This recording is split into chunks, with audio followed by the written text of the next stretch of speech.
Unfortunate. Oh, yeah, it just sucks. You hate to hear it. Right? Cheery.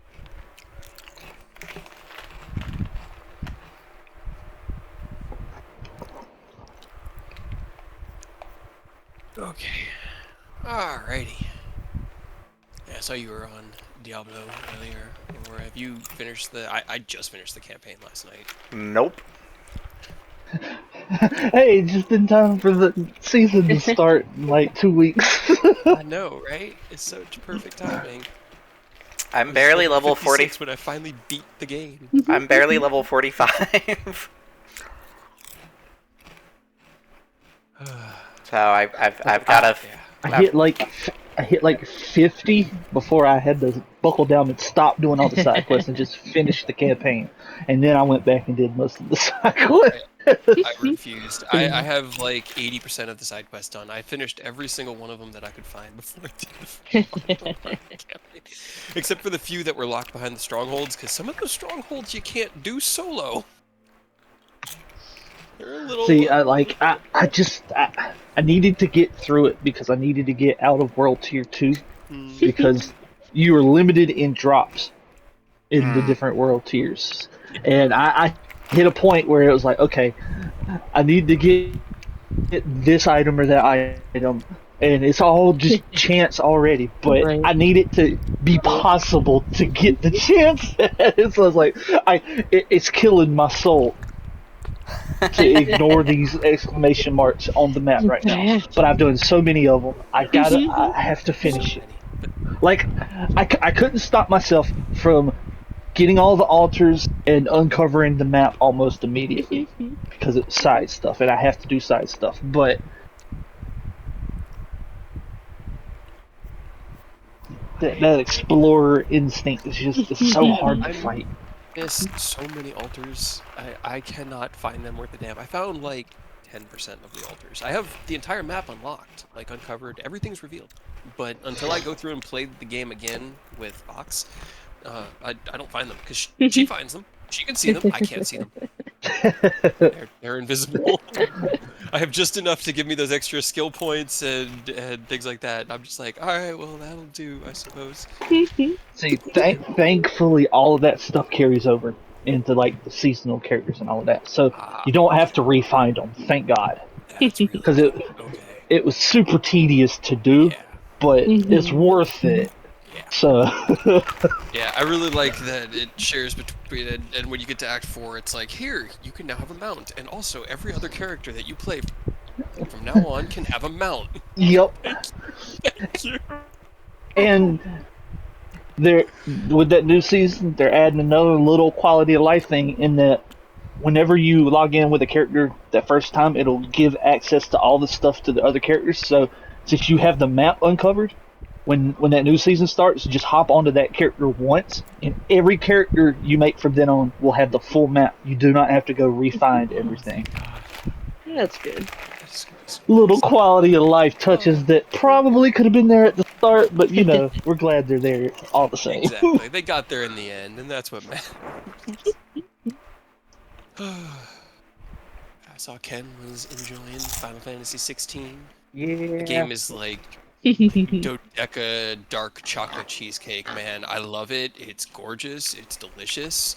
But I can't play it for more than like 2 hours at a time. Man, they made that mom absolutely fucking hateable. Right. She is such a sack of shit. I haven't watched the walkthrough, but every time I turn on TikTok, it's always that fucking scene where he confronts her, and I'm just like, stop it. Why does my feed have to be this? She's just the fucking worst. I hate her. Yeah, I just fought the dominant of Garuda, like the first time. So, Hell yeah. I'm not too far in. Yeah, we've got a, because we've been like, me and Fox will play it simultaneously. She'll play one night and play another, and it's mostly just a movie. The combat's so good, but it's really just a really good movie. Have they said? Because I haven't like played it, so I only know like certain things. How far in do they explain why that motherfucker's Ifrit, or why he has access to Ifrit at the start? Where we are, it has just started to explain it, and we're about what 15 hours in, maybe Yeah, I was gonna say 15-20 hours. somewhere in there. God damn. Damn. Yeah, it's kind of like end of Act 1 is when they explain it, and Act 1 is the whole like, what the fuck is going on, and then we're just starting Act 2, so pretty much right where we're at. That's where they- Well, once you get to the bottom of it, definitely let me know because I'm gonna buy it. It's just gonna be a little bit, but I'm dying to know why the fuck he has Ifrit and why Ifrit just Right? went berserk on him. Like, Yeah. what the fuck is going on, man? Yeah, Why are you doing this? what's going on, bro? So, all right, well, I think that's. I didn't have any other things I wanted to mention. Just, I had seen you guys playing those games and wanted to give opinions. Give everyone a chance to hop in. And... Yeah, I'm trying really hard not to use the like accessories, but Mm. like Nah. Benedicta kicked my ass. I guess it's because I haven't played like action games in a while, so I'm like rusty as fuck. I love the way the combat feels. One of the posts I read about it said that piloting Clive is like piloting a highly tuned like fighter jet. It does exactly what you want before you even know you want him to do it. But yeah, see You gotta the know how to difference push the between buttons. yeah, you got to know the buttons you're pressing because like Fox likes games that are just more narrative. I keep pressing circle to dodge, but it's like it's not my dodge. Yep, it's No. R1 and it's so freaking it gets us triggers. too. It's like no. That's Wrong not button! any dodge, Wrong Brian, button! stop. Wrong button. But Yeah. absolutely. I You can just played see Yoshi I play P's with him. fingerprints all Oh yeah, even from that demo, you could tell this man is in it. He is in the trenches right now. I Yup. saw an So- interview so of him and the voice actor of Clive, like, just do an interview together. I'm just like, son of a Yeah. bitch, he was a part of it! Mhm. Oh yeah. Creative Unit 3, man. Yep. It's his baby. I'm just saying, I would die for Puppy Torgal. Right. Oh, Oh man. my god, baby Torgal. Oh, poor baby. He's such a good boy. Oh. Alright. Anywho, come back to our Final Fantasy XIV Back D&D. into Dragon. Yeah, well, Political intrigue. last time on Tyranny of Dragons, you all awoke here within the Platinum Enclave on the island of Starfall, your newly founded and very, very barren home on the newly founded and very, very barren island you had created, or Ken had created while being Ascalon. You awoke to find that Eodos had to leave. He had left a note behind and had to go and take care of personal business, leaving you guys without a bus. Some panic ensued in which messages were sent and plans were made. And eventually, you guys did manage to get all of your nobility and guests here to the island of Starfall, where you were able to, on time, start the council. Beginning with Ken bringing everyone up to speed as to what the meeting would be entailing, the general, like, I'm trying to think of what the syllabus of the meeting, going over everything. You had retroactively prepared some food and snacks and pastries that you had stored within Rose's bag of colding for this day that you had given to nobody and the maids within the mansion to prepare, and had yourself a conference. It went well, for the most part. There was a little bit of dissent. One of the guests was definitely here with his own personal motivations that he made very clear. And it kind of caught you guys off guard. At least it seemed like it did, from my perspective, that they would be concerned with the fall of Score Noble and the establishment of Little Avernus there, outside the borders of their city. A heated debate and discussion of priorities and importance and the greater good across the table between the Wanderers of Starlight and the representative from El Terrell. He attempted to sway Lord Braun, the leader of your own patron city, Iriabor, to his side. In the end, Braun sided with you guys, along with Melendrock, Silverhand, and Belin, who had pretty much been here on your side and wanted more to understand how we were going to be moving forward together. Silverhand also coming with her own private agenda of what the fuck happened to Mistra, as she has revealed to you guys that the goddess of magic seems to have vanished.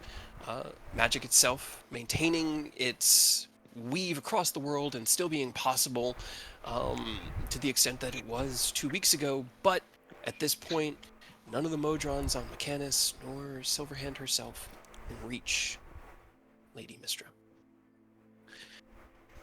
That hit the party.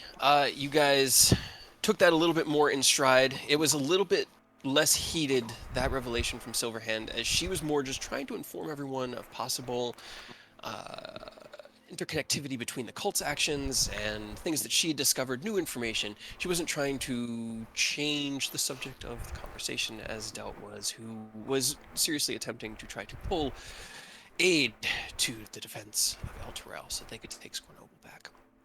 In the end, you had convinced Delt to join your coalition here. Ken himself vowing to stand at the front line and protect El Terrell from the Devils of Avernus if it comes to that. And Lady Belin Stillmain of Baldur's Gate offering a small contingent of knights and cavalry to form a defensive perimeter around El Terrell in the meantime, so that he could feel a little bit more protected and a little quid pro quo. Felt that this was acceptable, but still not happy. He definitely doesn't seem as content with how things have come. Everyone else at the table had this sense of, okay, it's not like, ooh, this is good, we're happy, everything's, great, but more of a like unified front, whereas Delt has kind of removed himself from that front slightly. He's still there with you guys, and in the end did vow a retinue of paladins from El Terrell to your aid.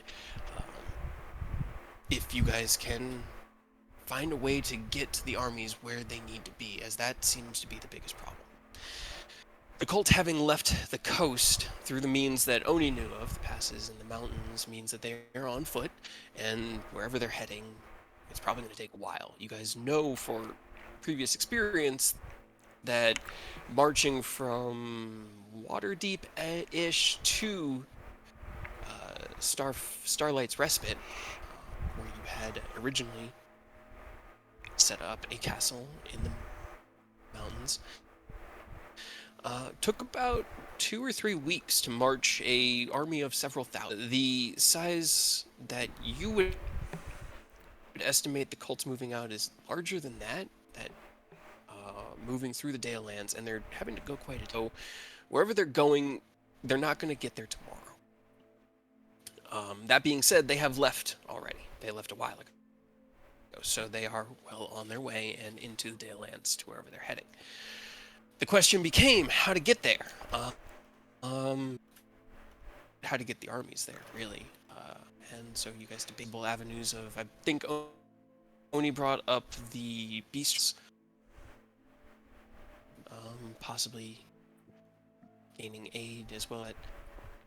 In the end, I'm just trying to remember where we brought up the idea of developing a Magitech gate. At Sid in, and with his insights into higher level artificery that he has seen with Garrick, he thinks there might be a way to create an artificial teleportation circle that can be moved. So once you all can find a way to the target destination, a gate can then be provided that you can get there and set up for the army to move through, and for you to establish your own foothold against the cult on that side.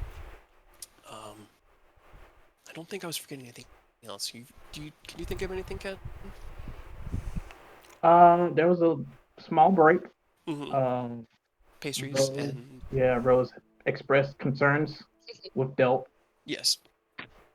I don't remember what entailed, but yeah, I vividly remember them expressing concerns with Delt, but Ken tried to reason with them, let them know it's like they're emotional, they don't really understand, but by the end of the meeting, maybe they will, and get back in line. Um, then I think the conversation turned to with Mistra missing and Ken saying, oh, well, I mean, I could probably get in touch with Bahamut, see if he can provide any assistance on his end. And one thing led to another, to Ken revealing his ties with Bahamut. Ancestry. Yes. I do remember that. You had triggered the dragon trigger and the tempest within burning around you. These effectless but beautiful platinum flames, just sort of like they seem to pass through Aerith and nobody as you stand, or sit near Ken as he stands or stood with the flames around him, radiating out. But you don't feel anything. It's just energy. But you had revealed your true nature to them, which was backed up by Silverhand, who had discussed it with Mistra and had confirmed through her own inquiries after the Council of Waterdeep that you were who you said you were, lending some weight to the argument and shutting Delt down a little bit, as he doesn't.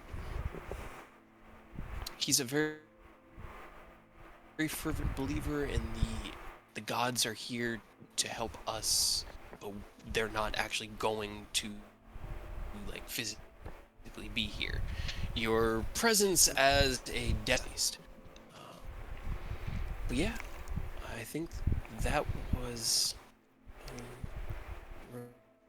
Rose. I think the meeting was like Just wrapping up. just before they ended. Yeah, everybody was kind of discussing how the return to their home cities would be facilitated.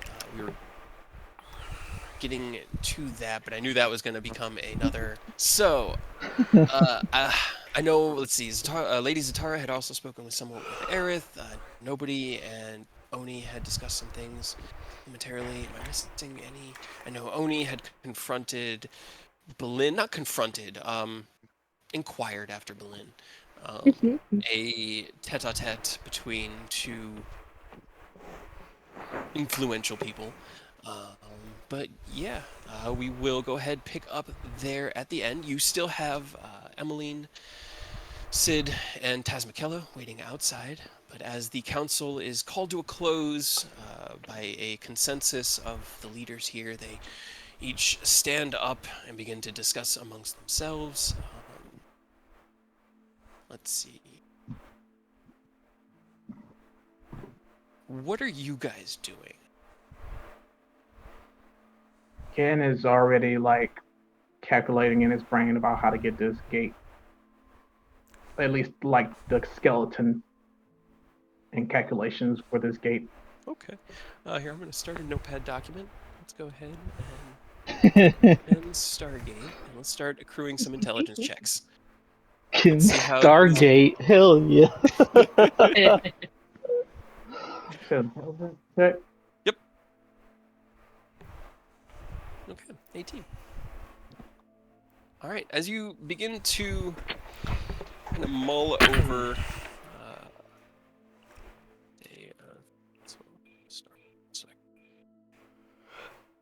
Starlight Gate. Starlight Gate. I like it. All right. As you begin to mull over the intricacies of this, you've seen teleportation circles cast, and the arcane methods that they use are they're hard to translate into artificery, but you've done it in the past. And so your mind just starts to grind away, almost to the point that it's not that you stop seeing things. You know that kind of like distant gaze that people get when they're like thinking really hard and visualizing in their Yeah. mind? Yeah, that's kind of what I figure is going on right now, Ken. You look very introspective. Is anybody else doing anything?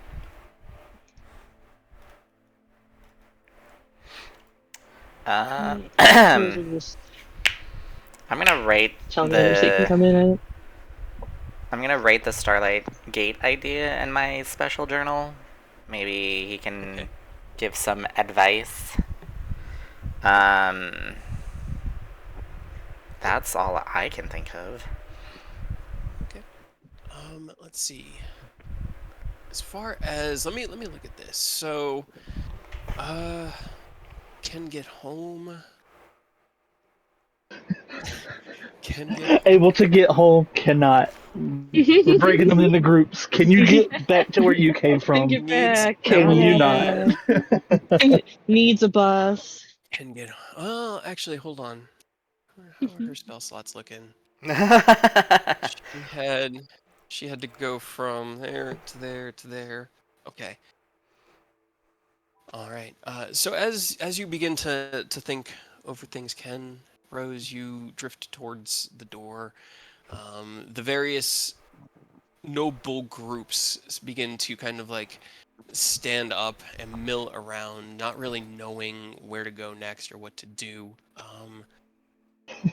Lady Silverhand is going to kind of walk up next to you, Ken, and clear her throat. Master Silverlight. Yes. Well, it. Uh, how would you suggest we proceed from here? I can, of course, use a teleportation spell to get myself, Master Rue, if he wishes to accompany me back to Waterdeep, as well as Corporal Trice. However, there are some of us who might not be able to get themselves home. And she kind of like looks over to Delt's retinue. In addition, some magics might be better facilitated by the use of a teleportation circle already in place and such. I know Lady Stelmane can cast the spell, but how would you suggest we proceed? Well, I mean, let me see. I don't make solutions, I make problems. We can send people home in the order they arrived here. Okay, let's see. Let's see. Guess I can generate a room for everyone, or for those who can teleport themselves out of here to use. I might have to ask Lady Tazmikella for assistance with the others. Oh dear. And besides that, I'm not sure what else to do, save for having them asking if they'd be willing to rest here for the evening, and then we can teleport them out tomorrow morning. But I'm not sure if they would be open to that idea. Yes, well, it would depend on... What? Question. You don't have to tell me. What level are the Vanguard? Do the mages possibly have access to teleportation? Ooh, roll me a d20. This is a low probability, but I'm gonna leave it up to the dice. All right. 16 or higher. Give it a 25%. Hey! I will say that Red Mage is probably level 9. They're probably all level 9 because that's kind of the like level of your companion. So, thinking on it, you've seen Red Mage cast magic similar to how Eodos casts magic, that warlock-esque way. Okay. It's possible. So after thinking, I believe one of my uh, Vanguard members here might also have the ability to perform teleportation circle. And I will red mage in here. I had thought about it right as you started to talk. He's not gonna know the targets. He's not gonna know where to go. Oh, shit, that's right. He doesn't. It's Can it's do target. it, but I mean, here's the thing. You have that key month thing, right? You Yeah. would have seen the teleportation circles. You can tell him when to go to Erebor. You can write it down for him, Oh, and he can use you it. are correct, good sir. That is true. All right, I like it. I like it. We're gonna See, we have loopholes because we got boys who have like photographic memory. So right. as you will red mage in. Let me go ahead get one of the tokens. He enters in with a sweeping bow to the group, and with that kind of growly, "You summoned me, Ascalon." Hey, buddy. We're gonna need your help teleporting a couple of our guests here to the nearby city. Um, I'll provide the coordinates.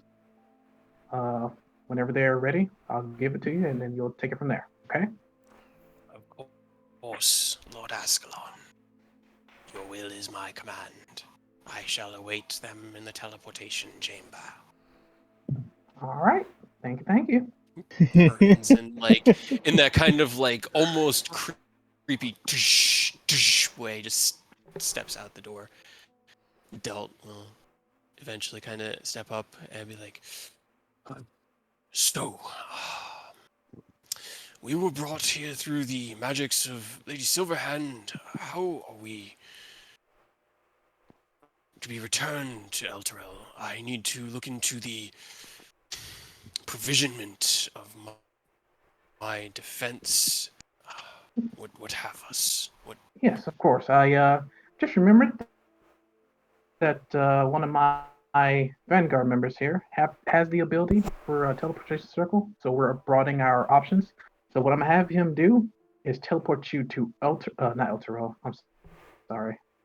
He'll wait. Do we have to circle? It's going to be an int check for Ken because well, no, actually, you guys went through there just the other day because you guys tore through Elturel to drop off the. Didn't you? I kind of remember narrating the short Maybe. townhouse guild I think house. we did, yeah. Yeah, We gave him yeah. his. Okay. Well, I mean, I'll still roll the intelligence check just in case. Go for it. You know, if you're not. It'll be Why fun not? either way. Just for shits and giggles. Okay. You're pretty sure you've got that one. You've seen it recently, and you do have a photographic memory. Kind of looks as Red Mage leaves the council chamber, and raises a lip at it, and is like, "Very well. We are ready to depart whenever it is ready to send us home.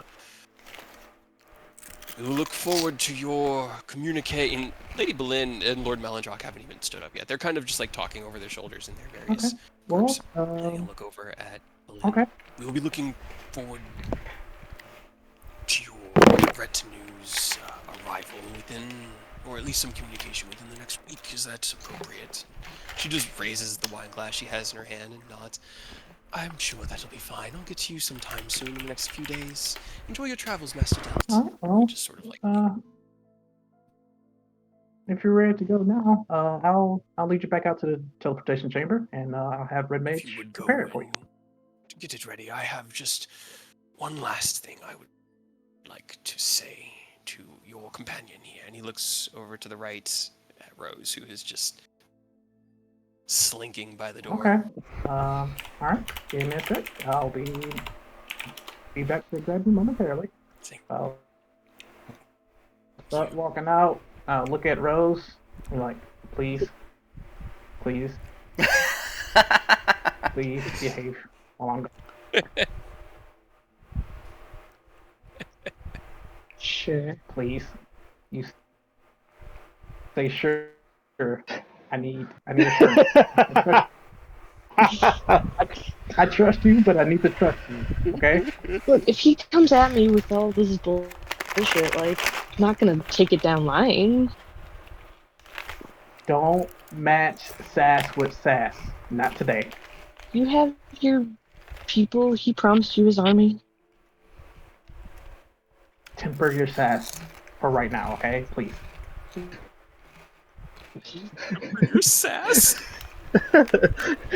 You're at a 10, you need to like 4. Oh my Sure. god. Temper the sass. Temper this. Okay, thank you. You know, tap Rose on the shoulder and then start walking out. Kind of Say like anything about watches. anger.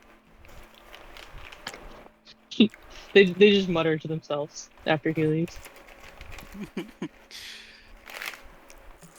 As Ken steps past you, Delt kind of watches as the two of you interact, and then seeing Ken step through the door with that last look of please, please, will step up with his retinue and kind of like square himself up right in front of you, Rose, and be like, Rose, is it? What do you want?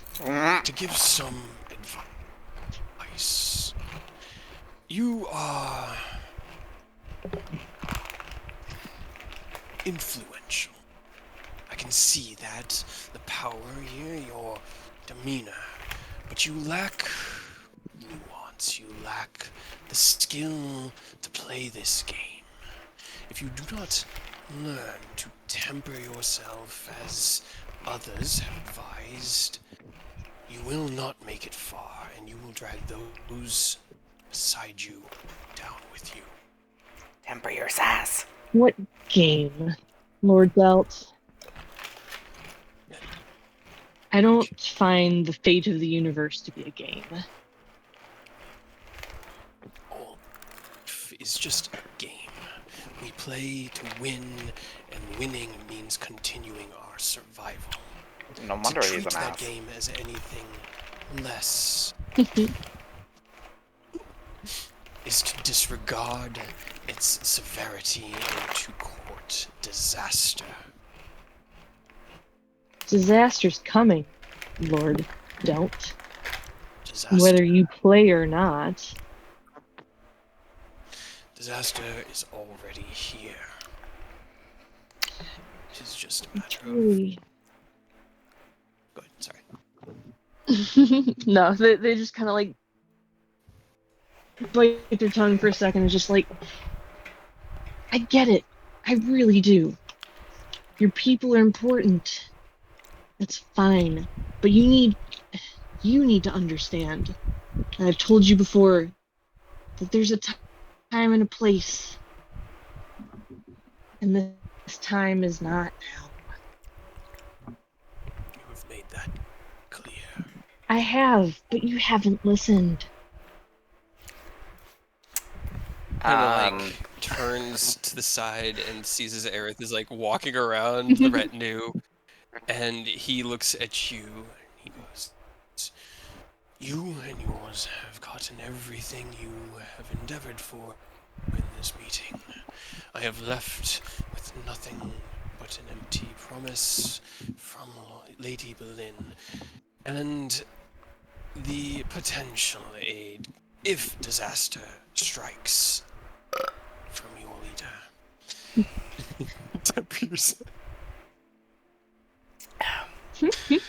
Well, you know I what? have You weren't listened. here to get what you want. You were here to listen to what we had to say and pledge your help. I have said what I have meant to say. I will have words with your leader, and hopefully we can continue some sort of amicable relation going forward. But think on what I have said. No, Treat- look, hold on. Aerith comes You up and just promised your goes. To Ken. Sorry. My Discord connectivity is garbage right now. So, my voice is delayed. When you were like, When you said Yeah, connect, it cut out on the spot. I just connect is right now. And it was like connectivity and garbage were the two words that cut out. It was fucking hilarious. Which is fair.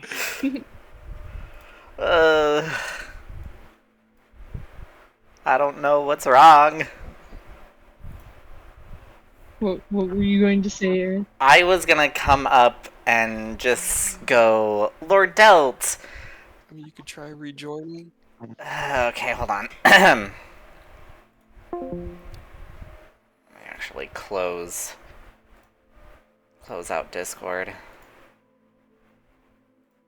Reopen.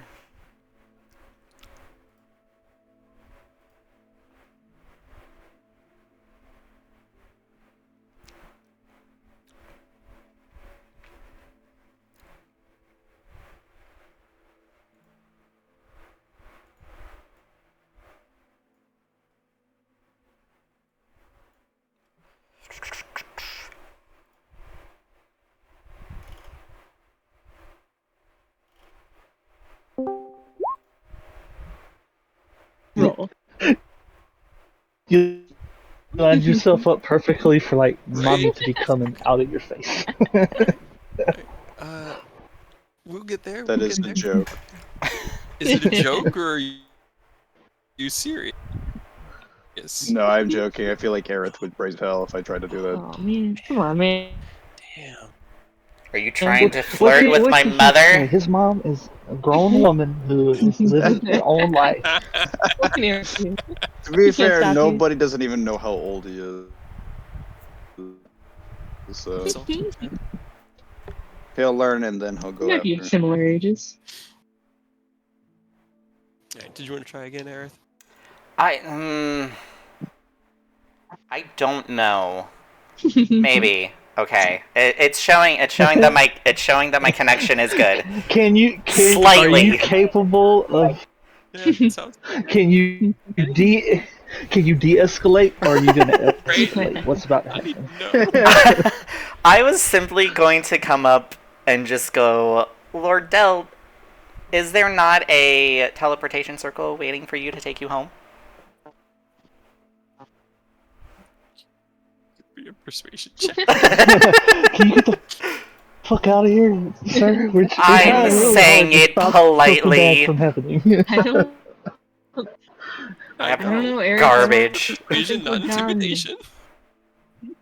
I know.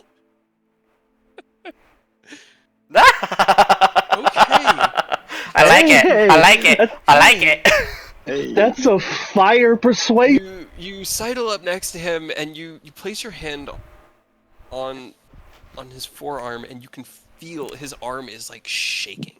It's just like not trembling, but like he has a fist clenched and he's just like he's so frustrated by everything that's happened and you can like feel it, and he looks down at you and there's this like look of just absolute rage in his eyes, and he squints his eyes really tight at you. You're right. We do. I need to get home and see to the defense of my city, the provisionment of the detachment for you all, and he says that looking at Rose, and to make for the arrival of troops from Baldur's Gate. My day is very full. If you will excuse me, Rose. Kind of like looks at Aerith, nods at you, and just starts to walk past Rose, the retinue Yeah. falling in line. As soon as he passes Rose, just kind of side eyes him. Just, do I win the game? Let's just say you have good friends that are good at playing the game. I would listen to them and let them help you learn going forward. Kind of like pushes the door open. Probably right as Ken's like right on the other side of it, coming back to get him. So Ken, as you go upstairs, you draw out the address for Elturel, as best you remember it, handing it to Red Mage. It's hard to tell. I'm gonna say they nod low and let you know that they are ready to cast the spell whenever Lord Delt is ready to leave. You walk back down the stairway, and like the way that the stairs come down, there's about a 15-foot gap between the bottom of the stairs and then this like just big wall. This big square wall that just goes up to the ceiling where you've constructed the council chamber. And as you kind of like hit, your foot hits that bottom step, both doors just... What?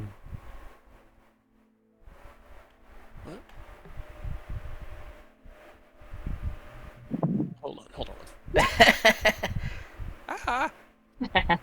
No shot. Shit. Don't counterspell your counterspell. I just need to know. Yes. Okay. You see Delt slam the doors open. You roll me an insight check. All right. I really need to get my wisdom up. Okay. That's not bad. It's really not hard. He looks really mad. Yeah, it's not bad. He's definitely like when you left, he was kind of like perturbed, like, kind of just frustrated. Now it's like steam coming out of his ears. He pushes the doors open, and they're big, heavy doors. And he kind of like walks forward towards you. Are we ready to go? Yes. Teleportation circle is ready. I am follow me. ready to make my way home. Thank you. Yeah. He follows. Are you trying to be sneaky following them, Rose? No. Okay. You see Rose following behind. Is anybody else going to trail out behind Rose and the detachment from Elturel? Yeah. No, I have to say goodbye to my mother.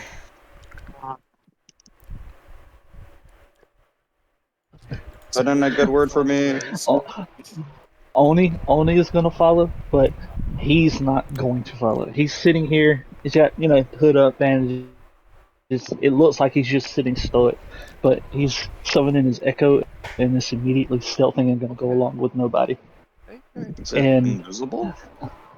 no, but I have a really good stealth because Heaven and Earth works with stealth because it's A Dex. stealth check.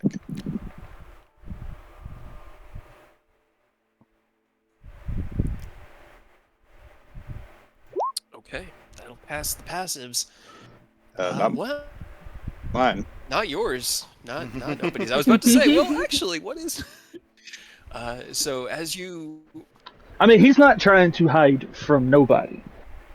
He has been carefully observant and seeing Rose is super combative with Delt and is purely trying to keep an eye on him, and he's focused and is doing that thing where his consciousness is in the echo, so it can go up to 1,000 feet. gotcha. That's why he looks stoic. He looks like he's just sitting there patiently waiting, but he's actually in the echo right now. Gotcha. Okay, cool. All right. So as you follow out Rose, trailing behind just a little bit, nobody gets out of his chair and runs up behind you, falling behind the door. Nobody, as you hear the door close behind you, you feel less than see or hear this tiny little like of movement of like almost a ghost trailing you. You know that you're being followed, and you know that it is similar in shape and form to the man that you just met who came from Waterdeep. As you all head upstairs to the teleportation circle room, you enter into the gate room. I'm gonna just move it here. I don't have the tokens are so hard to move on this. The scale is so off. I'm gonna make a gate room map like this week because it's one of the main rooms we use, so we can narratively use that one. But you lead the contingent from Elturel into the room.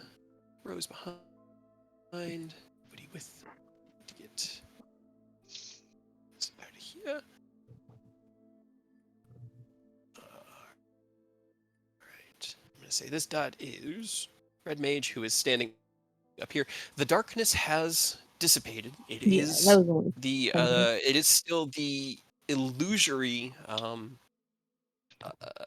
gate address, essentially, that that Emmeline had placed down. So it still isn't yours, but there isn't darkness there anymore. But as you head in, you step out of the way. Lord of Elturel steps past and up onto, or kind of past you, his two servants,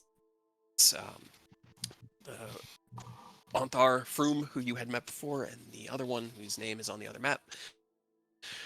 Step up onto the circle, and he looks down at you, Ken, and gives you a deep bow and goes, I am grateful for your invitation to this council, Master Silverlight, and I do see the wisdom in your words, as well as your good intention here.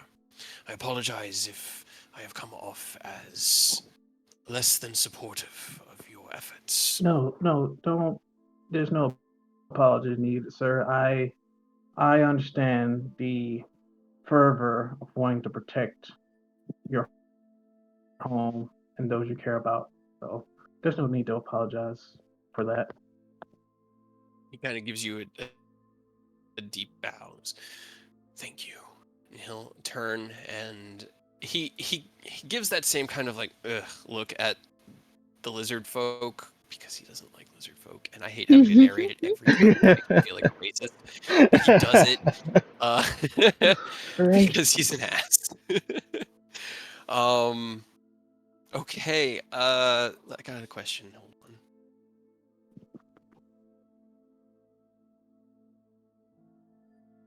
No shenanigans.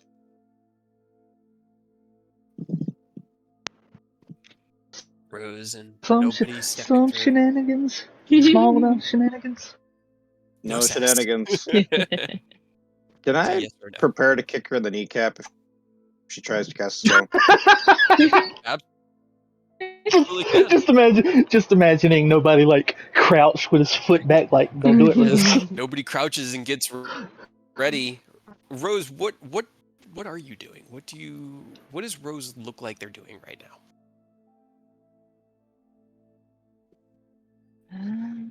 Think. What is your nonchalant stance? I mean, it's less nonchalant. They're Okay, pissed. all right. I was They're already angry. off. All right.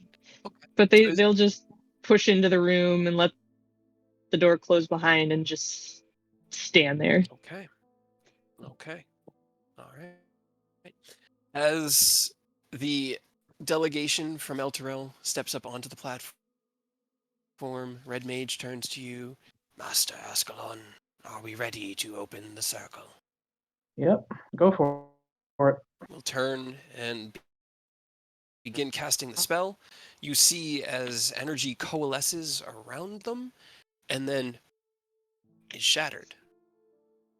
They kind of look down at their hands. You saw nothing, nobody. No movement from Rose, no casting of a spell. They look down at their hands. They look at you and bow very deeply, placing like one knee on the pedestal. I regretfully report that the casting of my spell was unsuccessful, Master Ascalon. Oh, that's concerning. Can we try again? I Do I have no slot? Yeah, I'm trying to decide like I think they only have one 5th level spell I'm at 9th thinking I'm level. gonna do sorcerer because it's not really. So unfortunately, they are. That would be the extent of my 5th level magics for the day. Elturel kind of looks at you and goes, "Is there a problem, Master Silverlight?" Oh dear. So what did you do? Unfortunately, yes. It seems my compatriot here. Something went wrong with the teleportation sequence. Let me walk back down. Let me see if Lady Taz McKella can assist with this, and he's gonna start walking back down. You head back down. You had passed by Taz a couple times, who was speaking jovially with Sid and Emmeline. Sid is the idea of the gate has seemingly renewed some part of his heart. He seems more alive now than he did before the meeting. He's discussing things with them more in a less in a crazy old man who built a squirrel and more in a, yeah, I'm actually an artificer and I can actually do things. Crap, we have to not be crazy now. But as you approach, Taz kind of looks at you and raises an eyebrow.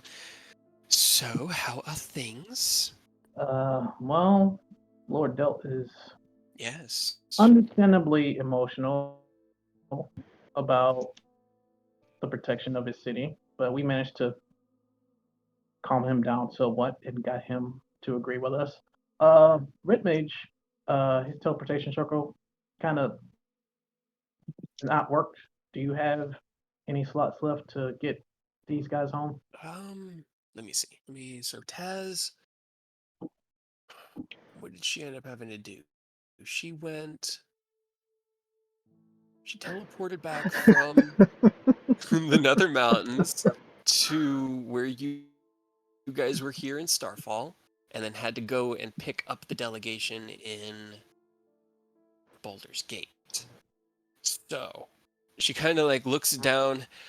I do have one last spell slot that could facilitate it, but it would be the last high-level magic that I have for the day. All right. Well, would you be interested in a sleep?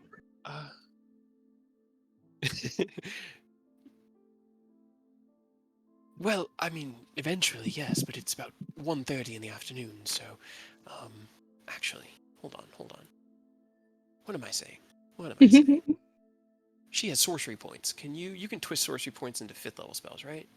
Yes, but it It's a costs buttload. a decent Like amount. 7. Yeah, it's like 7. Okay. I can do one additional. I have 2 more teleportation circles in me for the day. Okay. If you could help out and get these people home as soon as possible, that'd be great. Of course. Rose is a little peeved after what happened, so I'm kind of concerned about what they're gonna do while I'm gone. So we should probably get back here ASAP. Yes. Sounds good. Let's just. Why don't you lead the way? And she'll start following you. Meanwhile, during all of this, back in the council chamber, Lady Zatara has been sitting quietly, just discussing the meeting with Lord Melindrock. Let's see. Belin is still watching. The 3 of them are talking amongst themselves and just sort of watching everyone else. Braun has fallen into a deep discussion. This is just what Aerith can kind of garner based off of the conversations happening in this room. Deep discussion about the defense of Iriabor in the event that Scornoble does start heading south, putting up some sort of, the word that catches your ear that kind of makes you go, is conscription. That they're talking about conscripting soldiers from the farmers and the people of the city to help defend the city-state, because they don't really have a standing army. But you approach your mother, and she kind of looks up at you from the seat and smiles as you approach. We went to the same spot. They hugged. That's They why hugged. they're in the same spot. So, that was, well, probably as good as could be expected. I just hope things don't become worse. Oh, dear. You'll learn soon enough playing the game of politics and having these councils, and she kind of like steps away from Melandrock and leads you just a little bit more into like a private corner. That everything is tenuous and changing. The agreements we come to today will last for the moment, but we appreciate what peace we can get and what alliances we can maintain. We do.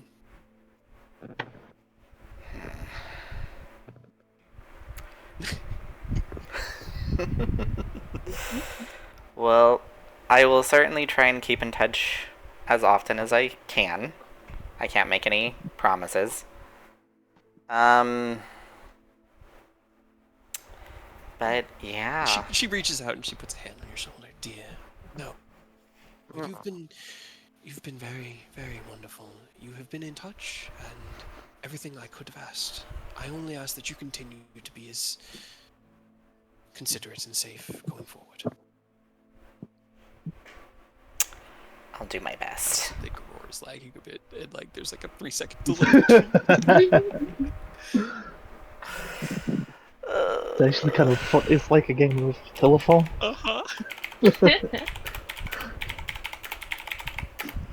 Do you have so as you talk with your mother and discuss with her, I do have one thing for nobody. Nobody.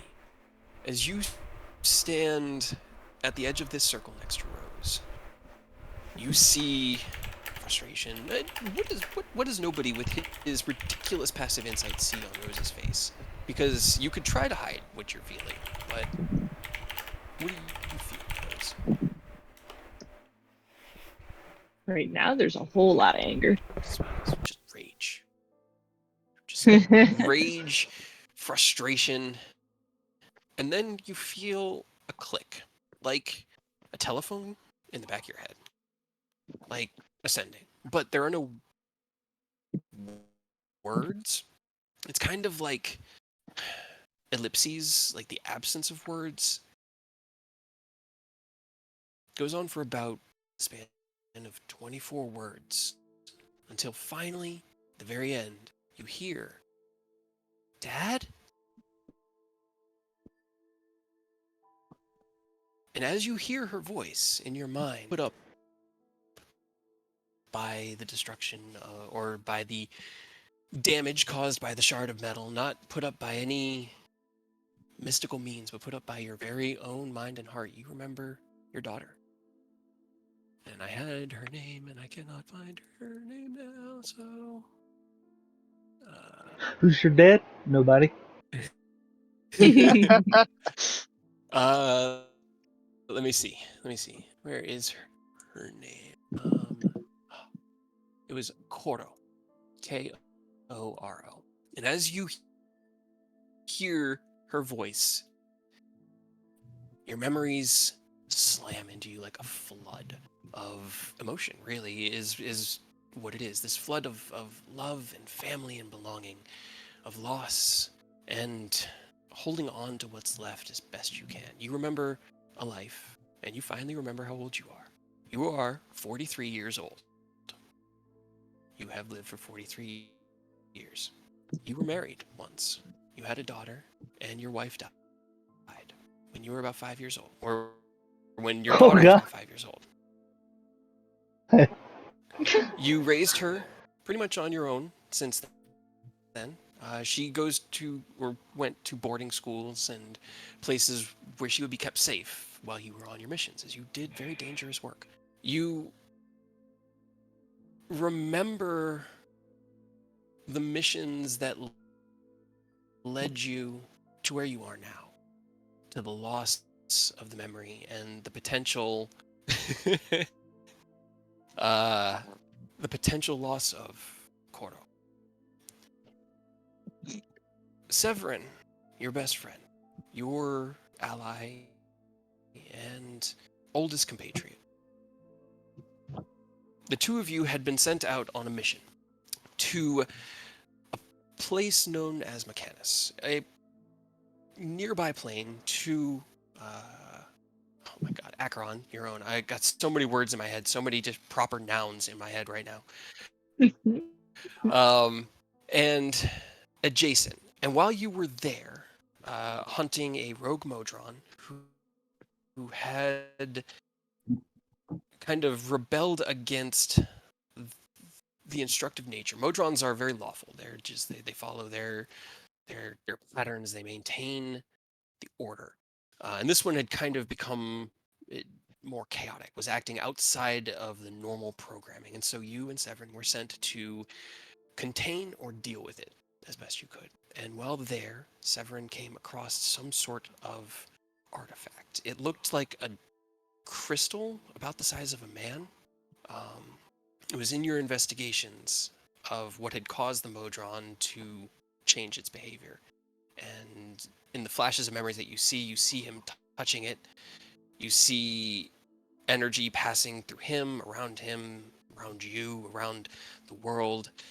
But then it seemed to be fine. And everything went back to normal. Months later, a memory that you'd already had comes crystal clear, one in which you were arguing with Severin over the place and the nature of the gods and the world and planes themselves. And then another memory in which you're fighting against him. You summon the thunderstorm and you rage as your magics clash, your skills clash, and Severin finally drives his knife into your chest but misses the fatal blow. You remember picking yourself up off the ground, bandaging yourself up as best you can, dragging yourself back to the city, to the BID, following his path of destruction. You remember seeing Koro there in the atrium of the BID. You're beaten and bloodied. She was terrified, but fine. You told her to run and pursued Severin, following him into the depths, into the massive chamber in which the interplanar gate existed. And there, you had your final stand, trying to stop him from what he was trying to start.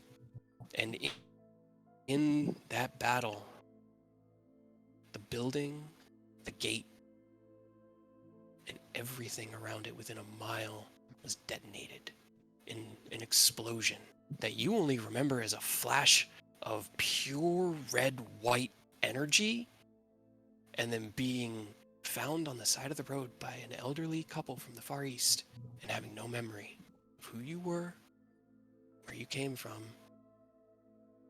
or who you left behind. And these memories hit you like a cascade, like a waterfall, just poof, poof, poof, poof, poof. It's hard to narrate things, Earth. And they kind of like knock you back on your heel as they wash over you. Rose, as nobody looks at you and tells you not to push your luck, to stand back now, he seems to then go almost like his eyes unfocused, like he's listening to something, and then staggers back on his heel and catches himself right before he falls off the pedestal. I mean, they don't know what's. As soon as he said what he did, Rose would have gotten in his face and just like Okay. started like yelling. Okay. He does not seem to be able to hear you. He, as you yell, roll me an insight check.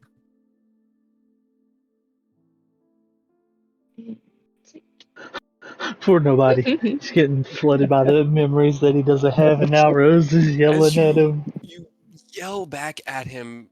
You see just one tiny tear come out of his left eye and run down the side of his cheek. That's weird. But he doesn't seem to be able to respond. This is a bit catatonic at the moment. Right. Well, deal with that later, and they'll just kind of like push him back then and go to Delt. Okay. All right. Let me see. All right, so where you guys were standing was on the edge of the atrium. Are you like trying to push him back off the stairs, or just away from you? Just away at this point. Right. Oni, can you make me a dexterity saving throw at disadvantage? Or not Oni, Well, Bunny. Can you make me a dexterity? Oni is trying to stop him from being Oh, okay. pushed. Yeah, then you can give me a dex save too. Just a normal, or you said disadvantage? Disadvantage. That was a hot 3. Yeah. No, But but you guys are okay. As you see Rose push nobody, he like staggers back in that absent like directed way. His foot falls back onto a stair and he starts to stagger back down. Ken, you see as Oni darts out of nowhere and kind of like grabs nobody by the back and just supports him, and nobody is now standing on like the third stair down with Oni right behind him. As you approach Delt, he looks at you, he looks at nobody, he looks at Oni, and Ken goes, "What is the holdup? Are we not? I need to get home and make preparations." I guess Ken actually isn't here yet, because Ken was down with That's right. talking, yeah. That's right. I had forgotten. So much to keep track of. Oh, man. Kid's gonna get up here like, what's going on? I can't leave you guys alone for 3 minutes. So as Building's you gonna be on approach him, fire. Half the people are dead. Delt he is waiting because Ken said to wait, as he was going to go get Taz. What are you doing, Rose? As you step up to him, he just kind of like sneers down at you, but doesn't say anything. They round on him and just like stalk towards him and just, I am not a child. I'm not playing your game, and I'm not interested in my friends fixing my problems for me. You'll leave when I say you can leave. And he narrows his eyes at you. And what is that? You don't listen. Are you going to keep us here? If I want to. You don't listen to reason. You don't listen to all of this shit. What do you listen to? Kind of like stands. I listen to my conviction, to my heart, and to the things that I know are important. I have heard what you have said. I have heard what your leaders have said and your friends have advised, and I have taken them to heart. All I have asked is you do the same, which you seem incapable of. It's because I don't believe you. You listened and you said what they wanted you to hear. And who knows what the fuck you're gonna do. What do you think I'm going to do? I think that you're just gonna take your people, you're gonna take the Lynn's people, and you're gonna solve your own problems, because that's all you care about. And you're gonna get us all killed. For your own people, for one town that's under control. You are very bad at this game. For someone so eloquent and so... I told you. I don't give a shit about the game.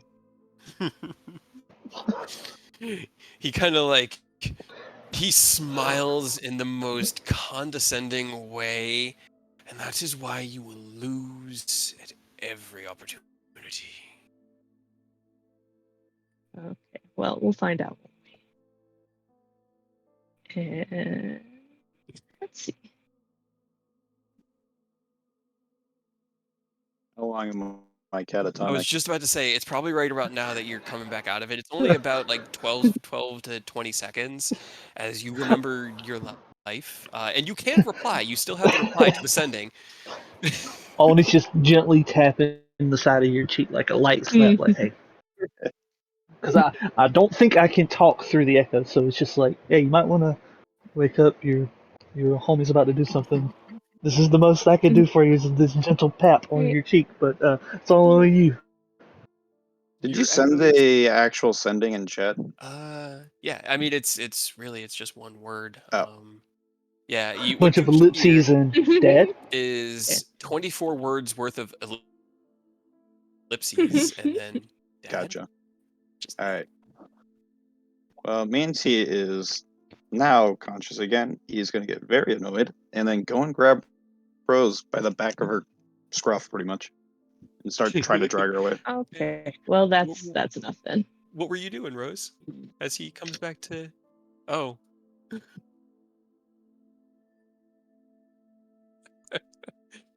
On... Just centered on myself. Oh. Wow.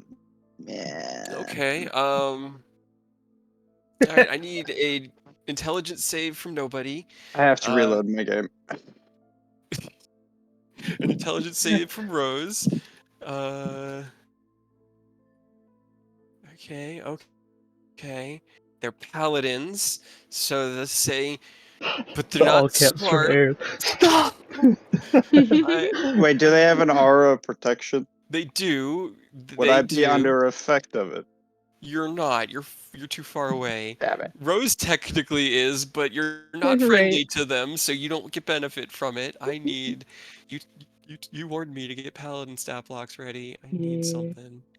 I'm gonna fucking re-roll it. Might as well. Oh, wait. After the last game, G was like, "I'm gonna fight that man. Fight him. I hate him. I'm gonna fight him.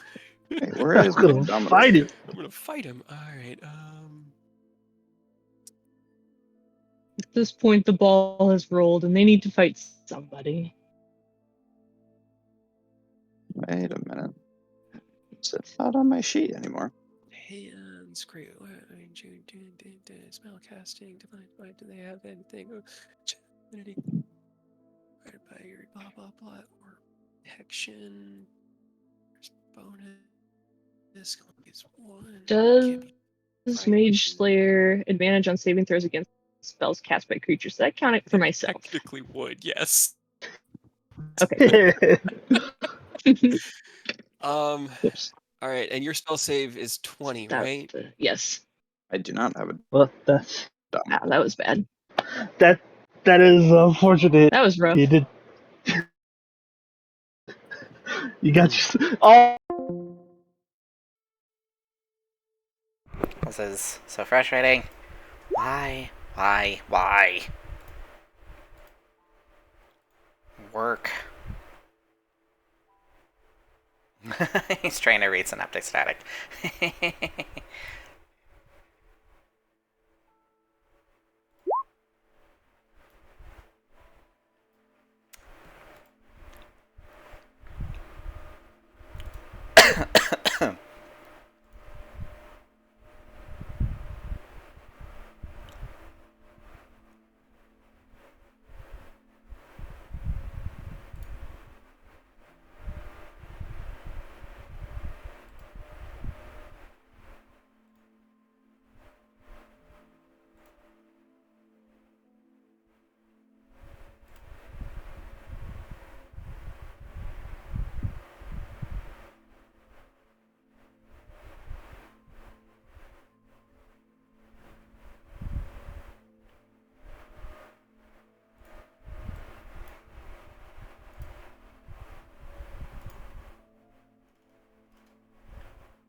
He just made sure nobody didn't fall.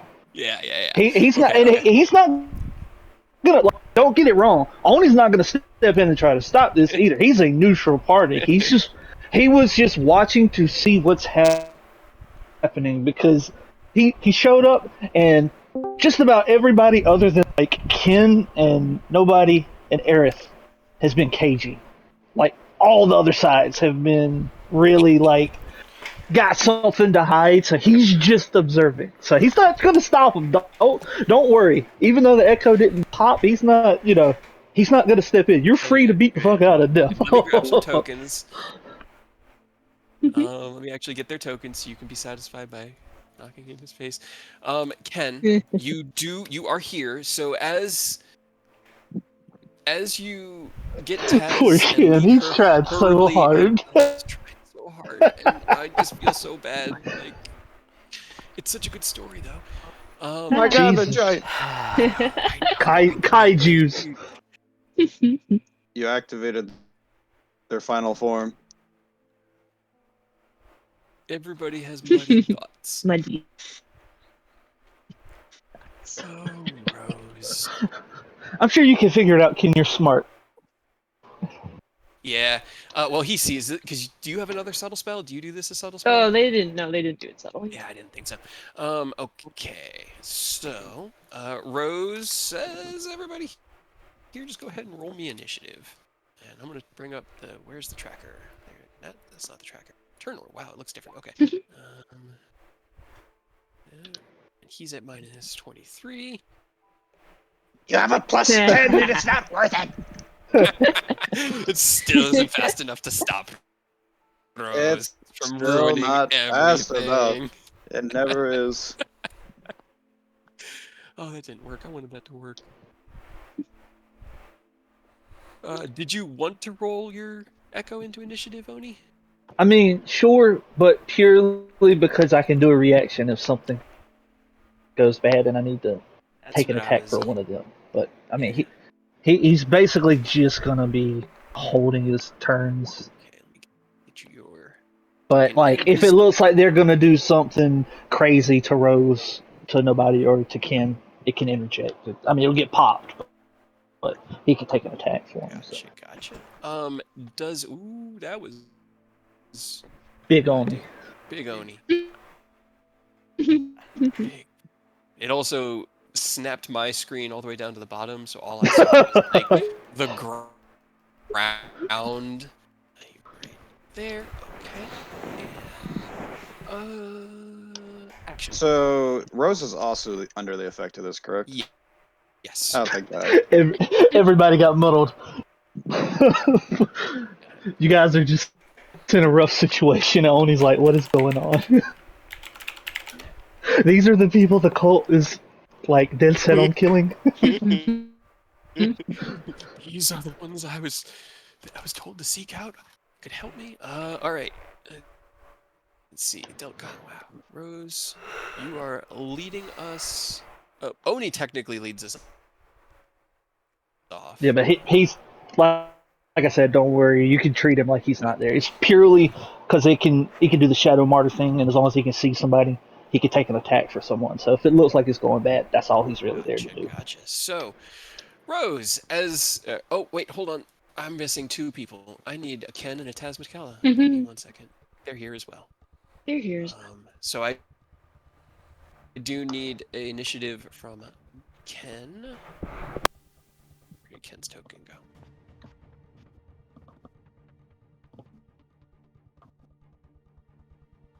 Ken's gonna walk in. I asked for tempered. This is not tempered. What is with all this sass? Hey, he said temper the sass. He did not say temper the anger.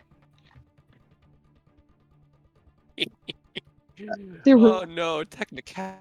was not I'm much sure sass. that'll work out for everyone. There wasn't a whole lot of sass left. Yeah. So Ken, as you step through the door hurriedly with Tazmikala rushing up behind you, you see as Rose reaches out their hand and with a scream casts their synaptic static, the echoing blast of go for it. Testing. How does it sound? Hello? Aerith? Hello? Still muted. But that radiating blast of energy that you've seen out of Rose before washes over them, nobody, as well as the L2L delegation. They all five of them kind of stagger. You see as Oni steps back from holding up Nobody, who had just caught himself from Immediately muddled. and Poor guy. immediately has a muddled mind. And if you wanted to reply to the sending, it does take an action to reply to the sending. So wait. I know. So, Rose, what do you do as you feel your magic radiate out and through you? What do you do? Unless Ken, I Uh, do need Ken's initiative because he right, has he that. could go higher. Yeah. I think does you still have advantage on? You should. I think I deactivated it for the belt. Oh, that's right. Did. Okay. Taz go in? I'm on to. Nope. What's, That's a 5. what's the worst that No, can happen, you know? I do hope you realize if Rose ends up killing someone, we're Rose. fucked. they're not gonna kill anybody. Did you want to test your thing, Aurora? Is it working? Hello? Now's the time where it's a fight. Also, Rose, you're in like a 1v6 situation right now. It's Ken, can you also roll me a d20? I need to get Red Mage into the initiative. Oh, sorry, Everybody's just like, please be cool. Just be chill. Everybody's just like, we just need to get out of here. We need to get these fools gone. It's an actual kaiju. The tokens for those are so great, yeah. though. Like, they're really good art. Such good art.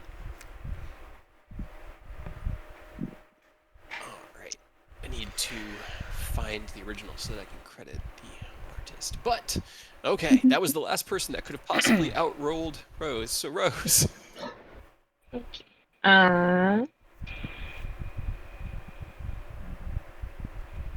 going to start with slow. Okay. And that's people you choose, right? Yes, but it would be everybody except for me. Okay. So let's see. 1, 2, 3, 4. So you. I guess I can get everybody in this middle square. Oh. 40-foot cube would be. 40. This much. Is it? It says, or at least I put in. Maybe that's. Yeah, that's 40. That's 80-foot cube. So it's like 40-foot so radius. if I do 20-foot square, then it would be that. Okay. That's it. So yeah, this whole center. Can everybody in there please give me a wisdom saving throw? And I will use my bonus action to summon my chakram and do Bane. Okay. Takashi, you are not slowed. Okay. Wisdom. Paladins get proficiency in wisdom, right? Wisdom saves. Yes. Right? No. Yes. Somebody here. I only played a paladin for a short It's been a while. No. I haven't played. I know. It's been a while. We don't Paris was there. we don't have somebody that wisdom like and is a charisma. dedicated paladin wisdom kind of guy. charisma. Okay. Then with an 18, a natural 18 and a natural 20, 2 of them will save against your slams. But one of them rolled a natural 1. Could I have put the Bane out first so that it goes towards this as well? Sure. Roll me 2d4s. Let's see if you can get those lower. Just because this is funny. I might die. It's Well, don't forget don't forget you can also fish and make them do stuff because they're muddled. They got those -6 on ability checks. You can try to trip somebody and You could. Attack rolls. Okay. All right. Okay. So 3 years.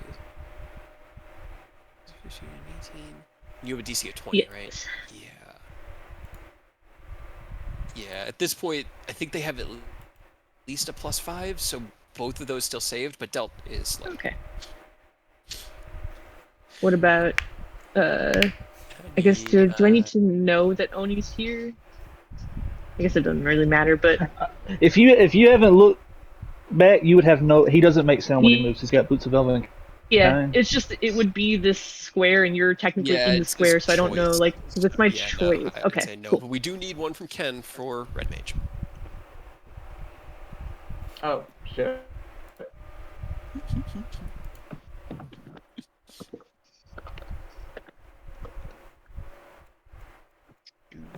Okay, so Red Mage and Delt are slowed.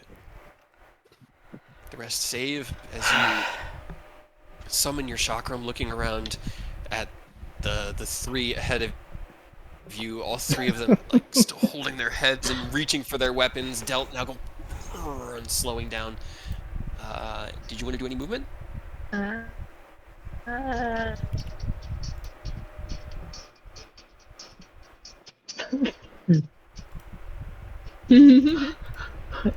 The fact that Ken's in the door just there. Seeing this go down. My meeting. I'm so sorry, Ken. Meeting still went Uh, fine.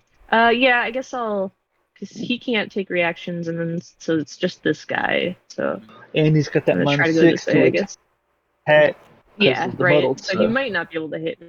okay, he will kind of drawing his mace from his waist to try to make an attack with it. Can you roll me a d6? No. Oh, that's an Wait. 18 to hit. Okay, that misses. You jump off the pedestal, turning around and holding the chakram, looking up at it. Nobody. What would you like to do? It is your turn. I move here. Are they aware that I am an ally?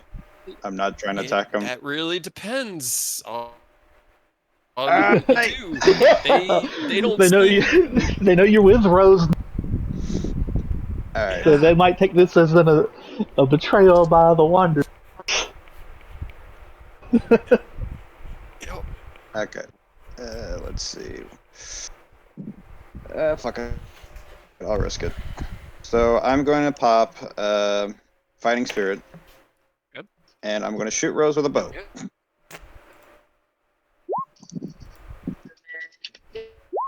Negative 6 to hit. I guess. It doesn't matter, probably. Negative D. Yeah, But those. you could always use your little cool cloak that is half cloak of displacement. It could miss, right? That's hefty. What is it makes? What was the cloak? It is if I use a charge. Oh, okay, it's only it's only melee, so it's a creature within 5 feet of you hits you with an attack. Aww. Well, Right? at least there's no. At least it's not sneak attack. You know that could be bad. Well, I mean, I do have sneak attack because I have advantage. So 31 on the first hit, as nobody twists around, drawing his bow and arrow. 2 arrow shots into you. I do want to say non-lethal. I don't want to shoot her in the heart. He's shooting dull water. It's not sharp. Dull water. Yeah. Hold on, I need to find this gift because it's They perfect have for like a this. fist on the end, like a giant water fist. No, it's just those arrows with the hands that I linked a while back. Remember? That's what you. That's what you did. You just shot them one in each leg, just like. Let's see if Discord actually loads. All right. Anything else you want to do? Nobody. Bonus action dodge. Bonus action. No, I can't do that because I just used. Never mind. Scratch that because I used that to Fighting Spirit. Okay. All right. Delt's turn. I guess. Please don't be dumb. He's going to draw his short sword out of his waist and raising it into the air. I need to roll a d20 because he's slowed. That is a 6. You see as light, this golden, brilliant light begins to coalesce into his sword and into his left hand, but he has to take this whole turn to cast it because he's slowed. He does get another wisdom save. It's safe, I think. Or also, he gets gets both. It's true, actually, I need All to right, do wisdom is a 21, so that one passes. So he shakes his slow. Intelligence, he is still muddied thoughts. Yeah, stay muddy, nerd. Do I have to roll my intelligence saving throw? Yeah, you can roll for the synaptic at the end of your turn. Gotcha. Nice. Nah, Can you're you roll still me a muddy. D20 for Red Mage? Sorry, what? Can you roll me a D20 for Red Mage? He needs to insight check what's going on. You see as Red Mage kind of looks towards you and sees you coming in and goes, Master Ascalon, what do we do? And he kind of like looks out, or they look out over everyone else, but they're still slowed, so that's all they got. Ken, what are you doing? All right, so explain to me what Ken is seeing right now. Okay. You opened the door, having left Rose here 7 minutes ago. You opened the door to see Oni stepping back off the stairs as a wave of magical energy washes out from Rose over the pedestal. It washed out over nobody, over them, and over the entire entourage from Elturel. You then saw as Rose dropped into battle stance, summoned the chakram, and cast another spell out, which you would recognize as slow, since you've seen them use it a number of times, before darting away off towards one side. You then quickly saw as nobody sprang in that same direction, kind of parallel to them, releasing 2 arrows at Rose that they took like 1 into each thigh. Delt then raised his sword and is trying to summon in some holy light into the blade itself, but he was slowed, so it takes 2 turns. When you roll less than an 11 on a d20.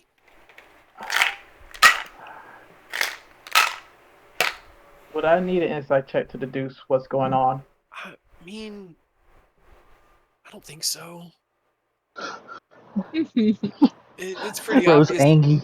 It came to blows, and yeah. 5 minutes. I was gone. 5 fucking minutes, and then I'm gonna do the thing that I whispered you to. You whispered? Yep.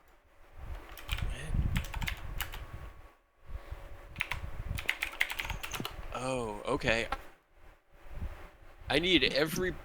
Do you leave anybody out of it?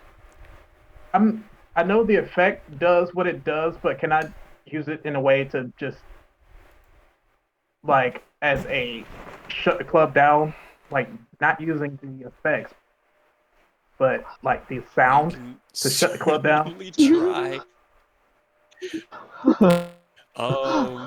But you're not like trying to keep anybody out. You're just like going. Just letting it go, right? I just wanted to stop right fucking now. So as Ken pushes the door open, sees everything that's going on, this deep kind of rumbling in his throat before he roars with the ferocity and intensity that you have heard before, Rose, through Ascalon. Can you give me a wisdom saving throw as well as everybody else? Well, what is this? This is a because not only you're probably immune. well, yeah, I'm immune, but the Echo is immune to all conditions. Okay, so the Echo's fine.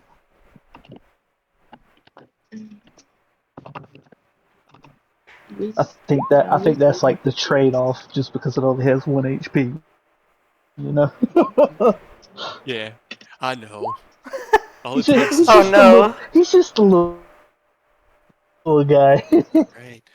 Rose, as Ken walks in and sees this, his eyes lock on you. He roars, and you feel afraid of Ken. You are frightened. Takashi, as you hear the roar, you look over your shoulder and you see him, and you are not frightened. You pass the save. That.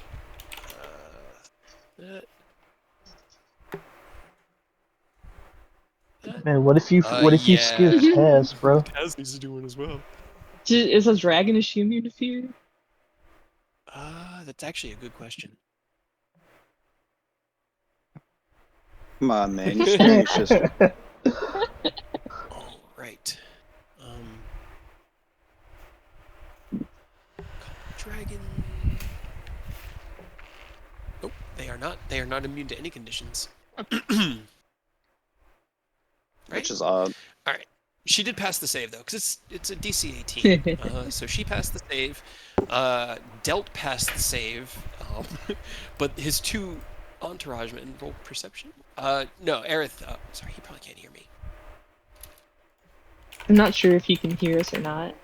Like, I assume he can, Yeah, because That's true. I'm He's pretty sure because you just yeah. can't hear him. You all in the basement, and Aerith, you recognize it. You see as a. Actually, I need a. See, does it say that you can see? How did I write this? How did I write this? Are they scared down there too? Probably doesn't go that. They're spooked. I don't know what the sound was. They're probably Right now. concerned. You hear it, and on top of that, Aerith, you see as the platinum lattice work through the walls here, the veining of the enclave itself radiates with the sound wave of the roar of the Dragon of Ascalon. Rose, you are afraid. Odvin and Anthar are afraid. Ken, can you give me a d20 for Red Mage? And Aerith, I did. You did? It was a 4. It was 4. Yeah. Red Mage is scared. Scared. Let's see. I'll do a It's like a reverent sort of fear. He's in awe that Ascalon's roars here, you know? It is. He had been like down on one knee, and now at this point is just dropped like fully prostrate, head on the ground, hands out in front of him, just like, Master Ascalon, please. But anything else you want to do, Ken, as your roar fills the enclave? Roll me initiative, Aerith. I'm yelling at Rose immediately. Stop. Right fucking now. Okay. Okay. All right. Yeah, I mean, at least that means you go pretty soon. Let's see. Odvin is going to, who is frightened of Ken at the moment, is going to kind of reach out and with a trembling hand gather a ball of energy and is going to hurl it at Rose with disadvantage because unfortunately Ken is within sight of him. It's a 19 to hit with disadvantage. Miss. And it's got the -6. Don't Yeah, forget. it misses anyways, though. All right. You see as the guiding bolt flies past you, he kind of like steps back, still knees trembling, still scared, and yeah, definitely still muddied. Taz, who passed her save, steps forward and kind of like takes in the whole situation here. Let's see, what can she do?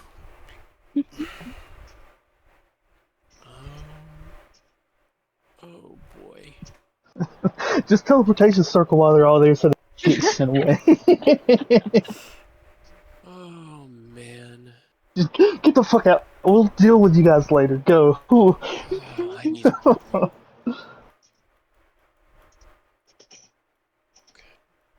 Do I help my brother? Do I help my lover?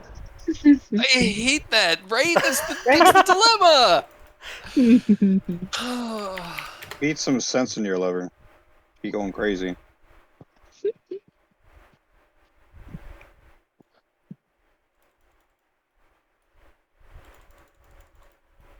Sorry, I'm thinking.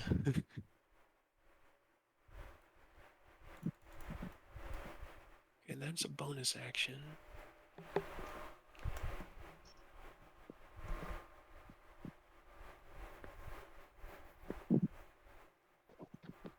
She steps forward and she kind of puts her hand on your shoulder, Ken. He goes, sorry, and then casts a spell, and she jumps 60 feet over here and is kind of standing over Rose protectively with her hands out. She's then going to use her sorcery points to quicken spell. Looks over at you, Rose. Should we get out of here? They will just nod frantically. Grabs you by the wrist and dimension doors. The fuck. She had to use a 6th level spell to use far step. She can't teleportation circle anything. But as you see Taz and Rose out, we are out of initiative, technically, as there are no more hostilities to be had.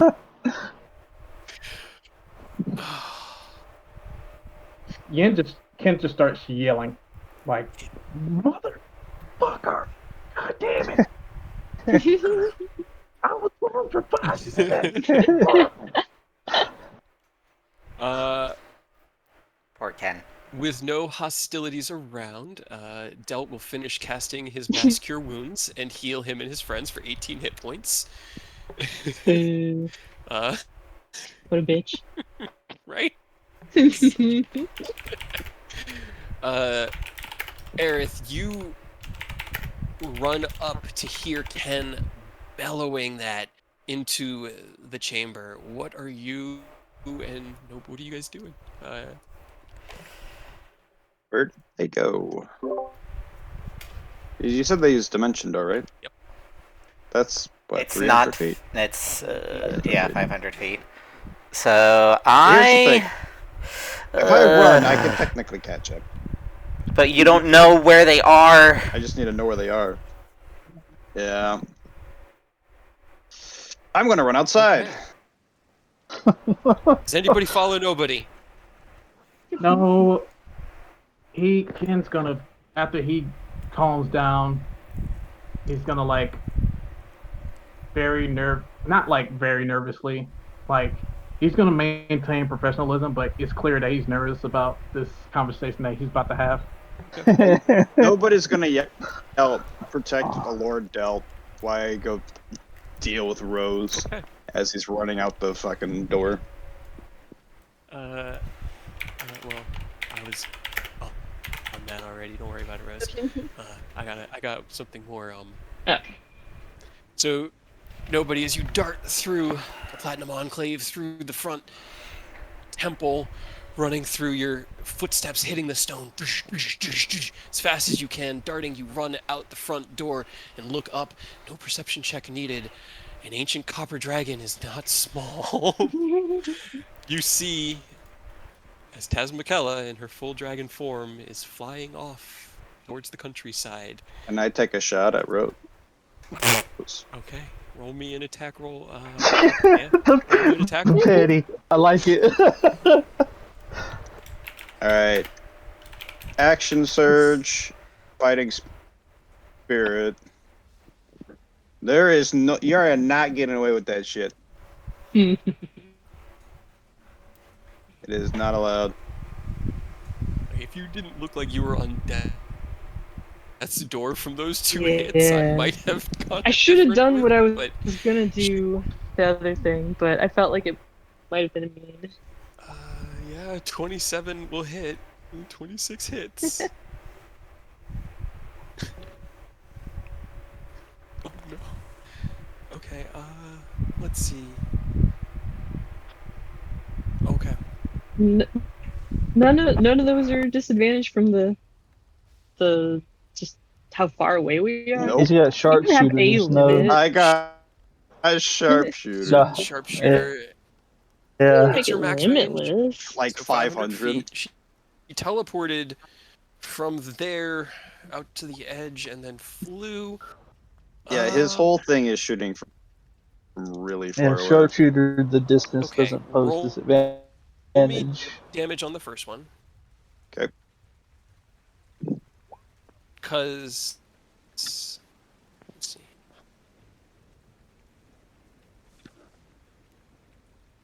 Okay, all right. I know. To be fair, she can probably catch you as you fall off. And it's still non-lethal. Okay, they're, are you just, still... they're just shots all in the thighs. Every one of them. You All sneaky right. thighs. Well, as you run out, you Fucking- see. Hmm? If I get hit with a Yeah, paintball. you Yeah. see. Really, as- rubber bullets, pretty much. Here's I'm what shooting you happens. with a rubber bullet. Roll me damage on all of them. Turn off sneak attack really quick. Rose, what is your immediate response to Taz turning into a dragon, literally with you onto her shoulders and flying away with you as fast as she can? What is your reaction to that? They don't even know what they would just like hug her and just like put their face down and just silent anger, but also like thank you. Okay, all right. 72 points of damage. That's still a substantial amount. So what happens is, as you run out, Takashi, the memory of the last minute still coursing in your mind. You reach for your quiver, your gourd, and draw the 4 arrows. Rapid fire in a straight line. You see as the first one slams into Rose's back and they tumble. And as you start to like adjust to that, you see as Taz darts down, grabs them. The second arrow hits her. The third arrow hits Taz. Fourth arrow hits Taz.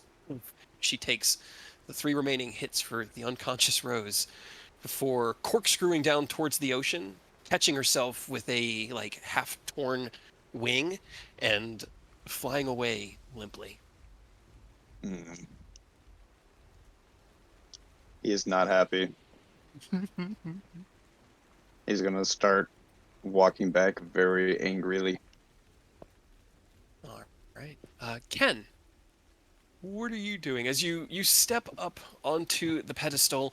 Delt casts his spell out and holds his head and looks at you and Before what's you me? say anything, Lord Delt, words cannot describe how apologetic I am. That was all Rose. I told them to not do anything stupid because I realized that there was some tension going on during the meeting. I I had no idea they were going to do this. I am so sorry. Roll me a persuasion check.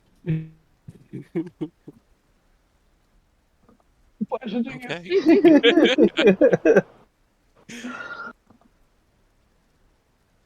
Okay. All right. I was gonna say I was gonna ask if Aerith wanted to assist because I know Aerith was there to chime in, and I was gonna give you advantage. 20 with the flash G just for 25. Will do it. Is he like? He looks like he's about to just rage, and then he kind of like stands up straight, sheaths his sword, puts his head or his hand up to his head, and goes, "I just want to go home and make preparations for the future." Again, I cannot find the words to show how deeply I'm trying to apologize for this situation. Uh, and I'd like check over Bread Mage, make sure they're okay. I'll like check over the compatriots of him, make sure they're okay. I hope they're still not No, no, fighting. no. Everyone stopped. 'Cause- The only one that people were trying to stop was Rose. okay. Um, Like Ken is like trying to maintain professionalism, but he's like super stressed and worried right now. I can feel that. Oh God, Red Uh, Mage, can you? Is there any way you can teleport Lord Del right now? I apologize, Lord Ascalon, and he kind of like bows even lower. I lack the magic. You mean when will you have another slot available? Oh, it was a little loud. In the morning, after I have rested for the evening, the magic should return to me. I'm sorry, Lord Ascalon. No, it's fine. I understand. If it's any consolation, Rose should not be returning. From what I saw, she's unconscious, but Taz was able to take her away. Yeah, charisma check, Aerith.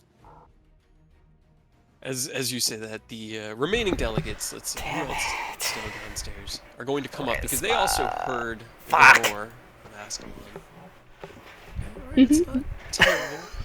You head over. What do you have spell slots remaining? Do you have a 5th level? No, I'm not at that level yet. I have a 4th level.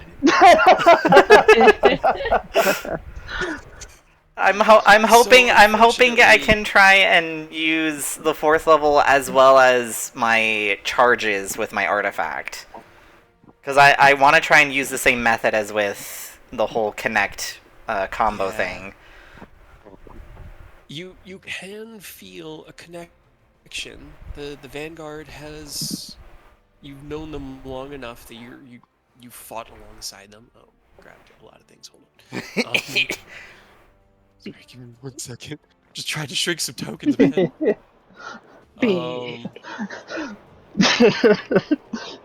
Basically, as they're talking, by the way, you just see the echo.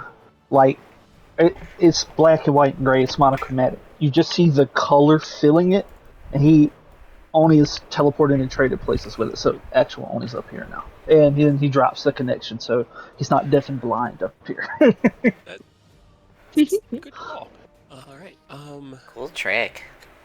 All the tokens. All right, 10. You can feel a transfer of magic, but unfortunately, Red Mage looks up at you and goes, "I apologize, but it is. I do not believe it would be enough." Damn it.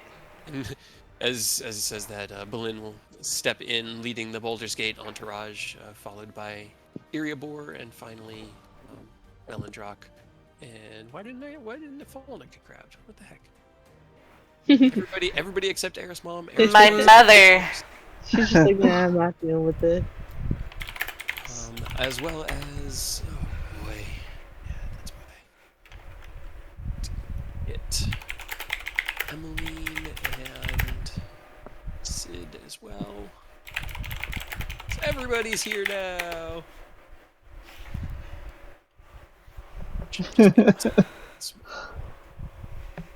I know. I'm gonna turn their names off. Now we gotta talk to Emily to get her to talk to Rose to try to figure out what's going on. Did you roll a dice to see what Taz would do? Yeah. Damn it! The worst possible outcome. The worst Worst. or the best? For our situation, the worst. For Rose, probably the best.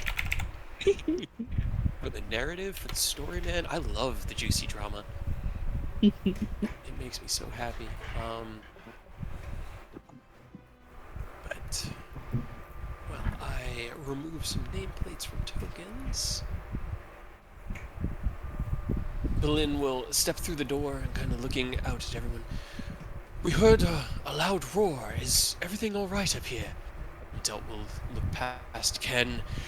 "One of theirs attacked me and mine, but they have fled and been dealt with. The dragon facilitated their escape."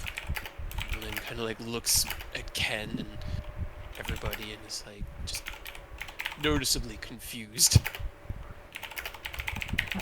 Yes, Join the club. Yep.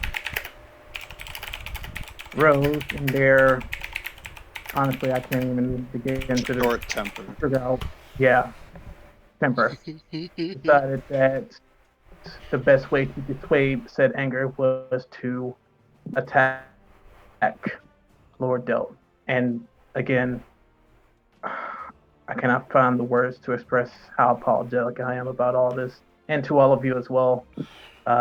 Seems like this situation has spoiled what was, in my opinion, a good starting point in progress to finally dealing with the cult. But I hope that this situation doesn't dissuade anyone here from our tasks and our plea to all of you. And Ken is just gonna start looking like somber. Let's have the NPCs roll some dice. Okay. Lord Melandrock steps forward. I can only speak for me and mine, but I find no personal offense to anything that has happened, and I still think we have a great future to forge ahead. I believe that this would be Delt, who has been kind of just like standing on the circle, almost half fuming over it, is like, I believe the affronted party is the only one who could truly understand. Delt looks at you and the other delegates and his two allies who had survived and were unharmed, and back at Nobody, who had called out for his protection, and kind of like looks at everybody and nods. Yes, well, I think moving forward we could probably do with a little bit less unpredictability, a little bit more of the respect, and I'm trying to think of the right word for it. Ass kissing. The strength of character that young Master Silverlight, young Master Takashi, and young Master Aerith have shown today. I accept your apology on behalf of your ally and would not hold their decisions permanently against you, young Silverlight. He kind of gives you just like that slight nod of respect. I do, however, very much desire to be returned home, and so I find myself again begging aid from this council to magic us out of this place. Okay. Unfortunately, as an artificer, I don't have knowledge nor the experience with the arcane magics that everyone is more accustomed to. So I personally don't have the means to transport red mace here. I don't hold it against you, buddy. Unfortunately, couldn't teleport as well. And unfortunately, Rose was the stronger spellcaster of our group, so they're gone. And Tatumkella. Belin steps forward. I would not want to presume, as I know you have wanted to protect the identity of your circle as the darkness placed there upon our arrival, but if you were to facilitate me the use of your circle, I could at least take Master Delt to Baldur's Gate, where I could have him stationed at one of our more prodigious inns for the evening, where we could rest, regain our arcane strength, and return you to Elturel on the morrow. Yes, of course. Yes, I'll do that. Very well. I guess I start inspecting my circle. Okay, roll me an investigation check.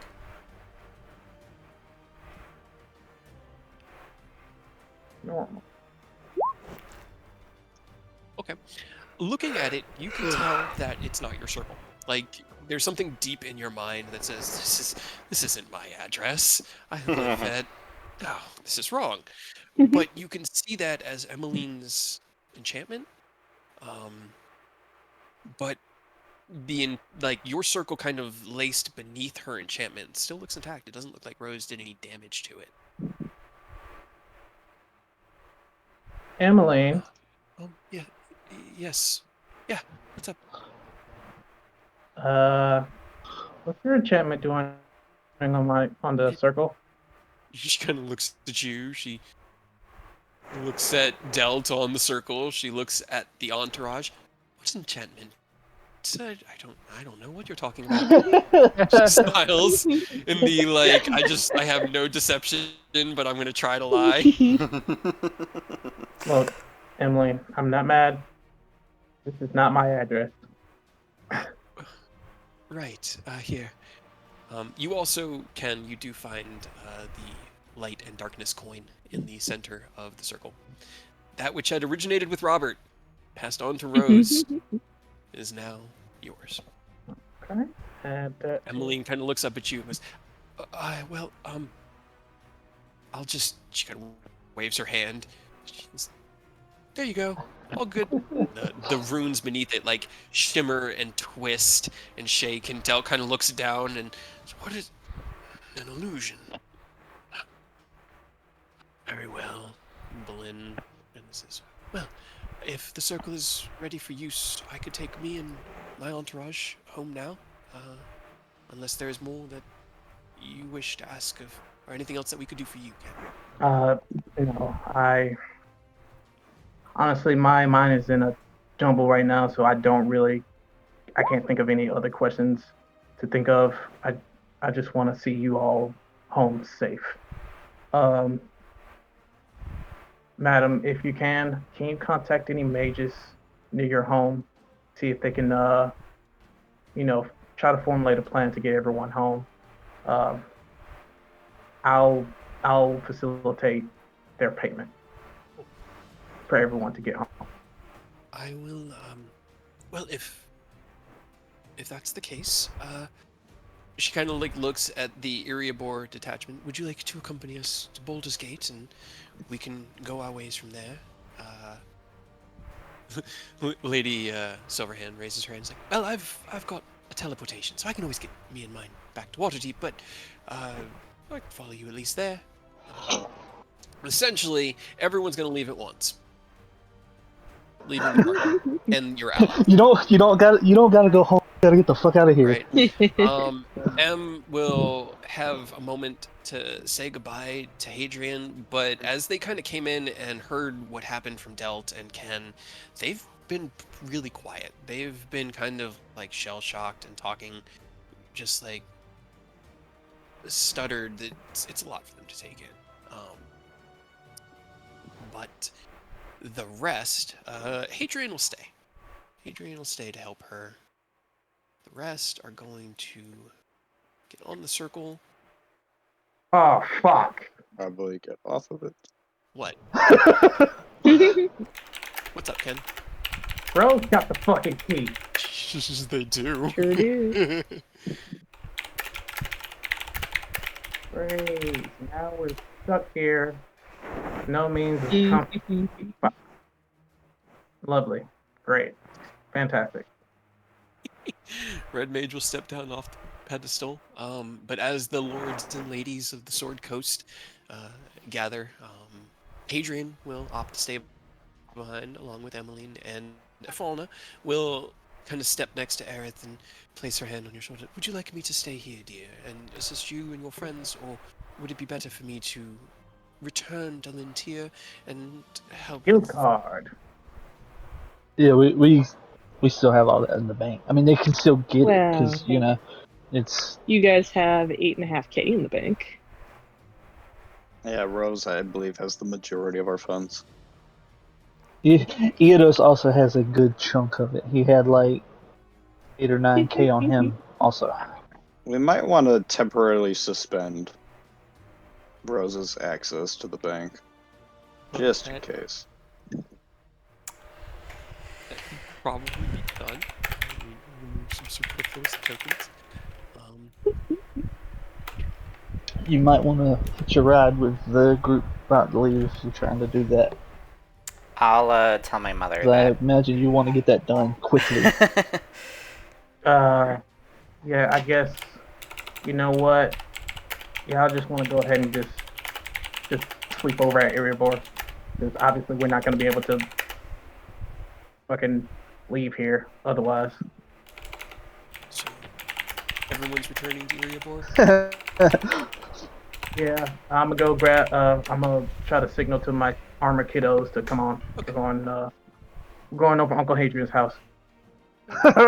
They run up in a moderately Sleepover. controlled bit of chaos. And with the second 5th level spell. Okay. The door is open to Boulder's Gate, where the majority will either find rooms to rent for the evening or continue on to their homes. Let's see, actually, 3 of them aren't, because Waterdeep is just going to go home. But yeah, you guys can tag onto the circle, heading to Baldur's Gate, and from there, let's see, Emmeline's there. You don't really have any other. It would just be the 600 gold to open up the teleportation circle through like a guild, to connect it. Right. Then you're good. What would you like to return as you come back into this moment? Nobody, your memory's still racing. The fresh trauma of remembering Koro and your life before coming here. I'd say you have a chance. You can certainly try. It's still sending between planes, so you're gonna have to roll a d20 either way. Okay. Well, I'm assuming if they said dad that it's Koro, so I'm just gonna ask if it's Koro. Like Koro? Question mark. They said one word. I said one That's word. fair. Move the turn order. D20. You feel that thread of connection still in the back of your mind, wavering, but still there, and you grasp onto it and respond with her name. You feel it connect, it goes through, but there isn't a response. Not immediately. Who knows how she got a sending out in the first place? You don't remember her being Gus Eddie's sort of caster when she was a child, but she was also 10 when the explosion happened. Well, no, she was probably mid-teens, like 14, 15. Interesting. And how long did y'all say the gap was between when the explosion happened and he lost his memories? 20 years, 20 years, apparently. 20, Something like that. 25 years, somewhere in there. Man, you had a lot to catch up on. I will say, nobody being an insightful person, the one word you got. Actually, roll me an insight check. This is really, really curious because it could go. There is a degree of how much you could get out of one word. I do have plus 10. You do have a plus 10. Okay, 17. It was apprehensive. It was more of a question than a connection. Like she almost didn't expect it to work, is what it sounded like. Gotcha. But you send your reply. Stepping through the gate, you emerge into the high hall of Baldur's Gate, where Lady Boleyn and her entourage bid you a farewell. Fond farewell. You can facilitate a teleportation to El Terrell for Lord Delt and his entourage. That would be another 600 gold. So we're looking at 1,200 total, unless you want to negotiate with the wizards to get. Nope. Okay. 1,200, and you get El Terrell back to theirs. We can roleplay the departure, or I will say, given your apology to Delt after after Rose acted, he was no longer upset, and he did want to implore upon you that he will be providing the aid that had been requested and agreed upon, but he's also looking for the aid from Boleyn. It doesn't seem like Rose's decisions put the coalition in jeopardy by any means, but it's kind of a tense farewell as you get together the mages and pay the gold and pay the fees to get them to their various cities, and then finally you step out into the very, very, very familiar guild hall in Erebor. Oni, you had followed them through, kind of just going along with your entourage, which came from Waterdeep. You follow them through to Baldur's Gate, and as Lady Silverhand is casting her teleportation, she looks at you and asks if you would like to accompany them to continue the research that you had set out on, or if you had other endeavors to follow. He'll give like a polite bow, like not like high society bow, like martial, but close fists and an open palm, sort of at the waist bend. Just I appreciate the help and the offer, but these are the people that I have been searching for. So I think it best if I see if they will go along with what I need.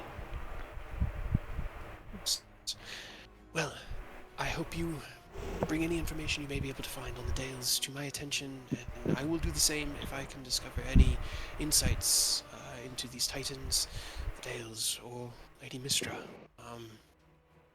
We go together with knowledge into the future and the strength to forge the right path. He'll give another bow and assure her that any information he gains, he'll make sure she gets. Okay. She will cast her teleportation, and in a whoop, all of her entourage, her and her one knight, return to Waterdeep. The entourage from Elturel is returned. Oni is there with you guys. You do tell your mother that it'd be better for her to return home, which she agrees, and they are able to facilitate. As Ken offers to pay for the teleportation circle, Falna puts her hand on his hands, like, "No, please, dear, allow me to at least cover this small expense. We can assist, get ourselves home. You have much to do in the days to come." She'll pay the wizard. That's nice. Back to Lintier, leaving you all. Here, let me just get the tokens I'm gonna need over here.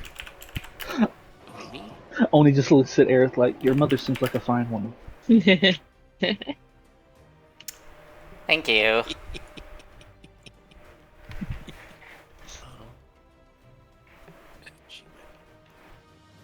Sid steps up next to Ken and says, "Right, well, I suppose I'm following you all back to Erebor. So,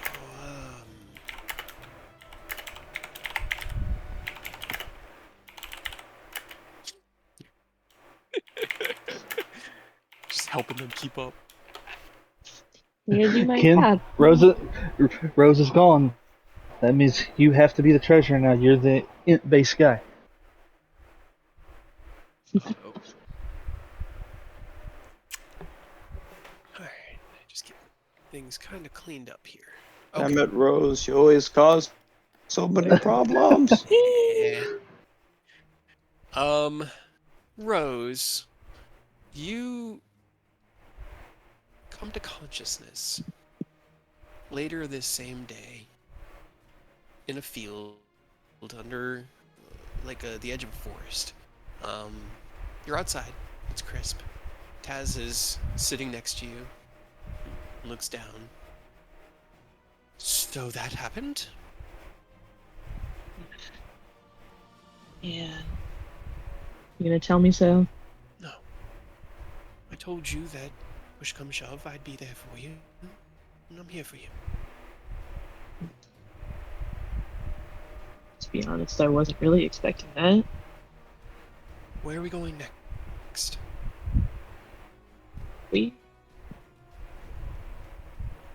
She kind of just gives you like a half shrug. I feel like I'm kind of in it now, aren't I? Sorry. That's also my fault. We all make decisions. Just so tired. Being treated like a kid and being told to shut up and stop making problems. Just trying to help. I've always just been trying to help. I know. Always. If they don't want my help, then fine. I do have someone who does need my help. Someone who wants me around. Actually, if you wanted to come with, I could definitely use your help. Sounds like it might be a lot.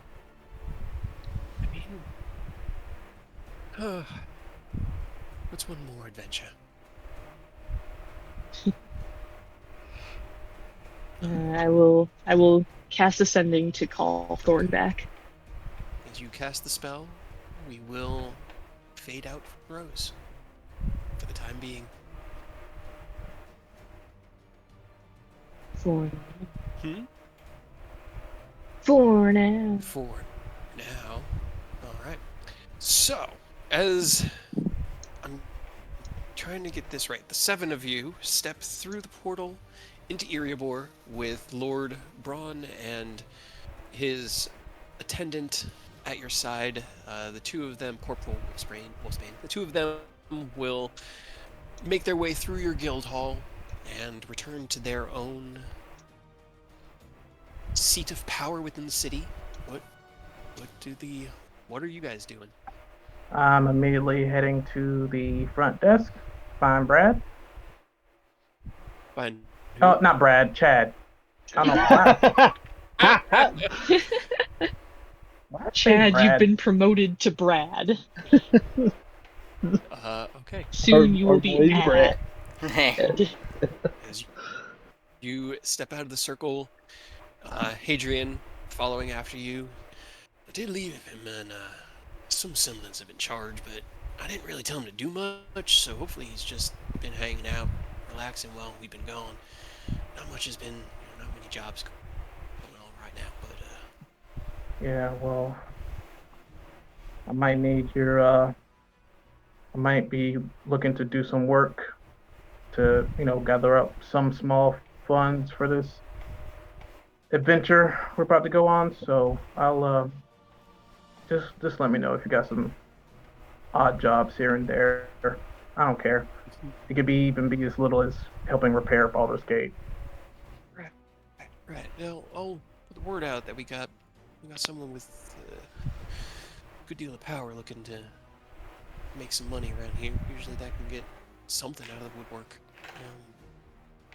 Kind of like stops in the hallway as you've been. I can imagine you're just power walking, and he's like having to walk Yeah. fast to keep up. He reaches out one hand and puts it on your shoulder. He's like, "Are you all right, son?" Do you want the good answer or the right answer? The honest answer. I'm sad. I'm disappointed, and I'm pissed. Oh, that's reasonable. That was, I've always known that they've had a problem, nobility, power, and influence. I honestly expected it to be Braun that he came to blows with, since he was the one that. But I don't know. I think this has all just been a lot for them. I don't think they wanted to ruin your chances, all right? But I can definitely understand why you feel that way, and I feel that way too. I'm hurt, sad, and I want to understand, but I don't even know how to start that. Right. Well, one step at a time. Yeah. I got business to take care of. Okay. All right. Let's go see Chad. What are the rest of you doing? I ask Oni if he should be here. Good question.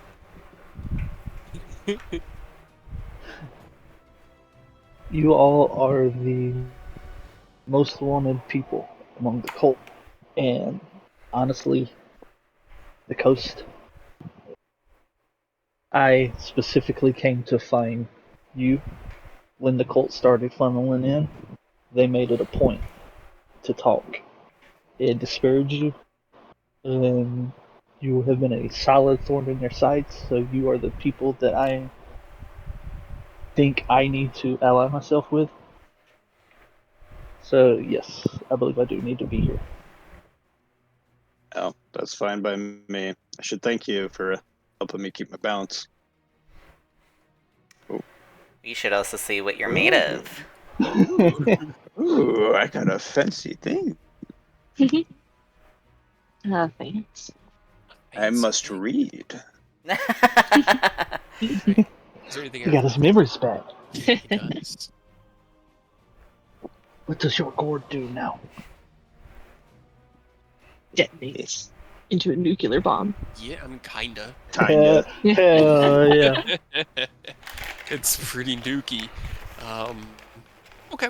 Alright, so this is happening quicker than I had expected, but that's fine. As you hurry through the guild hall, Ken, heading towards Chad, you break into the main atrium, and you see Chad at his desk. Sitting on the desk is a beautiful young woman. And if you would like to go ahead and describe your new character. Wow, so fast! Right. I know, right? Yeah, right? Well, you guys, but- I didn't know you guys were gonna come back right away. Yeah, I thought, like, you'd stay on Starfall, and you're gonna just go straight to Erebor. Well, Right. That's where she I mean, is. we would be stuck there otherwise. I know. I think Oni and King could fly, right? And Aerith has the broom, but we'd have to get nobody there unless he's willing to just swim several miles across to the reach ocean. fun. Sadly, I'm not that high of a monk. I'm more fighter than monk. I cannot run on water. Hey, dude, right here with you. Fist bump. Hell yeah. got a hot 3 levels in monk. Let's go. And, alright. Yeah. Theodos. Yeah. So she's she's a young girl, like not really sure how old she is, maybe like 20-30s ish, maybe, with radiant skin and light blue hair that almost kind of glows a little in the light. And she's wearing very fancy robes with a very fancy staff. And she's kind of just like sitting with like a bright look on her face, talking with Chad.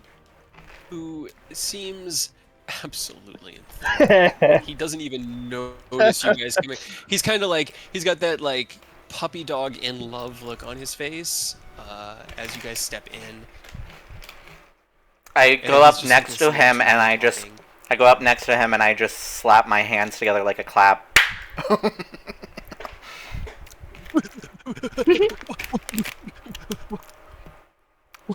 Whoa! Don't do that. Who's your girlfriend?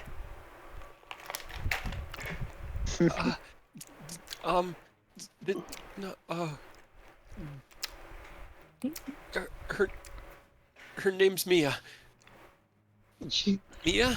as you say that, yeah, she kind of turns to Aerith with like a questioning look on her face, kind of tilts her head one way and just smiles. Just, oh, you're interesting. Who are you? Aerith Zatara. Chad kind of cowers into himself. I start patting his head. Mhm. Kind of like, tries to Chad, swat are you away. these friends? Yeah. Enemies? Frenemies? No. Well, kind of like looks. He goes, no, not frenemies.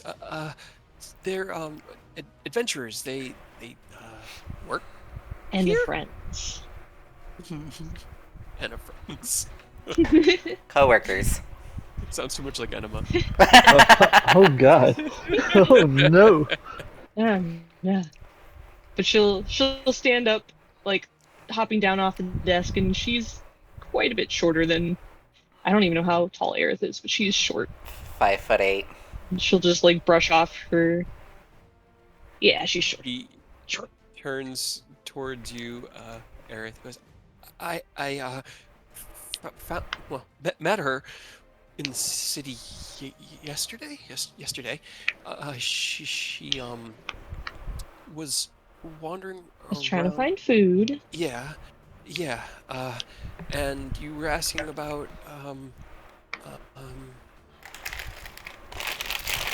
Right. So, okay, I was trying to find some food and asking everybody else around, and then this guy comes up. He's like, "Hey, why are you asking all these people weird things? And they're gonna mug you." And I don't really know what that means. So he said to come with him, and it did. I look Yeah, towards and- Chad and I give a little sly This- smile. And this He is a kind of blushes. guild. You became girl. You got a girlfriend who's a dumpster diver. Nice. I mean, well, she was hungry, Is that a good and thing? Well, are you wanting to join the Not Adventurers normally. Guild? I don't know. Who are I you? just felt like I had to come here. And there's a lot of power around this place. But actually, there's a lot of power around you guys. What's an adventurer?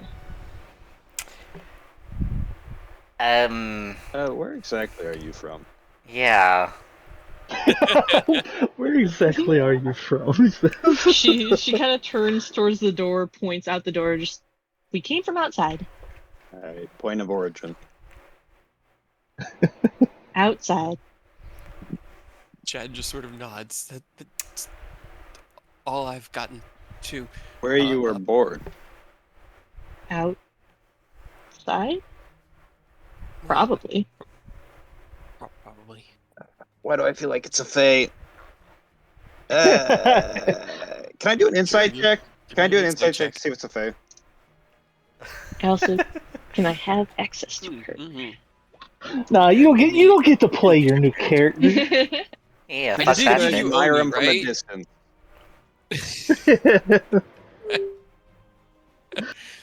All right. Roll me a deception or persuasion, your choice, to GM.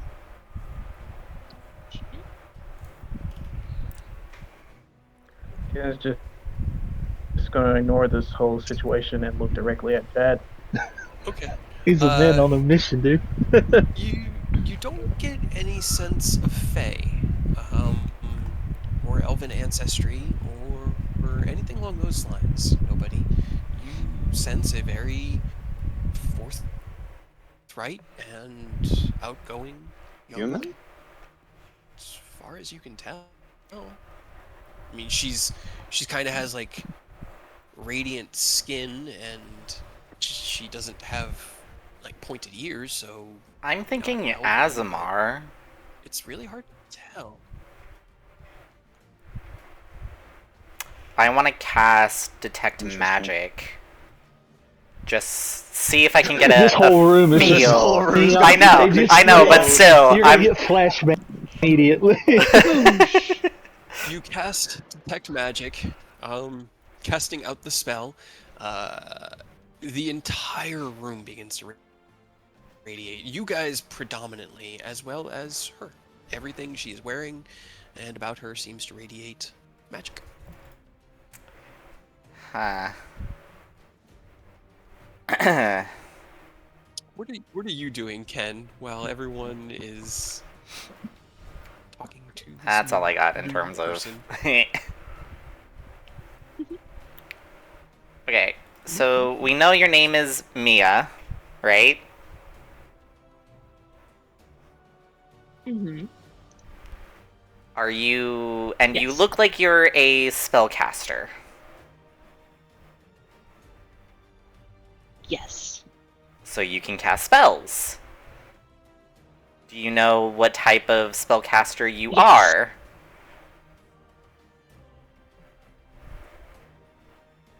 The magic kind. So from what I've been able to determine, because we've talked a little bit, I think she's a sorcerer. She doesn't seem to have made a pact with anyone, and doesn't know how to read arcane spell work, so not a wizard. Huh. Yeah, it's definitely a sorcerer. And then there was Mm-hmm. that one thing you made What's when up? we were when we were testing it out, Uh-huh. and let's see, hold on, which one?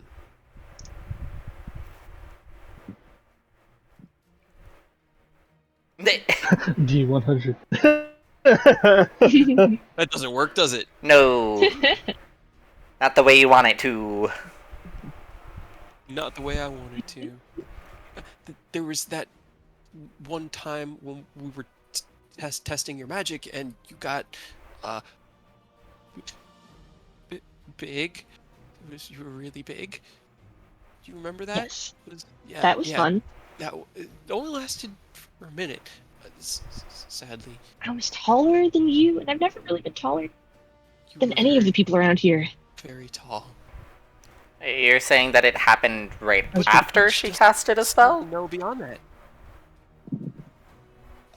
We were just, yeah. It was. What was the? Let me look at your spell list. It's like, we were testing what spells she could use, and boom, big. Big. Was that intentional? I don't, Was was it intentional? it? I not from me. Wait. I mean, no. I would have. Yes. Yeah, this is Can like I- Rose, can it but worse. be intentional? Ken, as the banter goes on around you, I feel like you want to say something. I'm trying to take care of business. He is not in the mood. Okay then. As you guys have this, Chad sees that on Ken's face. Oh, sorry. What's up, Ken? How can we help? 3 things. 1, I need you to disable Rose's access to our funds. Okay. 2, Oni, your name was? Yes. Alright, so you said you wanna stick around with us? You all seem to be the biggest threat to the cult, and what I want to do is stop the cult. So as long as you do not stray from that path, then yes. You don't have anything to worry about there. Okay. Get this man intern license to our party. Okay. Sure. And 3 is did the Avengers bring back the dragon? Did they bring the Starlight Dragon back here? Yeah. Yes. It returned a couple days ago. It was after you had left to start preparing for your council.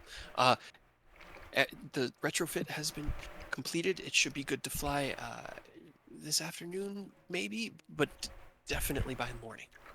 Okay. I'm not gonna fly out today. I got too much going on. Sid, come with me. You get to check out our airship. Oh, an airship? Well, hell yeah. I haven't seen one of those since... Never seen one of those. Yeah, Ken's gonna not like he's gonna like slow down on the power walk, but he's still power walking. He is over today. He is It's been a day. Got it. So, as you step away, Chad kind of looks down. He looks like the guy who got caught fucking off at work and now has to work while everyone is fucking off around him. So he's like chagrined and kind of grabbing the paperwork. He's like, okay, well, I need to just. He looks up at Aerith and Takashi and is like, this is okay, right? Usually we need majority from the party. But I didn't want to question Ken. He seemed like he was, he's like holding like a magical stamper above a piece of paper, looking at nobody and Aerith. Go with what Ken said. Yeah, we're all in We're agreement in to it. agreement on it. Okay. Shh. Denied. And then Rejected. I just need this, and he kind of hands a small scroll of, or over to Oni.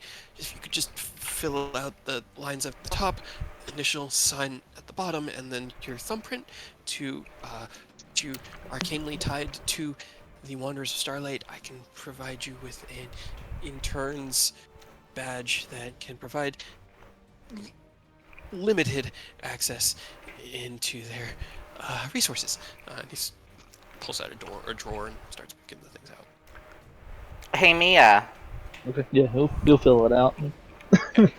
I'm not trying to get my hands into their funds, so you don't need to worry about that. Limited is more than enough. Hey, Mia. You wanna? All they do. You wanna know what it's like to be an adventurer? Maybe. She, as they were doing this, she had walked up to you and like kind of raised your arms up for you and is like kind of looking at you from like one angle and the other. Just, you are a mess, aren't you? Huh.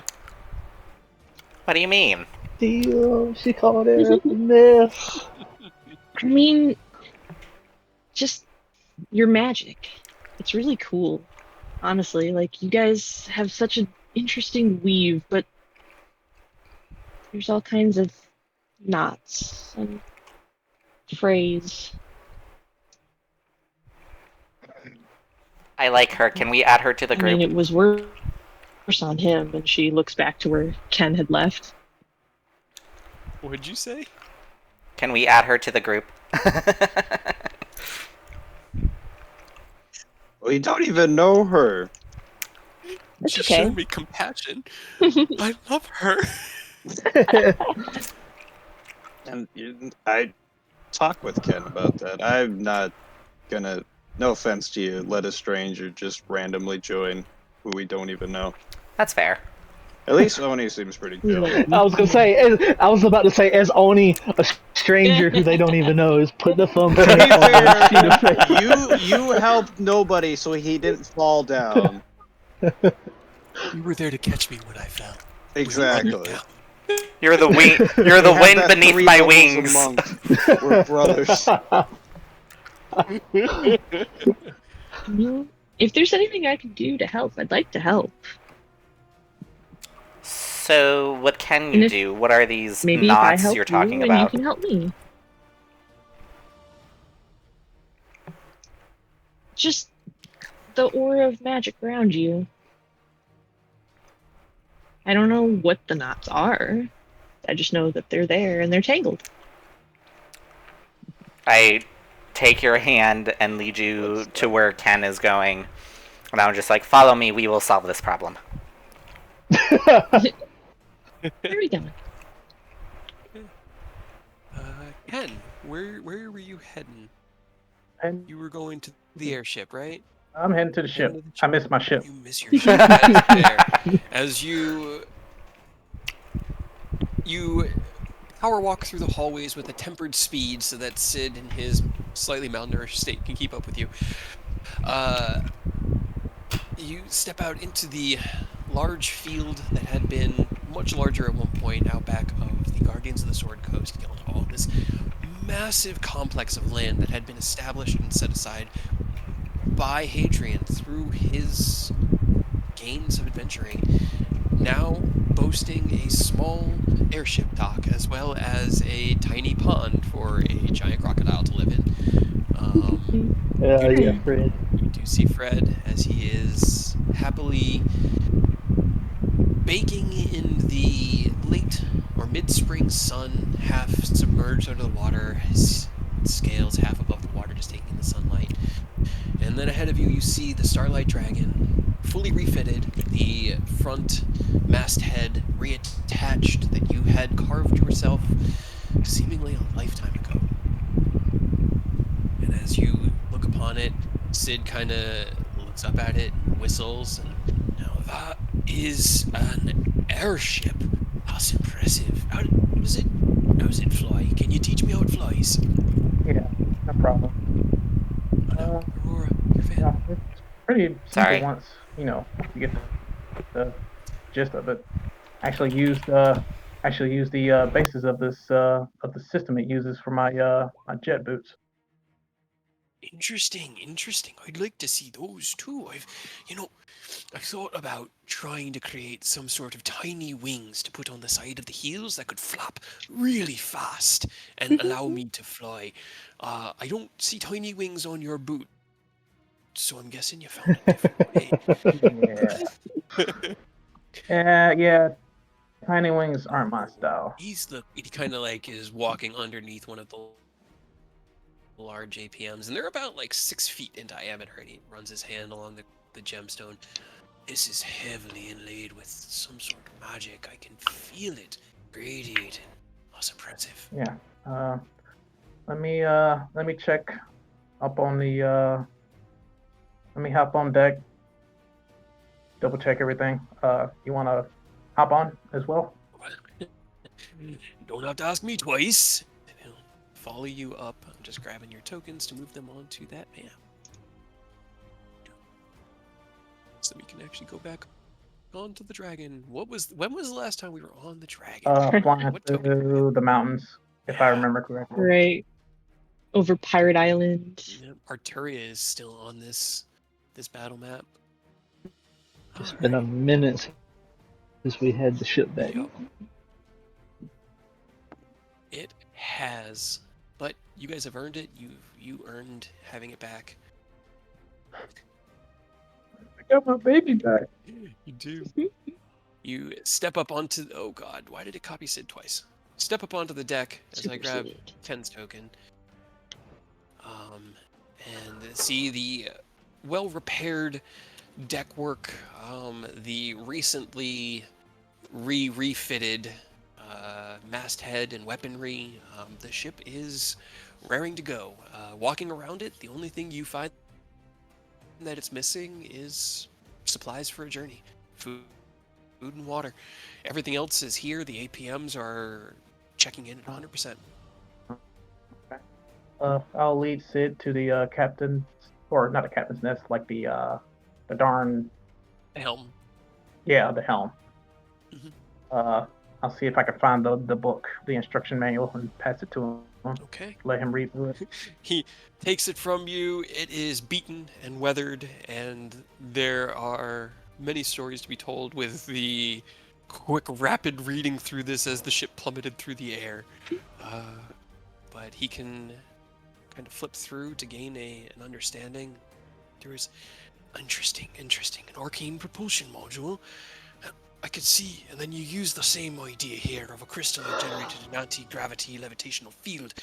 I can see them now. They're right there in your heel and the ball of your foot. That's fascinating, giving you two different. He kind of just like, it's probably comforting for Ken because it's someone that he can keep up with on like a rambly kind of rate, and goes into all of the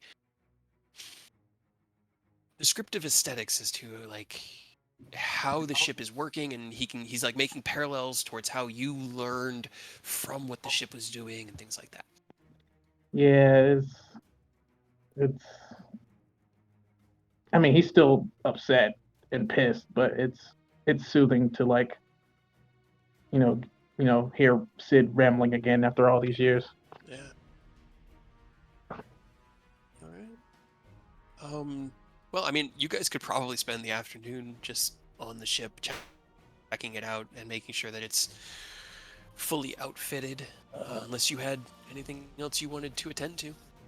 Probably just walking around trying to sort out his thoughts and try to figure out an itinerary moving forward, like, making the plans for, the gate, the Starlight Gate, and like, I guess what to do in tandem with that, like training and like building funds and coordinating with the leadership and blah blah blah, and it's a mess. And he's trying to sort through it all. All right. Aerith, you take your new friend Mia by the hand and lead her through the guild hall. Does anybody else go with them? Might as well. Yeah. All right. Two of you trail behind, heading out into the large open yard out back of the guild hall. You see a crocodile in a pond, some low-level adventurers doing some low-level training in the training field, and a airship parked just off to one side. And just as you look over there, you can see as Ken and Sid are climbing into it, heading towards the helm. This is very grand. Chat said that this was a place for people to... They come here and work. And do things for the guild. You said you didn't know what an adventure was, right? Not really. I know the word now. Adventurer. I know that you are adventurers, apparently. Kind of like a mercenary almost. Or Mercenary. someone who does tasks or fights monsters for money, sometimes Okay. fame, etc. What do they get out of it? Money. Well, what? Magical items, recognition, For fun? some people Profit. do it for fun. Okay. So it's a dangerous lifestyle, so many don't. Hmm. Guess it depends on what your definition of fun is. Doing things that I enjoy, I think. Okay. And what do you enjoy doing specifically? Talking to people, learning things. I guess definitely enjoy magic. She kind of like holds up one hand and a little bit of flame flickers across the tips of her fingers. Gotcha. Nice. You don't really... Can you defend yourself very well? I think so. In what way? Maybe well, we are adventurers. We often face dangerous monsters, dragons sometimes, and we have to be prepared to face them. So, Sure. you think you could handle that?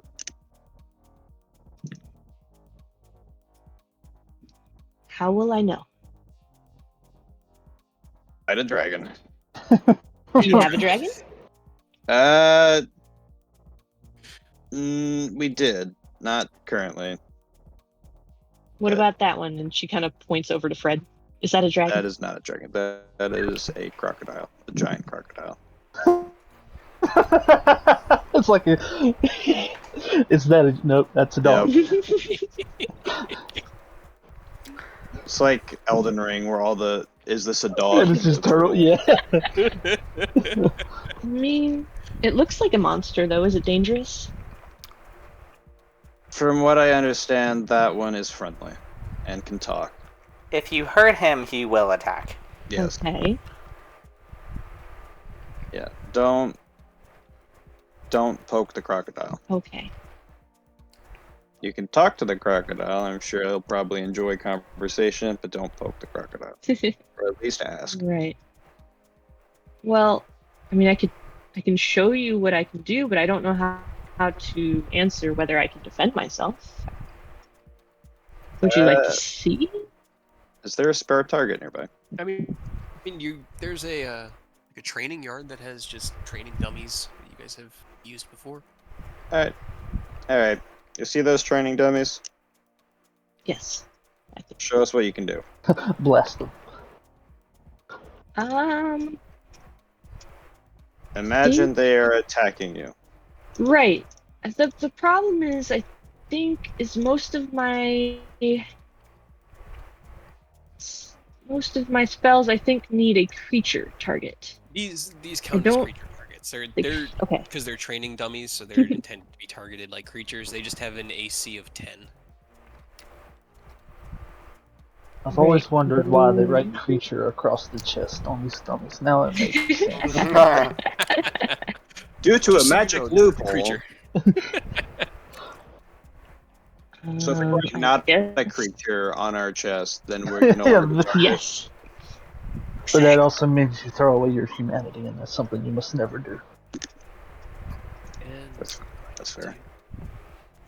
Magic I loophole. guess she'll turn to the bank of dummies and kind of like tilt her head a little bit, and then I will use chain lightning. Whoop, it's on DM. Ah, ooh. guess we can narratively explain it, Oh. since I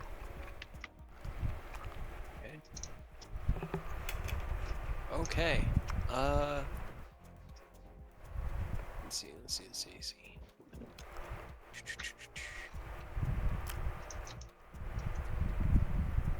And then I wanted to. Yeah, I just need to get that answer. yeah.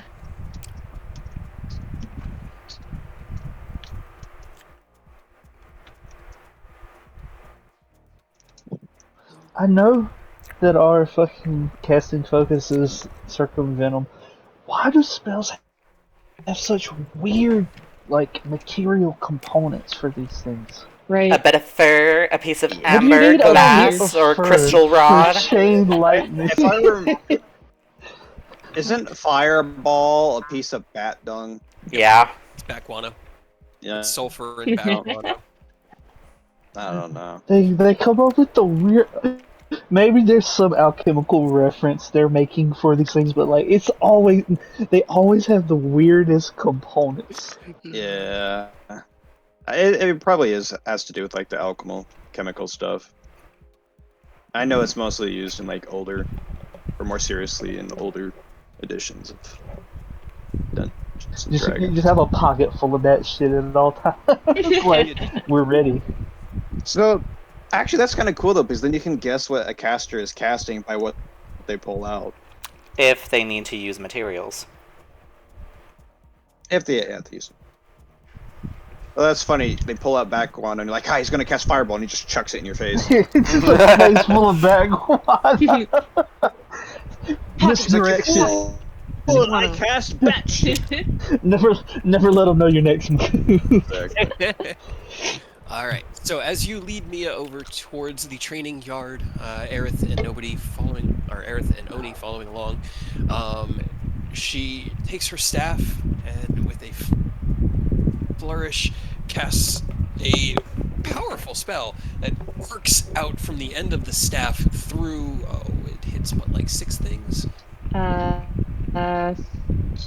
It arcs up to 3 off of the first target, so 4 Yes, so technically. 4 things total. So you watch as 4 training dummies just boom, explode in a burst of pure lightning out of the end of her staff. And then as they do,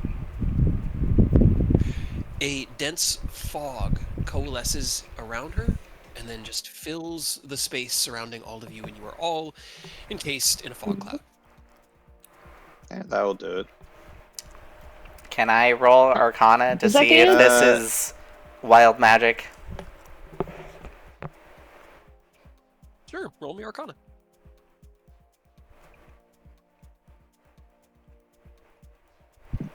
Yeah, I would say you did a good job. Give it a moment. Did a good job. Oh. You should see the fucking damage. It was 51 lightning damage. Yeah, Chain so I was like, dang it, it didn't post it to everybody. If a plus 11, you rolled a 10. Right, that's really unfortunate for our boy Aerith, but still a 13. Hard to tell, man. It was either she somehow cast 2 spells simultaneously. What you saw was as the spell was cast, there was this like wave, this ripple through the air that seemed like almost like sound waves, just like out. And in the trail of that, the fog cloud manifested. So it's up to you to decide what you want from it, but you are standing in a fog cloud. Was the fog cloud intentional? I don't think so. She's gonna just cast Dispel Magic and get rid of it. Spells magic. Wild magic makes another one. No. Didn't Oh my god. Yes. All right. Sorry, I'm just getting this guy her food, so she'll stop nudging me.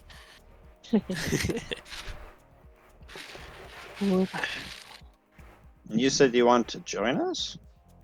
I mean, I want to help. And if joining you would help you, I mean, we and maybe I can learn did. a little bit more about you. You're gonna have to talk with Ken and get the final answer. But Okay. you seem strong enough in my eyes, so I don't have too much of a problem. It's been a stressful day. Right. Did you want to talk? I could talk. No. I appreciate it.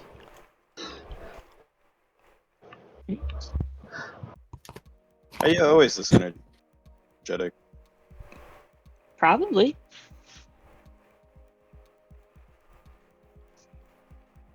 Alright, Aerith, you get to watch over our new friend here. Joy. You are in charge of making sure she gets to go where she needs to be. Cool.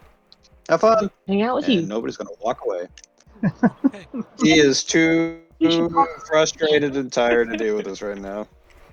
He knows something's off, and he's like, nope, not my time to figure it out. Nobody got hit with a lot of information in a very short amount of time. Yep. Got the rest of his memories back. He found out he's got a daughter. Rose He had to fight betrayed us. Rose.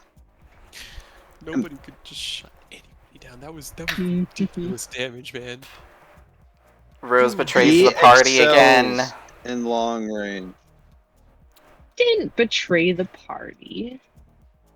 Yeah, that's pretty damn close. We all said, "Hey, don't fuck with that guy," and you fucked with the guy.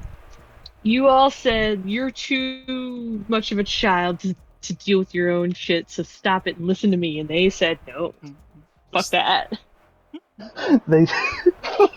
That they sounds did like what a child would do. That's great. Guys, that's Rose. Rose is 19. They've always I been- forget she's so fucking young. They're Yeah. super young. They're a kid. They're a kid. They joined you because they wanted to know what it meant to be a hero, because they'd heard great stories of all the fun things heroes do, and you've seen the adventure you've had since. Oh, they were up top. Sat and ass kicked. Ass Poor kissed. child. They were up top trying, being a hero, being part of the group, and then because of that, they just fell from heaven. I mean, we died. And then got Yeah. hurt a lot. Probably and not did a a fun lot of experience questionable things. for a 19-year-old. Damn, I really forgot that Rose was that young. Yeah. You They also joined have you guys when to. they were 18 years old. You also have to remember. But she's also changed, then yeah, that doesn't help. You also have to remember, adult age is like 15 given these times. Yeah, that's fair. I mean, they didn't Oh, it depends on exactly the get to grow up like a normal person either. None of us were grown up normal. They didn't go through the here now you're an adult. These are adult things to do. I was gonna have Emmeline ask Ked if she wanted him, or if she wanted him to have her reach out to Rose, but that was just gonna be later in the day once you guys had talked on the airship for. Just a question. Mia is not a child, is she? I don't want to traumatize another child. No, she's like Okay, close to good. 30. She doesn't. Well, she doesn't know how old she is. I But can relate Looks to that. 20s, Yeah. mid-20s. No, but Mid-late they can 20s. relate. I don't want man said I don't want to traumatize another child. we're the good guys. Never forget. Well, I feel like probably nobody was a little harsh now that thinking back because she is a child. But at that moment, yeah, in that moment, I think that harshness was perfectly reasonable. yeah, especially because he just like remembered the memory of Severin betraying, and then Rose immediately betraying. He's like, fuck this, not this shit again. Yeah. With your memories, you also know Severin was a bard. Essentially, that's how he fought. When you guys fought, his fighting style really similar to Rose's. Now that you have your full memories, you can remember the various missions and things, and he's a bard. It's probably why Rose grates just a little bit. That's funny. Rose was poking Yeah, at your I guess PTSD without as knowing. nobody leaves.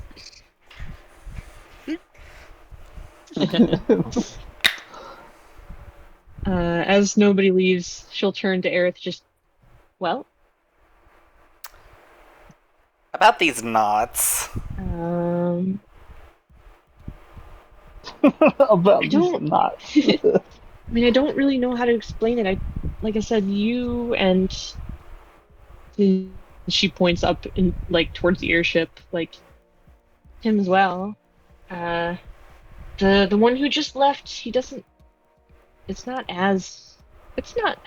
He doesn't have a lot. It seems like, but he's also not quite as tangled. There's a little bit of. It looks broken. Well, he was missing his memory for a good chunk of time.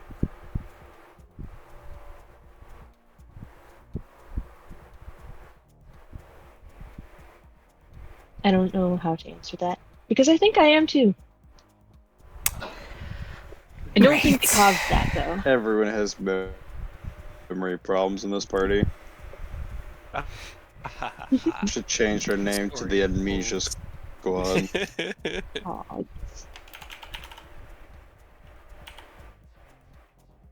Well, just think of it as like string or yarn coming out of you. Okay. And it's it looks a little different. I don't know why, and I can't really answer why they're there. Can you grab them? Can you untie them? Like, as I'm asking this, I'm taking notes. I think so. Taking notes. Afraid. Frazzled. Emanating out from me. Naughty. Wait, that's not how you spell naughty. Knotty. Naughty.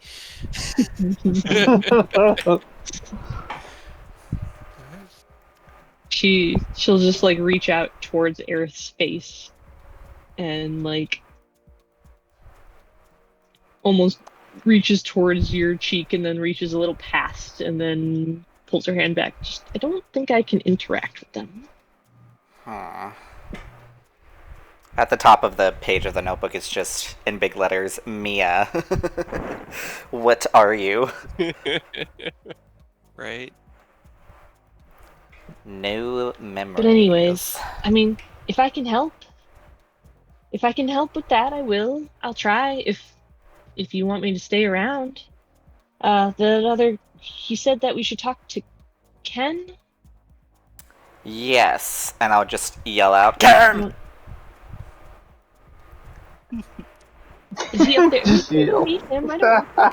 He doesn't need to come down. Hold on. And she's going to grab your hands and she's going to fly and pull you up. Okay. My arm! Do you attempt to fight it, Aerith, or No. do you just let grabber lift you into the air. Okay. You lift Aerith into the air, flying with the two of you over towards the airship. Oni, you see as the two of them fly away out of the fog cloud. Nobody had already... Where was nobody heading? Because he had already departed. I got He rid of. wants but- a quiet place to where he can just meditate and not get pestered by whatever Mia is. Okay. Whatever Quiet Mia place. is, he said. Seeing the two of them fly away, Oni, what do you do? Oh, he'll just kind of shrug and he's not flying or anything, just calmly walk, start making his way up the steps and up with the group, see what the next plan of action is. You gather together on the deck. You can hear Sid ranting inside about some arcane propulsion, something or another, a sequence of words that means nothing to half of you, and Aerith, you know what it means because you crashed because of them. Mm-hmm. But you are here on the deck. Can you hear the soft, like, tunk, tunk, tunk, tunk of 4 feet hitting the deck, and then absolutely no sound as Oni walks across it? Ken will peek out and like, what's going on? What do you want? Knock knock. Do you have a moment? Are you busy? No, but yeah, sure. What's up? You are? My name is Mia. She wants to That's help. about all I know. Well, I want to help you. Are you asking to join our adventuring party? Is what you're asking? I guess that could be part of it if you want me to. If it Ken immediately looks to Rose like, I mean, not Rose. Sarah, and like, huh? She's a very powerful spellcaster, but with no memory of her past. If anything. And apparent unintended side effects with her casting. It kind of points to the opposite direction where the fog cloud's probably dissipating at this point. Yeah, the dispel magic has caused it to just sort of like into the air. It's just this like tiny cloud drifting up into the horizon at the moment. Can roll insight on what Oni just said about her magic? Sure, roll me an insight check. Trying to think, have you guys in this campaign, have we bumped into wild magic before? Nope. I don't think so. I don't know. Vaguely, because so. you did. You retooled wild magic into Thorn's stuff, remember? That's right. So, right. like, we have a vague Oh. idea of something like it, but I don't think we've been properly told wild magic. So, Doesn't really. Yeah, no new Thorn's insights. Thorns was the what'd you call it? An Oath of Chaos Paladin? He's an Oath of Chaos paladin, and man, he's gonna cause some chaos. Yeah, I don't think Cam can ascertain the situation. It just sounds. Yeah, he's still Yeah. upset. She steps forward towards you and just like reaches down for your hand and takes one of your hands. It's just you're all important in some way, and I'm not entirely sure why. Things are difficult around you, but I want to help. Okay, well, props to wanting to help. Aerith, can you vouch for her? I'll vouch.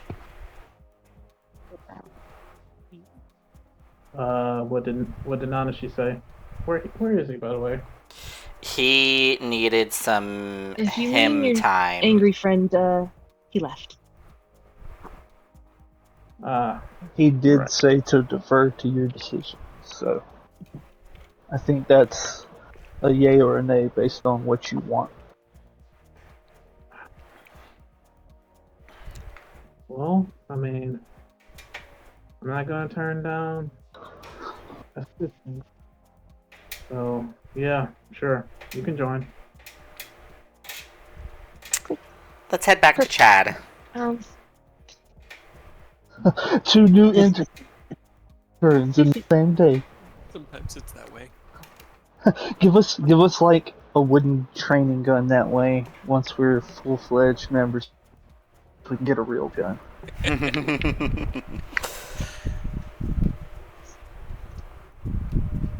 yes. Before we leave, and Mia will look at Ken again. Just if you want, I could help talk about what's wrong. I don't know what's happened, but sometimes it's better to have an impartial person. I appreciate the offer, but I am not really wanting to talk. I am wanting to work right now, so You I'm do going to both. focus on working. All right. Well, you know what? I am not in the mood to argue. Poor kid, bro. He's distraught. Yeah, I you know grab what? her Yeah, hand and we can talk later.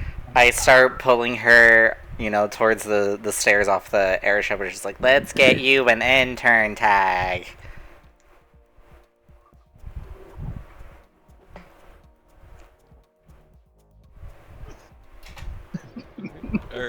Are you going to fight Aerith's pull and stay here with Ken, or just go with Aerith and leave Ken to his tinkering? And his woes.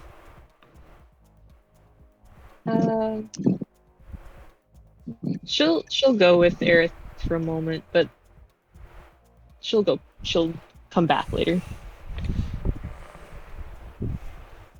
So you take Mia by the hand and you drag her off the boat. What do you do, Oni? What are you up to? What are you gonna do? Well, he could tell Ken is working through some stuff and wants to be alone, so he's not going to bother him too much. And he's already got his intern badge, so he's probably just going to spend a little time getting the lay of the land. He hasn't really been out this way, so he'll just step up to the edge of the ship, kind of give Ken a gentle wave, and 2 massive spectral platinum wings are going to spread from his shoulder, and he's going to fly off. Ken's gonna be like wide-eyed for a sec when he sees that. Roll me an insight check. Actually, no, you don't need to. Your brain kind of breaks in a second because they're very familiar looking wings. They look like Bahamut's wings, Ascalon's wings, your wings. And as you see Oni fly off into the city to get a lay of the land, you can finally understand why he has seemed so trustworthy, so a part of the team already, as you sense that he was chosen long ago to bear an artifact of your father's, and you can see it there. It's the beads, right? I want to get it right. Yep. Yeah. And he wears them around his wrist, or around his neck. He's got them around his neck. It's those massive, Buddhist prayer beads, you know? Yeah. Okay. They're platinum metallic with scales carved into them. Yeah. Like the beads like Akuma wears. Oh, that's sick. And it finally starts clicking together that you know that there are other artifacts out there. 3 others beyond the 2 that you have found.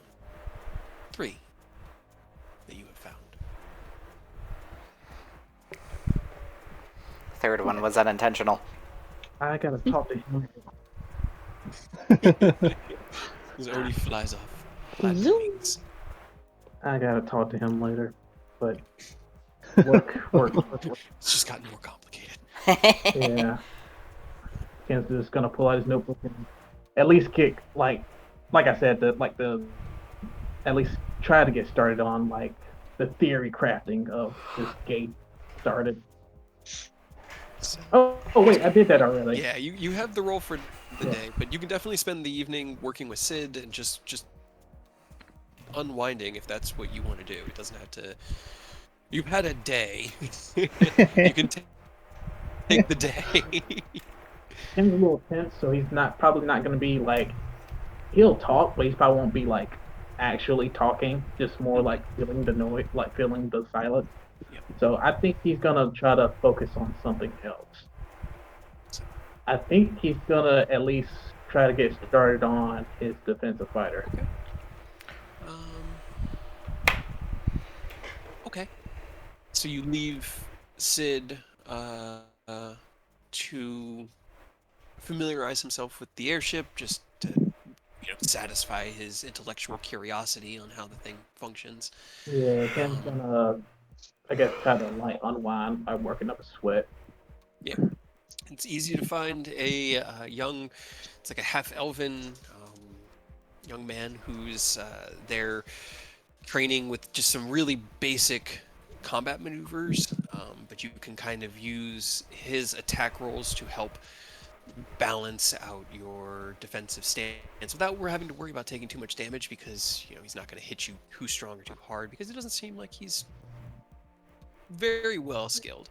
But it's a good learning opportunity for the both of you, as you are able to kind of mentor him and then use his own training to train yourself. Go ahead, give me an intelligence check for your first. Actually, sorry, this will be a wisdom check for your first roll on your defensive fighter. Okay. You're so good at those. Why That's can not- I have that role when I'm trying to fucking Commune with Ascalon. That's not bad. All right.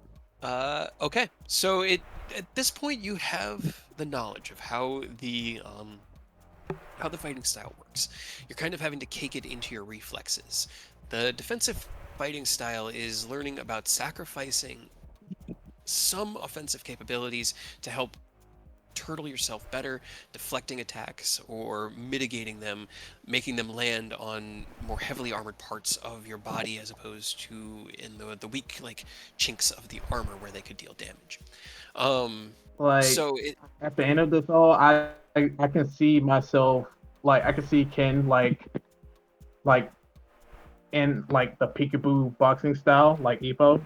That's what I want to turn it into after the train is complete. Yeah. It's that tight, held in fighting style, and when fighting hand to hand against weaponry, spears, swords, being able to defend yourself is very important. You take a pitiful amount of damage, like 15 damage, over the course of the training, but you are able to work up sweat, and with a quick short rest, you can patch up those wounds and be ready to move out onto your next activity. The young man that you trained with leaves feeling quite winded and exhausted as you put him through the ringer. You have had a lot more experience fighting than most of the people here, and hell yeah. And it shows when you go toe-to-toe with some of them. You have to hold back from counterattacking. When you see those perfect openings, you have to tell yourself, no, I don't want to kill this man. I'm just trying to train, because it's just been so instinctual for so long. We need them to not die. He needs to help me, so don't punch. Right. Don't. You see the spot, don't do it. Maybe be like, tap, tap, and you're dead there. But, It's see an opening, you'll swing, it's like, oh, you're dead. Try again. And so it's a good... the morning was stressful. It was hard because it was something that I think Ken really was hopeful for, and it did end up benefiting him. But there was a lot of drama today within the party, and half the party is gone. I think that having time with Sid and time training a young recruit, I don't know. How do you think he's feeling by the end of like 3 or 4 hours of just like putting someone through the ringer? It's early evening and he's finally like toweling off and wrapping up the training. Still sad, but he's not as like upset or tense anymore. I mean, it's still gonna take like another day or two to, I guess, work through it all. But he's not as like laser focused about what Rose did anymore. So a little bit of catharsis in training. Mia, you are dragged handily through the guild hall once again into the front atrium where you find your first friend, Chad, sitting there. And as you step in, he looks up and he smiles and his eyes go wide. And he looks at Aerith, then his eyes shrink just a little bit. Aerith sees his eyes go wide because he sees Mia, and Aerith just has a little smile.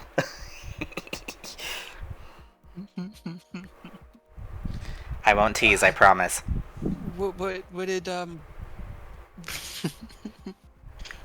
what did he say? He said that... Well, we're back to join, right? Mia is gonna join the... Still lagging. Yeah, I am still lagging. Oh no.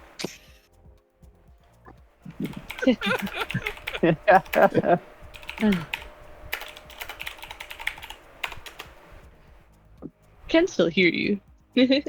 Yes, but it's annoying that it dips. Okay. It dips so much. Yeah, it's all good, man. I'd rather you participate in whatever way you can. It's just funny. I tried Roll20, it didn't work.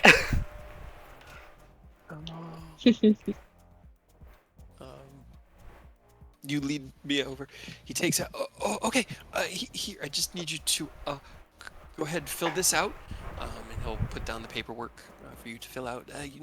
Name, birth date, city, hometown. Wait, none of this is. Mia. Yeah. We kind of like looks at it and looks at you, looks at it. Did we just lie?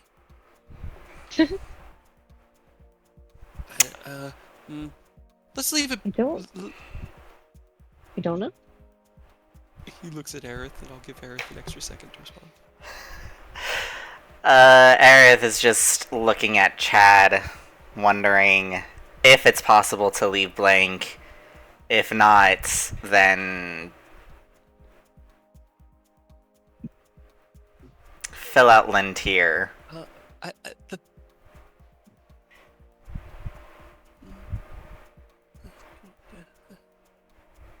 Let's leave it blank. That way, if you remember, we can fill it in, right? Sure. Okay. Then just go ahead and the thumbprint right there. He'll just you write your name on there, and that's literally the information. Yes. Yeah. She'll push her thumb down onto the paper. Now what? You push your thumb onto the paper. There is a flash of magic, just like you had seen earlier that day with Oni. Your thumbprint is left behind on it. And it looks down at it and goes, okay, well now you get one of these. You take his drawer, take the little tag out, and he'll push that against the same piece of paper, and it'll transfer the intern boobs tag identifier, and then now you at least are associated with their adventurer group, have some access to their resources, the guild hall, food, which you already had. But now you're associated with them, and you could stay in their barracks if you wanted. Let's go back to the cafeteria and get more food. Come on, Chad. Okay. Come on, Earth. Well, first of all, I was kind of hoping Talk a little bit. I was kind of hoping we can see a friend of mine, about your memory situation. Sure. Oh, I have the magic mirror, by the way. Aureus or nobody? Or nobody does? Nobody. And he doesn't need it anymore. They got them all back. Hooray! Does Aerith remember that? Yeah, you would You- know that he yeah. has the mirror. I'll just say stay right here, 1 moment, and I'll go and find nobody. Okay. Nobody. Roll me a survival check. Oh, did he go into town? And My Aerith, dying. and you roll me an investigation. No, he's hiding. He found Oh, a quiet that's right, place that's right. on the guild hall to hide. Which I felt survival would be better for that That's fair. than stealth. Give it a moment. You had good rolls on both. Well, I've had stealthy. Right, I wanted to give him a chance. I think Oh, only Oni has Damn it! the possibility of finding me. I was you are close. unable to find. You were close. Come on. Chad, to the cafeteria. Chad, look at you. Okay, Mia, let's go. And he'll Doesn't get he up have work to do? Not anymore. to be young and in love. Chad. Right? Chad. How old is he? I forgot his He went age. from getting shit to just finding someone. It's nice. Like 18, 19. He's young, but she's endearing and beautiful, and maybe he's got a cougar thing going on. Who knows? Yeah, we're not That judging moment. this Chad. Yeah. He gonna get some. Chad's out here living his best life. The world might end at any, you know? Exactly.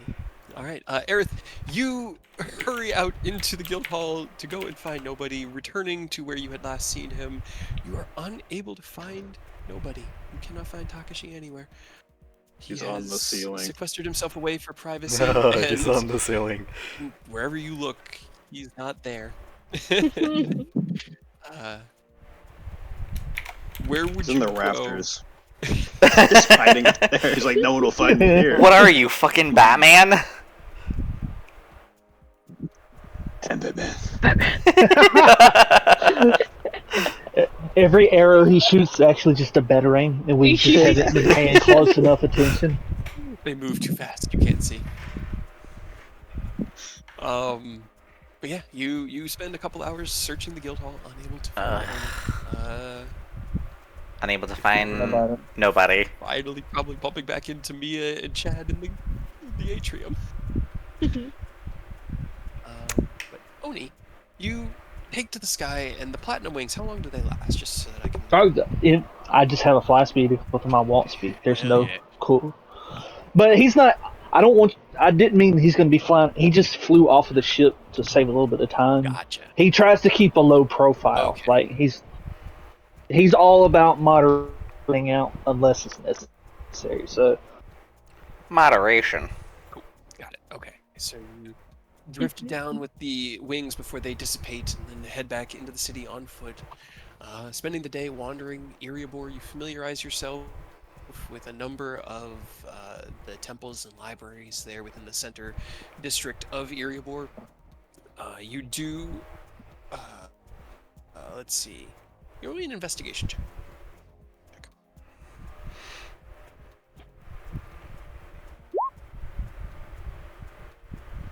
You do find both Lorena's and Manon's as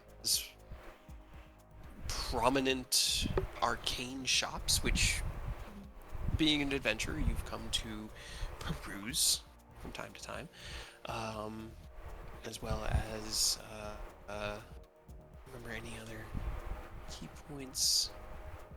okay, good to know. Yeah. So you know where they are. You kind of get a feel for it. Find a couple of restaurants, and mostly it's exploring that center like districts. So Lorena's, and then in talking to people there, they tell you of Manon's as like, oh well, if you're interested in this kind of stuff, then this is the place where you really want to go check out. And it's up to you whether you pop in or not. He'll he'll probably go just to introduce himself. Just if he is planning to stick with the Wanderers, he's probably going to end up here at some point. So just to be friendly, he'll go. Just let him know. All right. You head in. You're not buying No, anything, no, right? no. No. Um, he doesn't have a lot of money, and he's just an intern, so he's not going to spend any money unless he runs it past the party. That's So fair. That's fair. he also only has like 2 things that he could even spend money on, and they're both very basic things. So even if he did, it wouldn't be like he needs a lot because he's a monk. So basically, he's not wearing armor. Like he's got 2 magic rings and the necklace that are attunement, and everything else is just generic, uncommon, or common magic items for everyday use. So they probably, when they see him, they're like, oh, "I'm just not gonna spend money." Great. Give me a charisma check, because it does come off. It doesn't come off as any sort of like dismissive, but I'm curious. Okay, that's Oh. actually good. Surprising, he doesn't have very much charisma, so Right. I was not expecting it. The same elven woman is working the front counter as she usually does, and in seeing you come in, she greets you. There is a small conversation where you introduce yourself as a intern of the Wanderers of Starlight, whom she's familiar with. She attempts to sell you on a few things today, namely a very expensive potion, which she points out once during this. Someone will buy it. But We're gonna get that in the very last session of this campaign. We'll buy it just so that we can say we did it. you know it, you'd better. Well, the thing is, like, if you don't, Manon might give it to you because it's like, this is just Taking up space at this point. It's practically jelly in the bottle. We need it gone. But yeah, you introduce yourself, you give a good first impression, and while she is a little disappointed that you spend no money, she does invite you to come back, and that lets you know that Manon's is here to service any arcane equipment needs that you or the other Wanderers might be looking for, because man, if you guys spent a lot of money at that store. He definitely appreciates it. And I mean, like I said, I do have 2 things that I might want to get upgraded, but it's literally just +1 to a +2 type deal. So it's not really going to be spending a lot of money, I don't think, compared to what we normally would. But she might get a little bit of business later on. Who knows? All right. That's she'll take it. She'll take it. All right. Well, do we want to have the party gathered together for an evening meal? Would you all gather together to have dinner together, or do you guys just want to do food separately and then find respected? How do you want to do the rest of the day?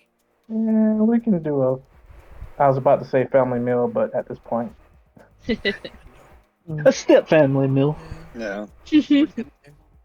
Nobody would come out of hiding to eat. Okay, you all gather together in the new cafeteria where Mia and Chad have been chatting and eating and just hanging out for the day. Mia will follow Chad back to the atrium so that he can actually do his work, and then Mia will get bored, and so Chad will follow her because he is like a puppy.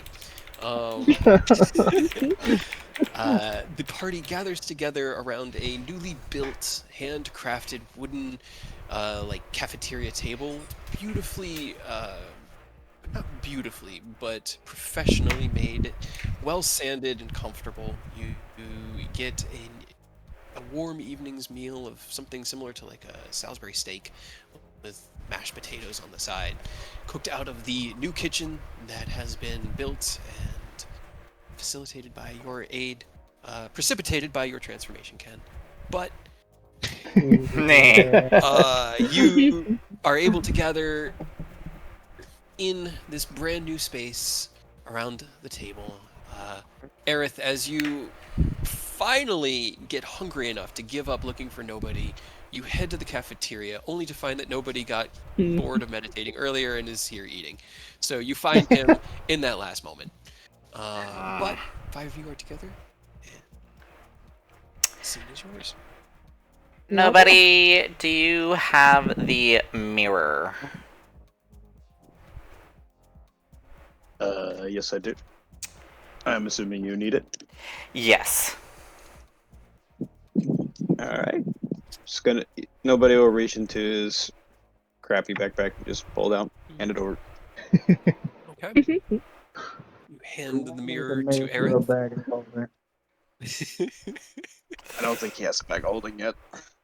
Yeah, I was about to say, remind me to make you a bag. Ah, gotcha.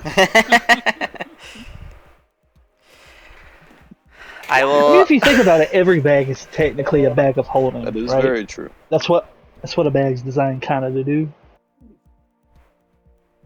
All right. Make sure you put it in your inventory because I'd hate to lose it. Oh shit. Let me What do is that. it? This is a mirror Magic of mirror of the past. This will help unveil some of your missing past. Okay. What do I do with it? I hand it to you. What I do, I hand it to you. Now look Now into what? the reflection. I say this Okay. extremely ominously. No, I'm kidding.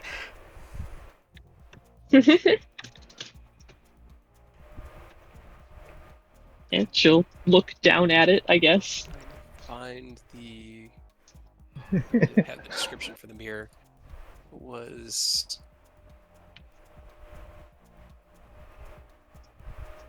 I found it last game. I think it's in the Tomoa Can stuff. Yeah, it was from Tolkien. It's the mirror of the past.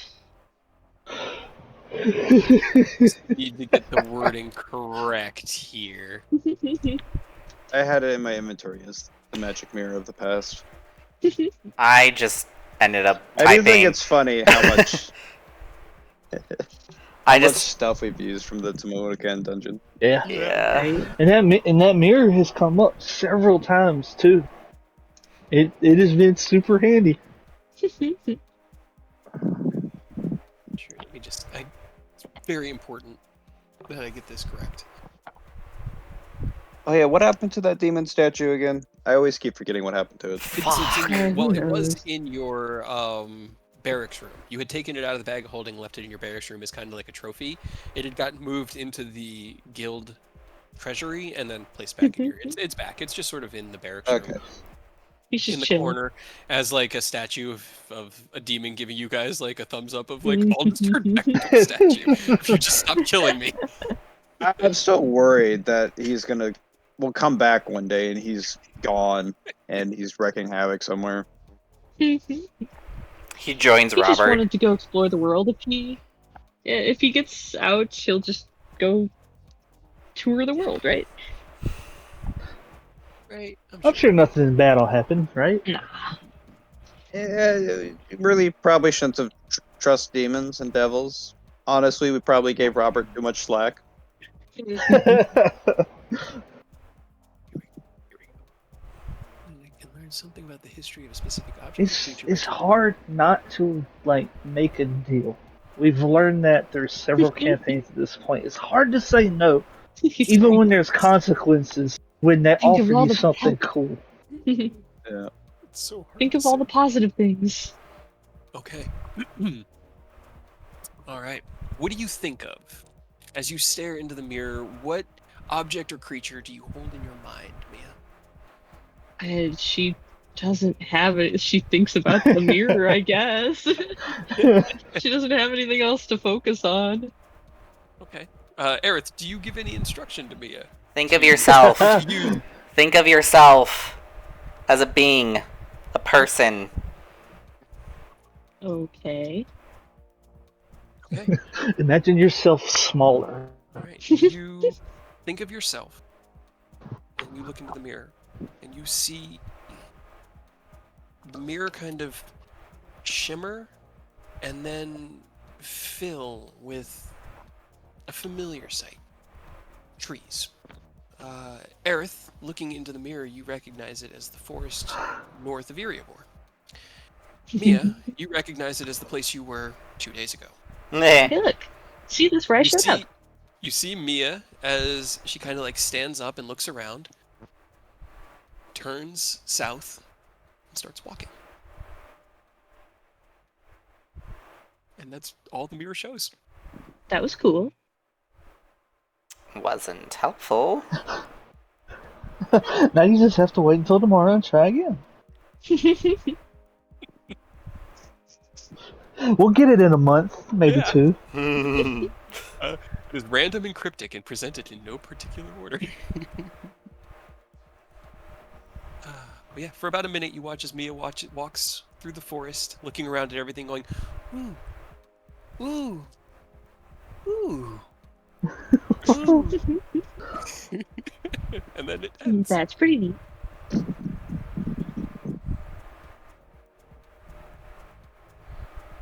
Right. Now what? Now, either later today or tomorrow, we're gonna visit a friend of ours. Friend of mine. Okay. They can be my friend. Sure, why not?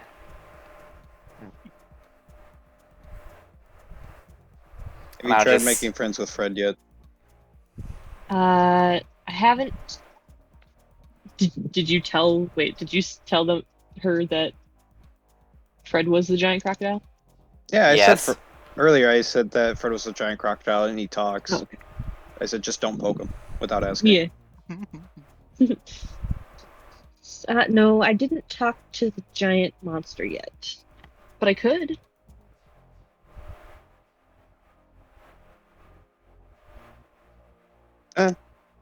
Who's this friend you had in mind, Aerith? Aureus.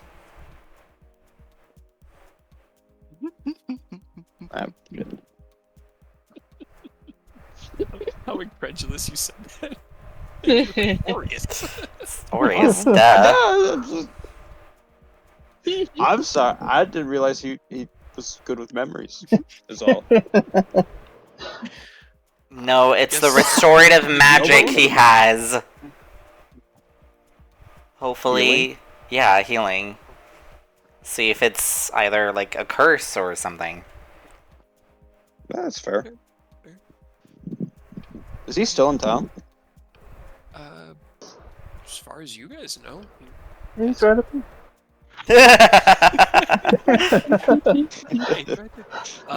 While you guys are eating, Emmeline will kind of like come into the cafeteria, and as she steps in, she sees you guys like talking amongst each other, and kind of like stops. Has to like. It looks like she has to convince herself to step forward, and then she sits down at the table with you all and looks over at Ken, like,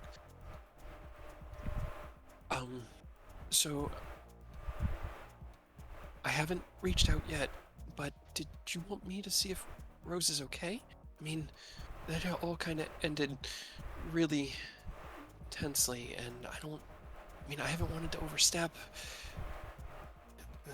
but at the same time, I'm worried. Like, that was a lot for them.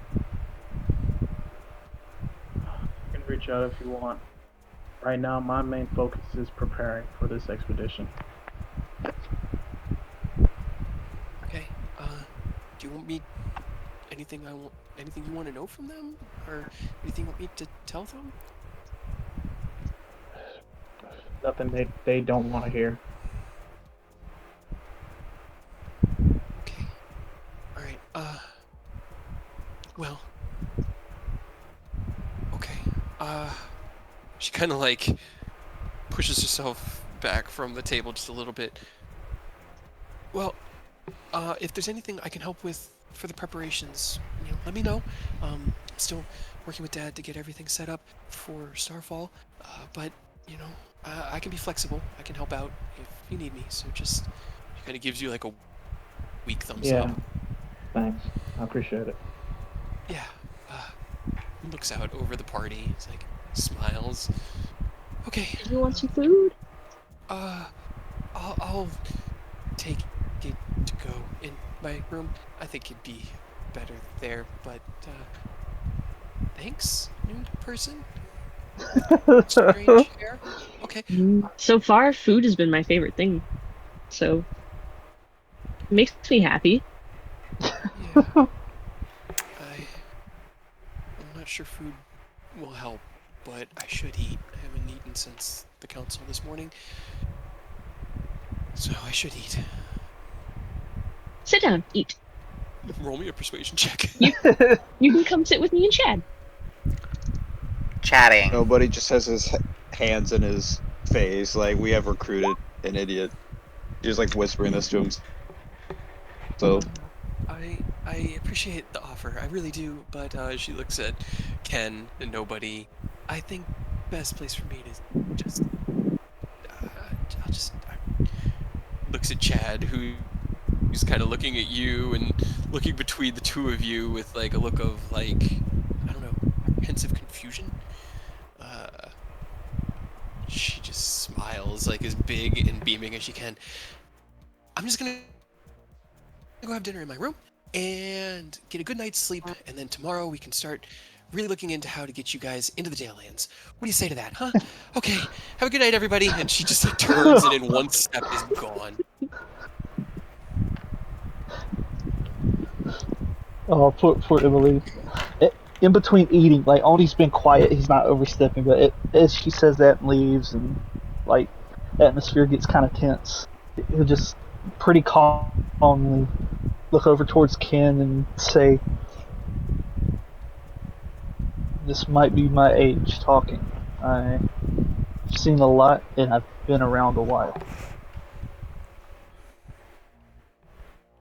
I know that interpersonal relationships can cause problems.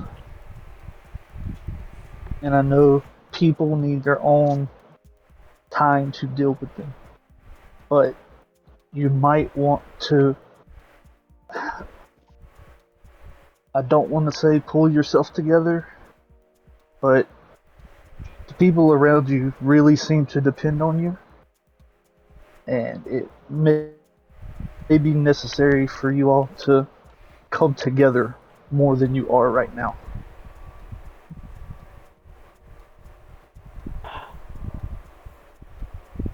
cheers, I'll drink to that. Yeah, it's very difficult at the moment with everything that's happened so far today. But you're right. No, the dad wouldn't want to see me like this. I need to, I need to, I need to pep up. Get to try to focus on what we need to do.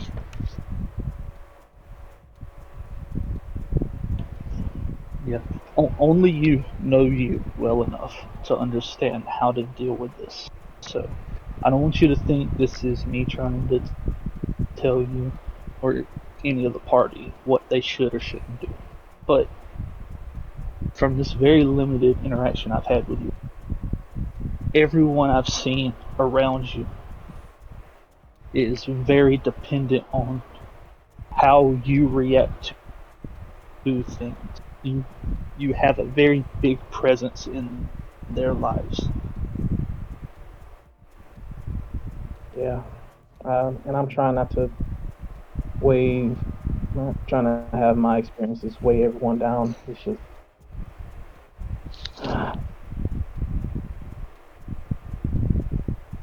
I've got so many things going on, and Rose just had to stack that on top of everything.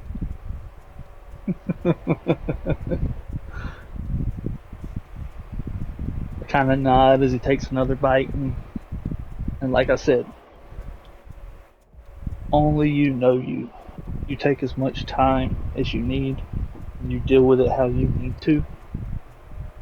Just don't lose yourself to that. Yeah, you're right. I appreciate words of advice. Truly, I might look a little down in the dumps. I mean, technically, but I appreciate your input. Truly. Thank you.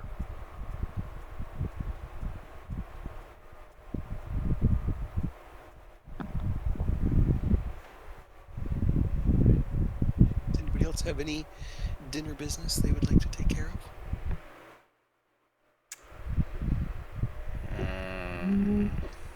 I guess. While I'm here, Mia. Mm-hmm.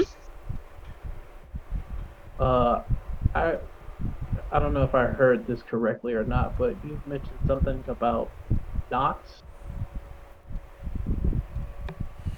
Wait, what? You meant, I'm not sure if I heard correctly. I was a little distracted with my mentor earlier. You mentioned something about knots. Oh.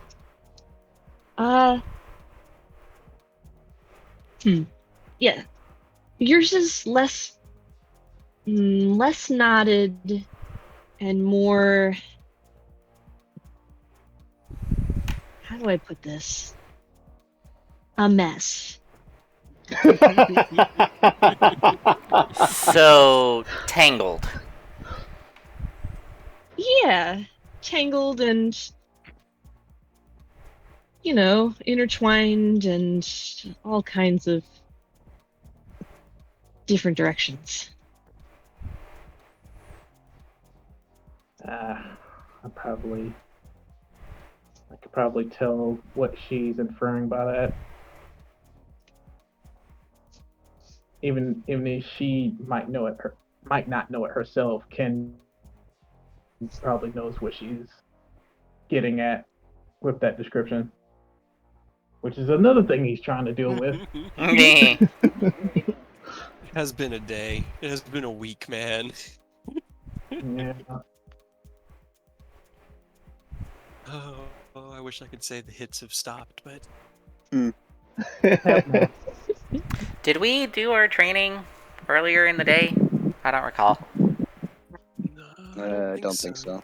I mean, Ken Ken did. did his. Yeah, you guys did it earlier. before we realized that Unos was gone. That's right. You guys did. Because I remember Rose had stepped Oh. out and found the message. So Mhm. yeah, you guys had done your daily training this morning before the council. Mm. Oh.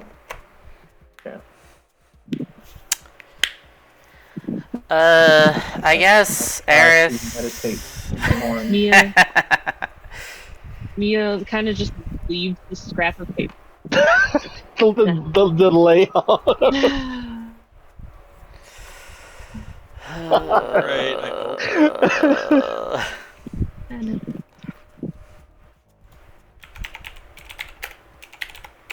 What were you gonna say?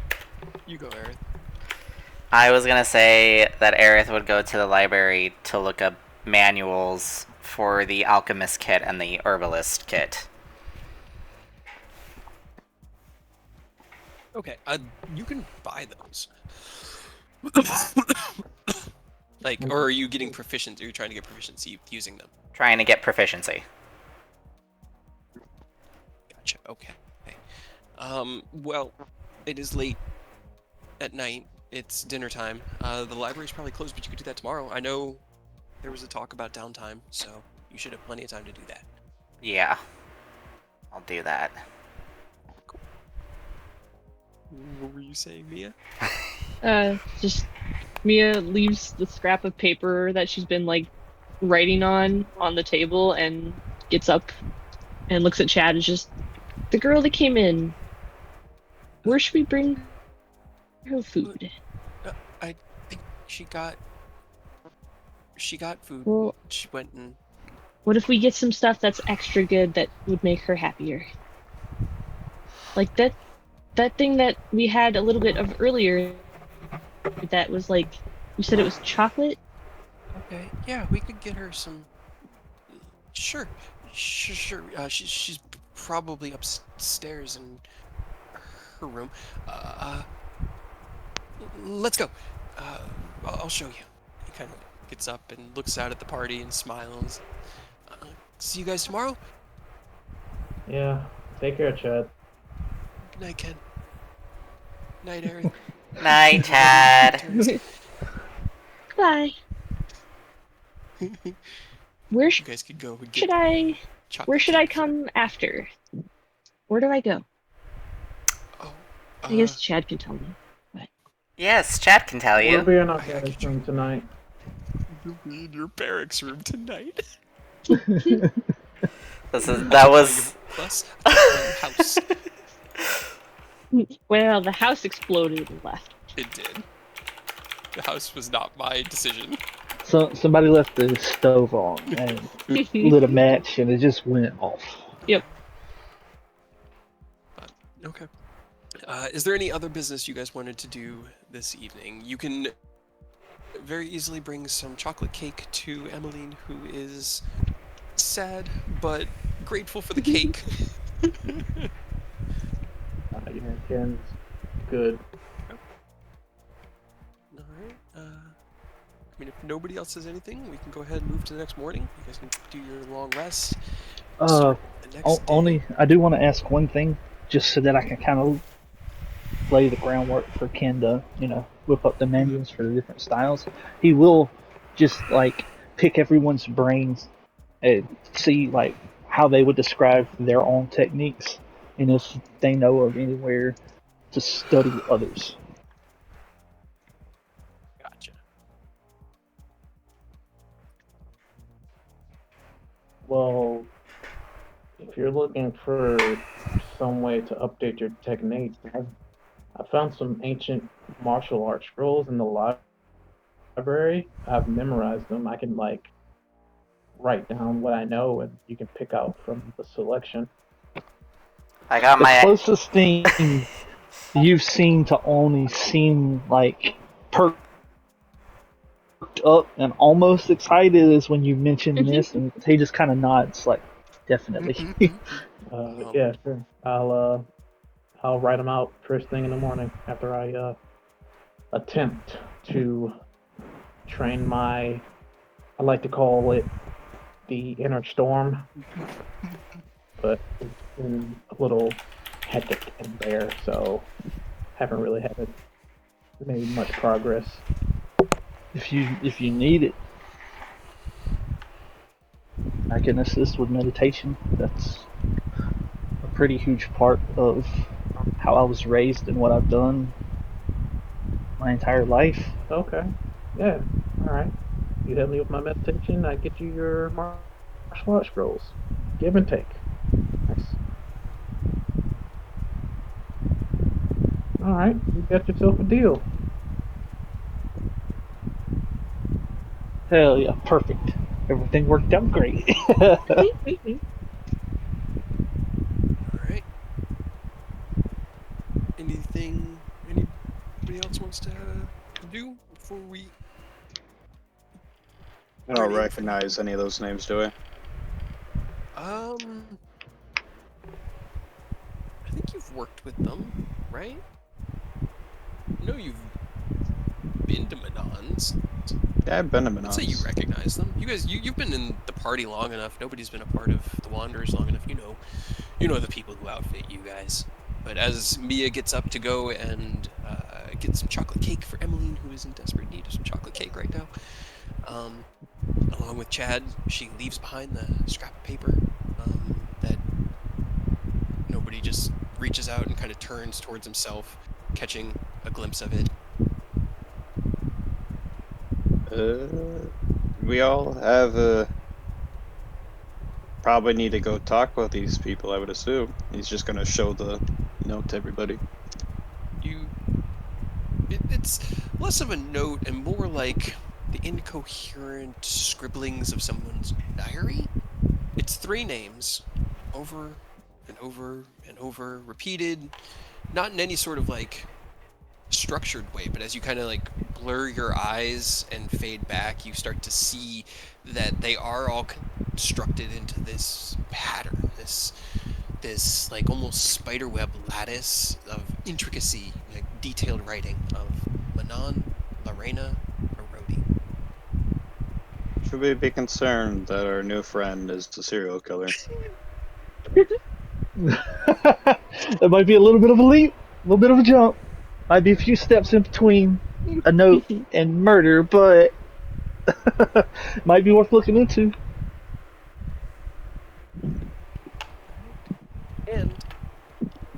I know we could keep going. I mean, we're really just figuring out where the story is going right now. So we can keep going if you guys want to. But if you want, this is, I think, a good time. What do you think? I'm down to keep going. I'm fine to keep going. I'm good either way. A little bit. I'm good. All right. Could we take a break for a second though? Because I gotta go bathroom. Yeah, I kind of got a pee, so that works out great. Right. All right. Short break. Yes. And maybe Aurora can figure out his Discord. See if we can get it to be a little less shitty.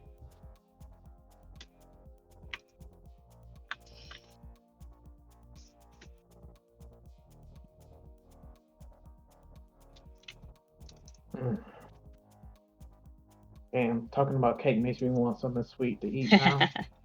Right? I always want something sweet to eat. There's a gas station up the road from me called Sphinx. On occasion, they'll stock these like these really not like they're like kind of small, but they're like wrapped up in these plastic packages. They're like miniature like cheesecake, pretty Aw, much. That sounds Have, really like, the good. strawberry. Yeah, they got the strawberry swirl cheesecake. Oh, Fucking fantastic to be like gas station cake. man. Right? That sounds really good. I want some cheesecake now. God damn it. well.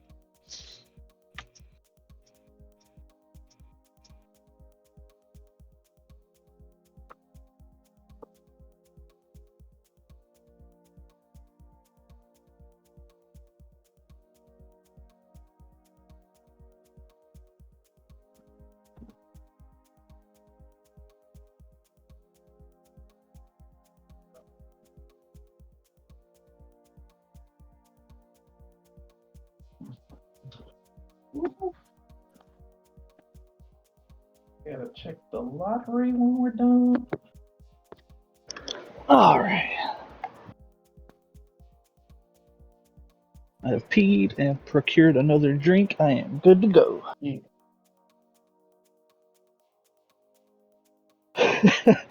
Man, poor Ken. He has Mm, had a day. And it's not just one day either.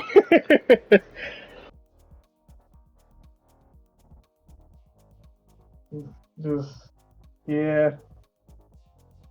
No, having to get resurrected again to like, seeing the light that is like, realizing one of his life goals and like unifying the land against the cold. He's like, I'm gonna do it. I'm making my dream a reality, and then that happened. Thankfully, Rose didn't kill anyone, and they said they didn't intend to, but they were probably gonna fuck him up a little bit just to feel better. So nothing super bad happened. Yeah. Still not great. Definitely not ideal. But Kim was super diplomatic and handled that stuff like a champ to the point that, like, I don't think they could have really held it against us. Yeah.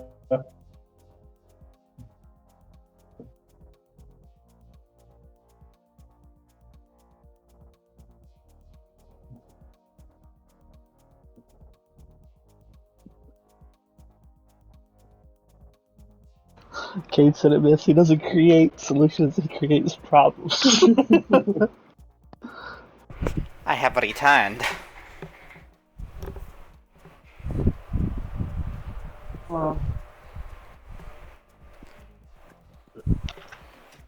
Alright, Aurora, you're the next to have to betray us or dip on us. I'm pretty sure I kind of did that all in Curse of Strahd. Kyle's already had his 2 characters, so you have to find a way to leave the party, but on good terms this time. How about that? No promises. This time you have to bring something in you don't normally. You bring a paladin in, bro. I want to see you as a paladin. We'll see. We'll see.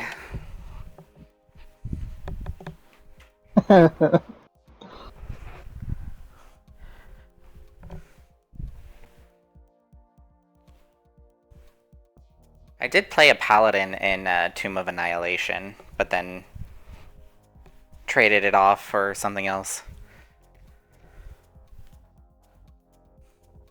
What kind of paladin was it? It was a homebrew subclass called Oath of Luna. It was essentially like turning the paladin into a rogue.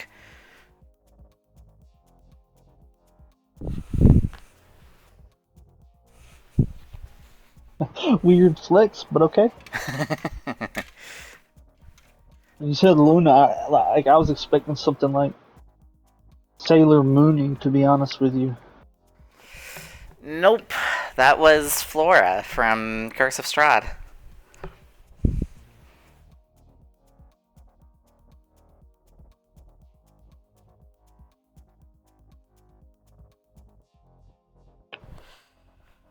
And it's still crazy to think that we actually finished Curse of Strahd. Just glad we did. We had a happy ending. Well, maybe not for Yeah, we Fleur. managed to get the good ending somehow. Maybe not for Fleur, but we got it. We got a happy ending. We got it for the main guy. That's the ones that matter, you know. This is Strahd. Yes. Yeah. Fleur got what he deserved. He almost got away. God, if you had made that second athletics check against Eris and had managed to dodge his grapple, he would have just fallen to the ground and you would have flown away and been scot-free. And I would have been damn impressed. Oh my God. If I wasn't silenced, Gave the hag a book. if I wasn't silenced, I would have gotten away. But damn Savid for knowing his shit. Yeah. The man knew what was up. Can you go outside? Go on. He might not have been like a super valuable asset most of the time. But when he was needed, he fucking clutched. Stepped up. That poor man was definitely fighting above his pay grade. Oh man, from the moment he met us, he was fighting above his pay grade. He was flirting above his pay grade. We threw that when Des threw that knife at him. Day one where I stabbed him in the hand. Yep. Ah! Oh, is this your guys' other campaign? Yeah, this was our Strahd game. We had a NPC companion that we'd found in a like. It was like an old abandoned castle. Dilapidated manor. Yeah. And he was there. We were like, dude, what the fuck are you doing here, man? Like, we didn't trust anything he had to say, so we were like, just stay here. And like, I had an artificer, and so I wrote on the walls like, just stay here. We'll be back for you, probably. And we left him, and we were like, you'll be secure in this room. And we went to go explore the castle, and we did a long rest on the second floor. And while we were doing the long rest, Gina's character Des was on watch and sensed or saw Savid coming because he was like, I don't want to be alone downstairs. There are ghosts downstairs. And as he approached, she just picked up a dagger and wanged it. Poor guy. Yeah, And he was like, Some random. ah! he had a rough time. The same thing that happened with Rose, how like when we first met Rose, you know how we attacked him? We did that with Savid because he was in a room in the castle, like where they kept all the ale and wine stuff, because there was a bunch of barrels and casks. And he didn't see us coming, and we snuck up on him, and like we're prepared to jump him, but we talked to him. Whew. That campaign could have went a whole different way if we had killed that man. Without Savid, holy shit, we did so much for him and Damas. Like, by the end of that campaign, Savid and Des were essentially married. Des was pregnant with his child, and our happily ever after was all of our kids, or all of our characters were like 5 dads, a daughter, or 5 dads and a daughter.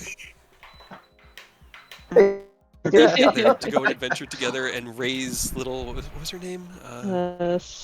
Saray. Soraya, something like that. Yeah. Shara. To raise her by like. Oh god, that was a nuts adventure.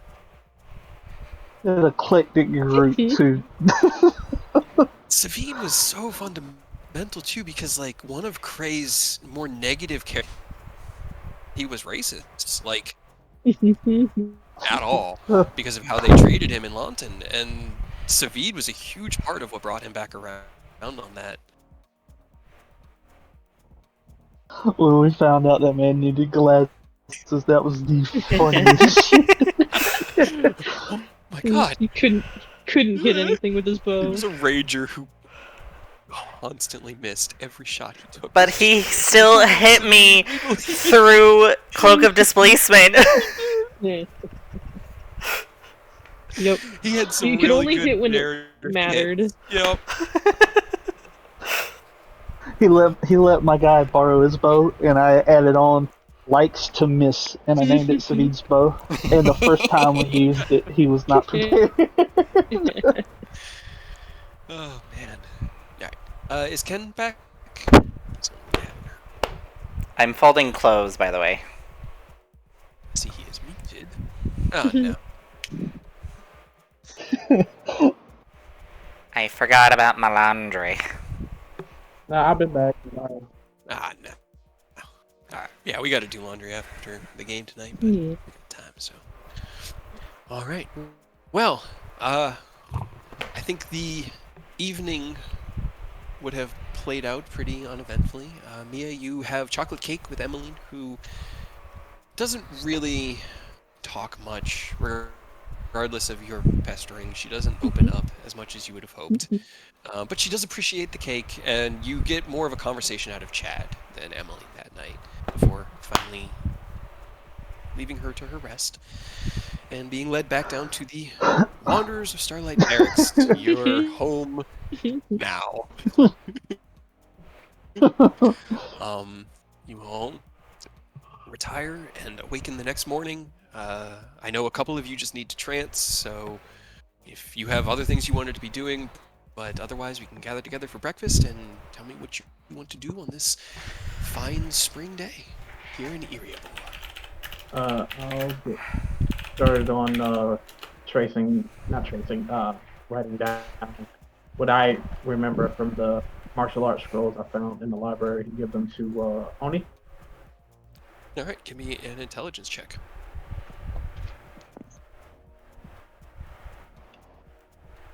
Okay, that's good. Alright, you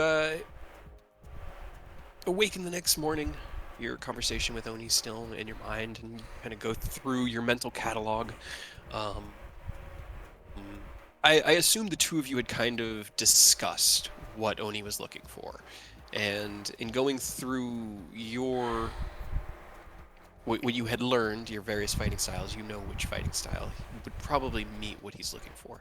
And so you begin transcribing it. It'll probably take a few hours to transcribe the scroll fully, but that would be, your morning, unless there's anything else you wanted to do. I need to meditate. It's true. It's true. Aerith, go ahead, give me your intelligence for your spell sniper training. As I wait 20 years for it to load. Oh. Well, I mean, I feel like we're probably going to take it like a day or two, so it's not a big rush if you don't want to jump right on the scrolls. Because I really Oni's only after two. He wants to work on Mariner, and he wants to work on blind fighting. I feel like I can get started on blind fighting because that's more instinct than like form. So if you do want to meditate and do that, that's okay with me. Okay, that works.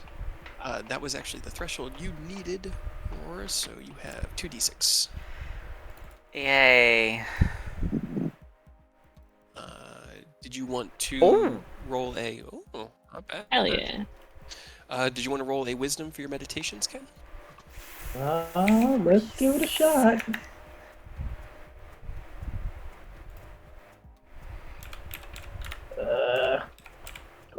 See, Hey. told you you just Gotta work needed with Oni. Oni there. As you kind of awaken, you go through a morning stretch routine, get some breakfast, kind of get ready. You sit down to begin transcribing the scrolls before he taps you on the shoulder and alerts you it's nothing that's pressing. And I want to say with a natural 20, offers to assist in your meditations, Yeah, guiding you, I got you, dog. Don't even worry about it. guiding you through.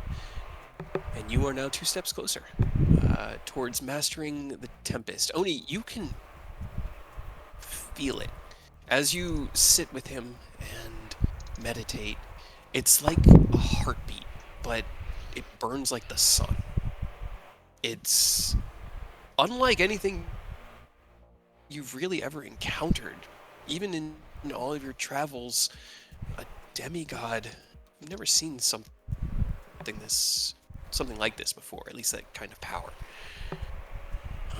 And it is extreme and overwhelming to the point that you would say that unfettered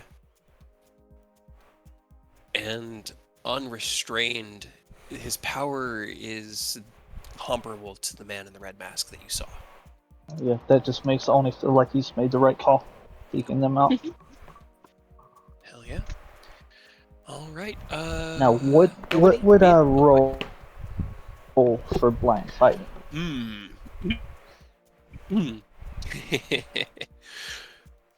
Does anybody want to? We could help. Okay. Does anybody want to help Oni practice his blind fighting? You need somebody to train. I could do mobile. Just run around in circles around him while he tries to smack me. That's actually not a bad idea. That's actually a really good interaction. I like that. Go ahead, both of you roll your respective checks. For Oni, it's a wisdom check, and for Takashi, it's a dexterity check, and you get them at advantage.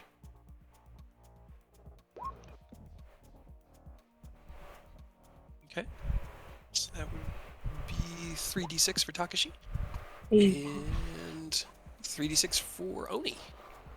And then for Oni's information, because I know you need a number to work towards. Oh. Right? I haven't given you that, right? Yeah. How many d6s did I get for the roll from last night? For Defensive fighter. oh, let's see. That is a good question. That would be 3d6. Okay. All right. Ooh, look at that. That was almost a met. Damn. Don't know how far I am. Oh, that's not. Oh, that's very far away. Yeah, I think you just got started on it, but Yeah. it's all good. Oni, your number is for blind fighting 215. Alrighty. Do you happen to know what Mariner will be, just so I can go ahead and start like put the total that I have to work towards for it later on? 190. Okay. Cool. All right. 29 out of 200. As your day begins, Mia, you awaken with your new friends and see as they all kind of break into groups and pairs to practice, train, and hone their skills right after breakfast. Is there anything you want to do? I guess she'd watch for a moment before going to Aerith and being like, hey, what is everybody doing? We are training to get better at stuff.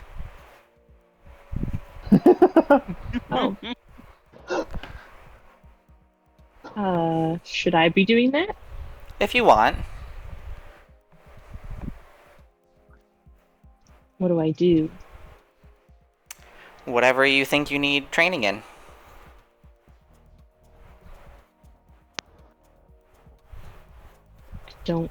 I don't know. Well, I don't know how I can help you.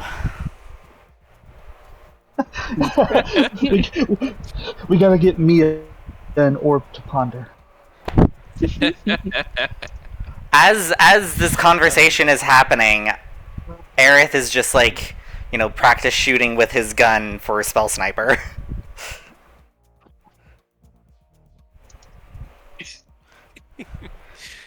Okay. All right. So as you're talking to Aerith, he's got his weapon out. This very small, compact, handheld device that seems to be able to change shape, and he's holding it out. And every now and then, there's just like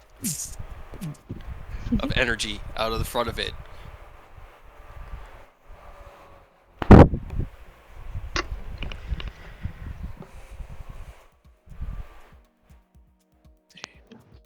I mean, I don't know. Can you help me? With what? I don't know. I don't know what I'm supposed to be getting better at. You can get better with your magic, your aiming, your, I don't know, movement.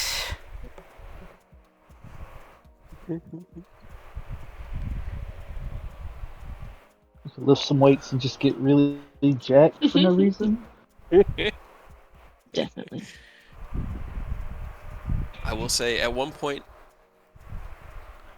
you probably get distracted and take a unintentional pot shot as another sending reaches you this morning.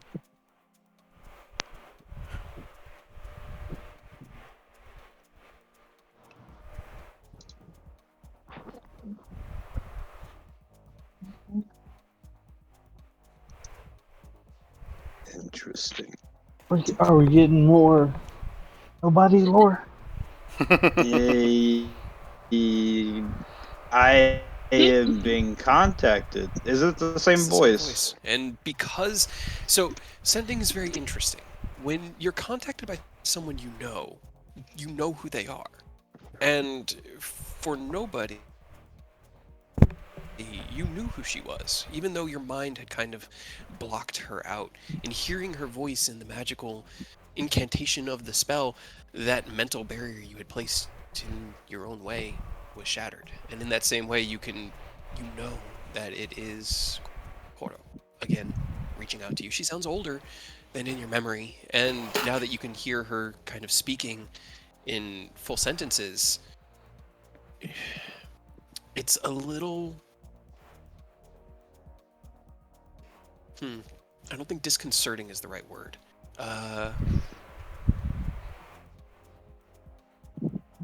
And everything that I'm thinking of has a negative connotation, and there's no negative to it. It's just unexpected. Like, you recognize the voice on a primal level. So it just feels off, is what it is. Or it just... Yeah, it feels off. Yeah.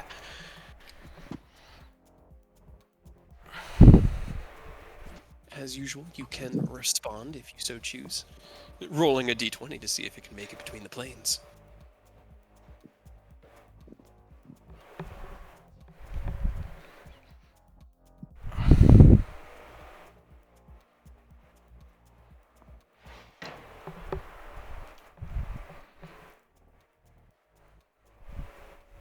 What's the word cap again? 30, 25. 25. Pretty good. 25. 87. Did you have any ideas for things you wanted to train for me? I mean, just Josh. No.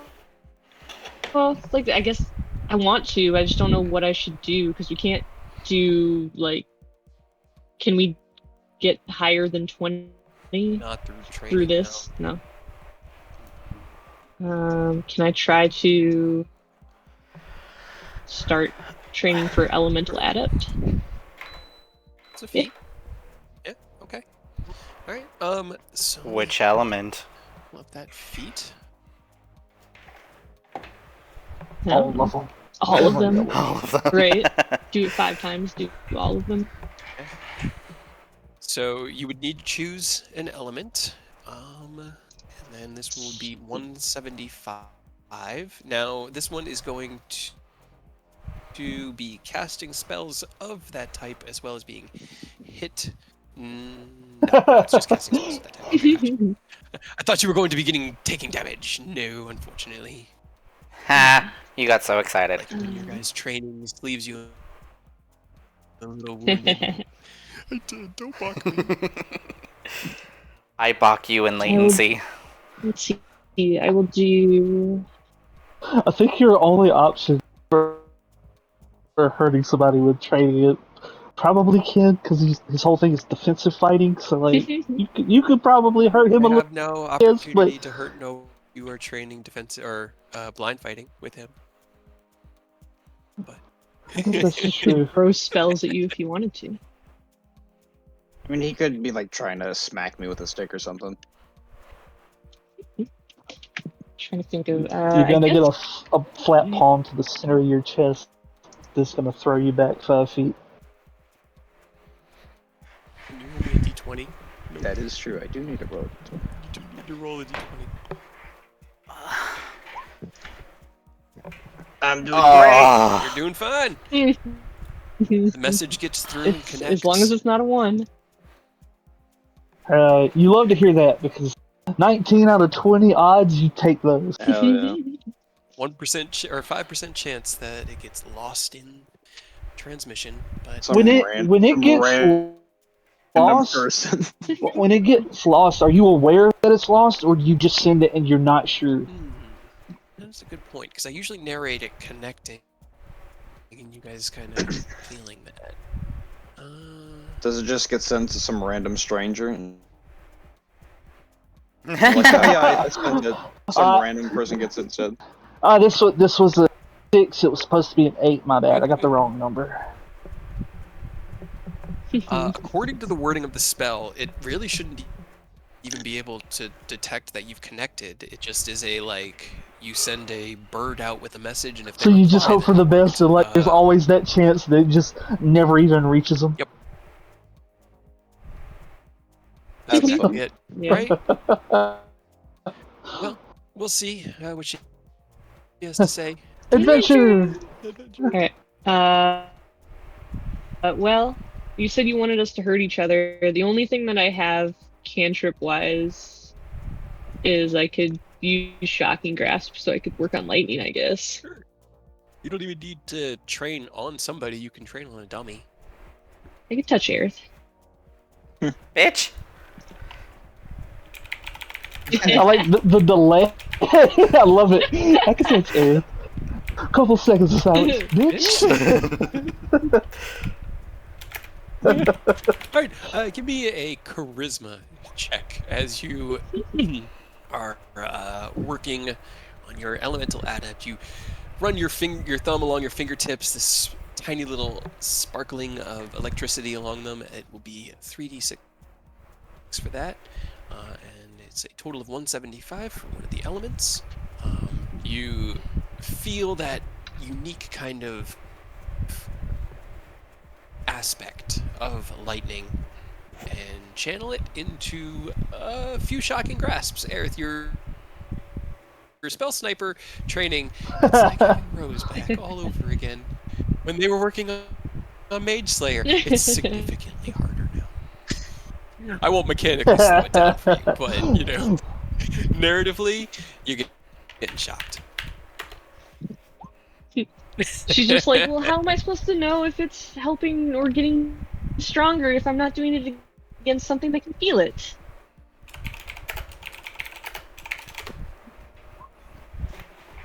Okay. Walks away. She'll leave and she'll go over to Oni, I guess, or whoever seems the least busy. Yeah, I don't mind if you need help. There's Oni is an elf in trances, so if you ever need, if anybody ever needs something earlier than when the group wakes up, he's up. So that's how you do blind fighters. You dodge lightning shocks. I mean, You can try. She just walks up over to Oni and is just like, well, Aerith didn't want to help me anymore. Can I train with you? Yeah, I don't mind at all.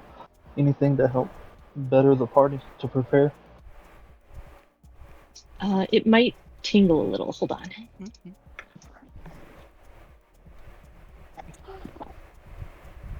Now, does that mean for the blind fighting, am I going to have to be punching at her? If Or you can I punch at somebody, like, not squishy, I'm assuming? You have two people that you're training with at the moment. As you close your eyes and open your senses, you can smell the tingling of electricity and hear the muttering of the cantrip being cast. You can feel the soft beating through the ground, like a really fast heartbeat of nobody kind of darting one way, darting the other, changing direction. He's basically doing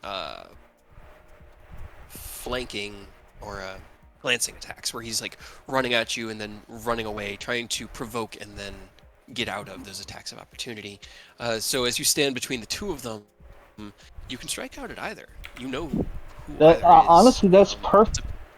Like, he can. When she's training the shocking grasp, he can be treating it like a dodge exercise, being aware of it, and then with nobody, he can be like the offensive side of it. That kind of works out really well. Go ahead, roll me an attack.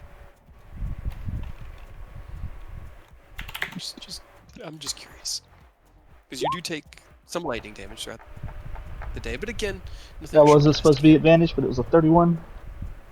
Right, go ahead and roll me damage. You do end up hitting nobody once with one solid wham. That I forgot Booming Blade was toggled on, so sorry you got Booming Blade. There's a flat palm strike forward as you kind of backstep, and if you weren't already, you got pushed 5 feet back from it because of Crusher.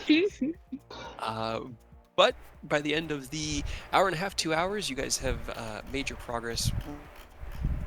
Mia, you would have had 3d6 to roll with for your progress, and yeah, your training for the morning can wrap up. All right, set that. So I got that move. Okay. All right. What's next? As you everybody had been in the yard pretty much together. It was it's been a while since we had everybody training simultaneously. But and is in a really good mood. He feels like he's finally made progress on, controlling himself, as it were. Your morning's meditations were it was very good. It was a good dichotomy to yesterday, as you sat guided meditation by Oni, this peaceful, balanced energy coming off of him, this like not good, not evil, just balance, just is in that moment, is helping you find some semblance of balance as you stand in the midst of the platinum tempest. It roars and whips around you. You hear your own voice, things you'd said yesterday. You hear Rose's voice, things they had said yesterday. You hear Delt's voice, and the councilman, the arguments, the frustrations, the battles, and then finally this all starts to coalesce, and you find yourself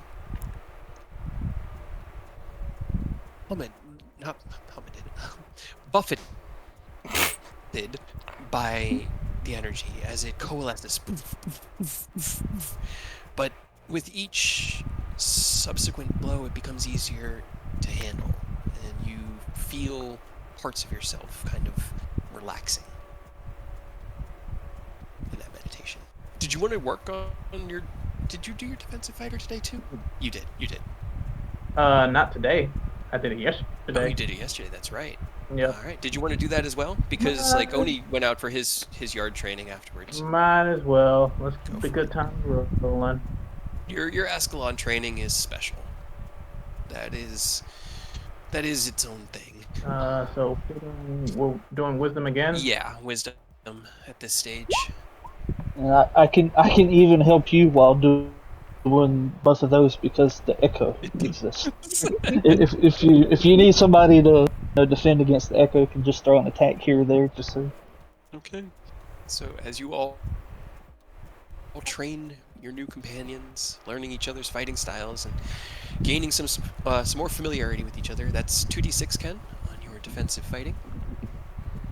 We all did relatively well this morning Right? on training, guys. That was good. Hell yeah. All right. Let me see. I don't know if I was doing anything story beat wise at the moment. I think it's just trying to figure out how to build this gate and trying to make a little bit of money on the side. Yeah. Yeah. With Shabub Table, I don't have a guild job ready. I can get one ready this week to have you guys go and do something that can bring your interns into the fold. I don't have anything ready right now. Because Oni is gonna politely ask if he could borrow some funds to improve two things. Sure. I guess I'll go with you to withdraw said money. I don't. He'll kind of I do not believe it'll be expensive. I mean, obviously it's not gonna be cheap, but I'm aware that offense and defense are equally important. So I have the gear that I use. Obviously, it's an armor, but I've got this ring, and then he'll kind of hold it up, and it the not the ring. The second item is that insignia of claws, and it obviously carries some pretty heavily negative connotations with it, being cult regalia. But I did have an idea to improve it, not effectiveness, other than that +1 bonus, but in how it's perceived, because I am I am chasing balance, and right now this is pretty heavily weighted towards Tiamat and the negative. But if there's a craftsman capable of improving it, I figured it would be, apt if, in the same way that it's 5 pointed for the chromatics, if we could get an inverted other 5 overlaid for the metallics to balance that out. Yeah. Well, in that case, for the magical side, definitely Mr. Manon. He's the go-to guy here. The physical customizations, maybe they have a craftsman at the same store. I mean, it's worth a shot. I know Manon will probably be the go-to. But for again, sure, though. I'm not trying to make off and empty our coffer, so we can see how much it would cost to improve them before saying yes to it. I don't want to just empty out everything. You know what I mean? Yeah, no problem. Hell, I'll go with you. As thanks for guiding me through the meditation from earlier. If Mia was around when you said Manon's name, she would have perked up. I mean, I think this is all happening out in the yard after training, so you're probably all but I wasn't winding sure. together because you've all been together. So yeah. Yeah. If you perk up, Ani will definitely ask if you want to come along. Yes. The person you said, who is that? Manon? Yes, that one. He's the go-to person in regards to magic item crafting and customization here in the city. Interesting. Do you think that I could talk to him or see him? Depends on how busy he is, but I'm sure he wouldn't mind if I if I put it in a good word, I'm sure he wouldn't mind, taking a couple of minutes. Why? I So mean, suspicious. You're not gonna kill him, are you? Trying to kill him, are you? no, You have to tell us if you're going to kill him, otherwise it's entrapment. no. I know his name, and something is important about it. I need to see him. I'm not Oh, sure. See your dad. I don't think so, but I don't know for sure. okay. What Maybe. were the other names on that note that it was Rhodey and who? Lorena. Lorena. That's Tattoo Lady, yeah. Yeah. Well, in a act of not suspicion, just concern, he's gonna call the kiddo, the armor kiddo, to walk with him, Okay. just in case. Okay. You have your tiny trail of small mechanical dragons. You had been using your armor during your training. You kind of doffed it in that instance afterwards to, get a drink and unwind and talk with everyone. So they're nearby. They're just running around wrestling with each other. As you're in a better mood, they're now back in a playful and puppy-like mood. And as you command them, they all sit and perk up and then run and kind of fall into a V formation line behind you, ready to They're go. so cute. What are they? Are they dogs? They're not dogs. I created them. They're Ah. Magitech. They're Magitech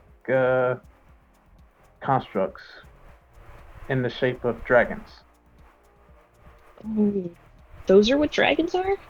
So I just have to fight one of those, and then I'm an adventurer. So hoping you make that connection.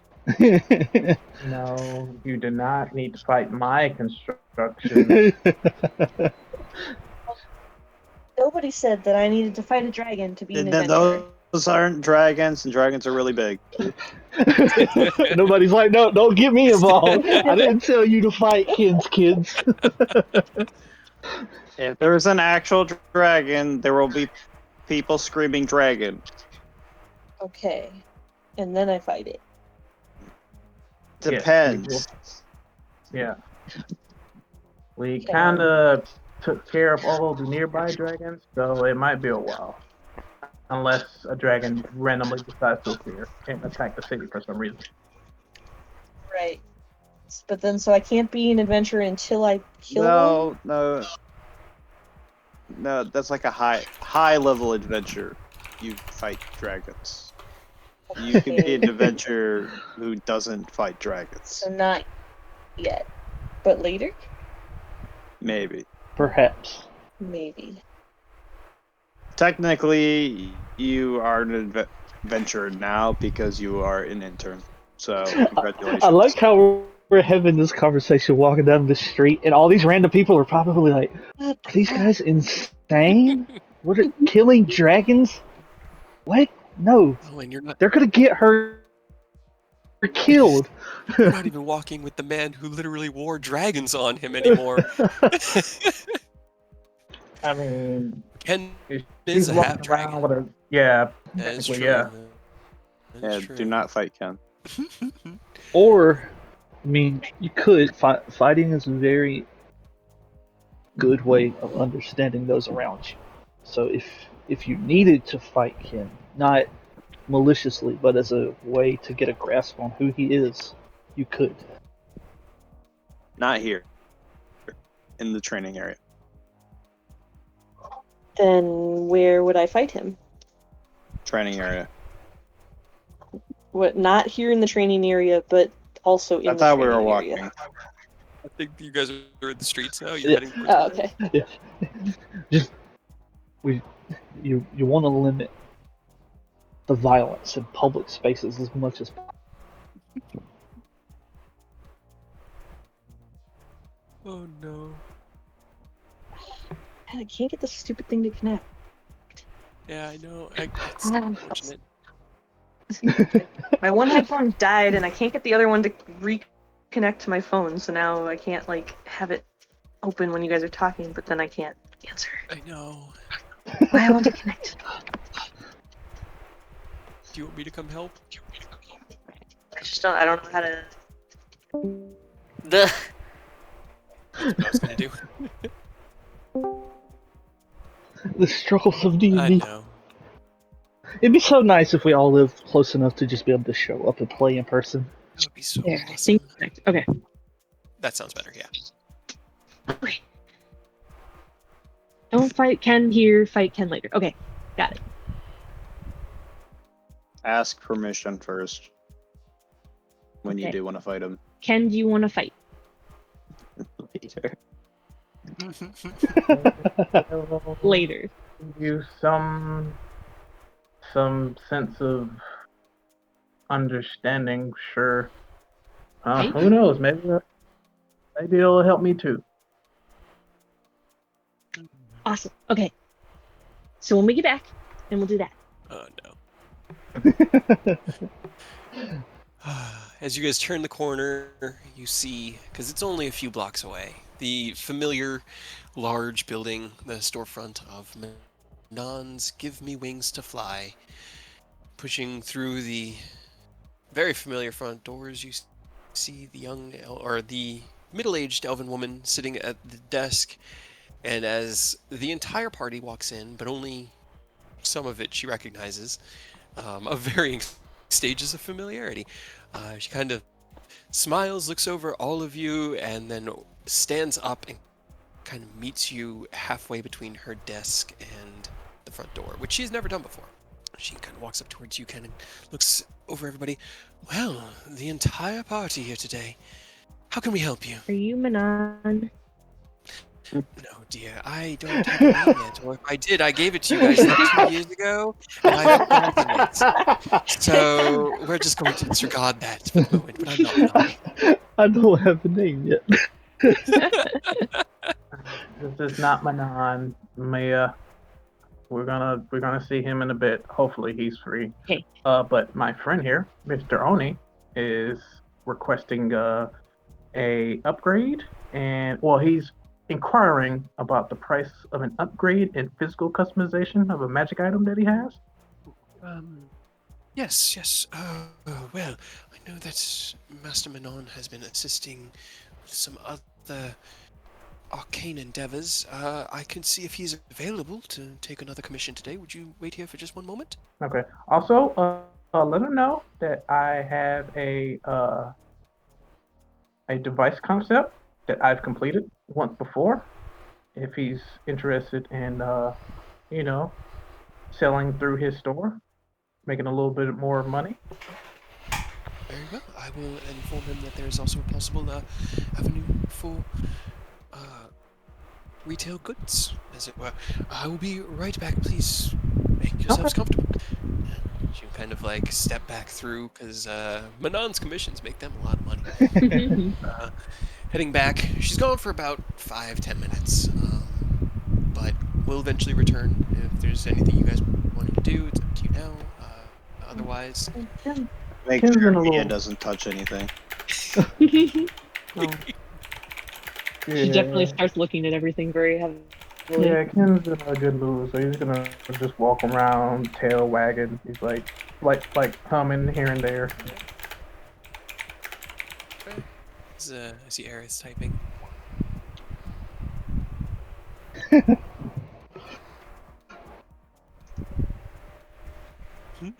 Okay.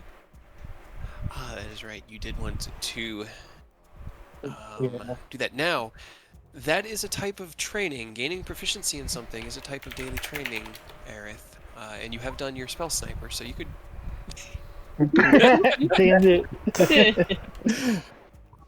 I'm sorry, man. I'm sorry. You're so close to spell sniper, though. You're so close. I do like the mental image of Aerith walking with a book in each hand, just looking between both, constantly reading. You do have your journal, and you have kind of in your mornings avenues flipped over to the page of your notes on Mia. There aren't any like revealing, messages from Ogma. What you had written on it was pretty obscure, and so it's more of like what had you really provide? Just like the bare brass tacks of what you had mentioned about Mia. Her name. I know you had her name at the top. The threads or yarn of magic.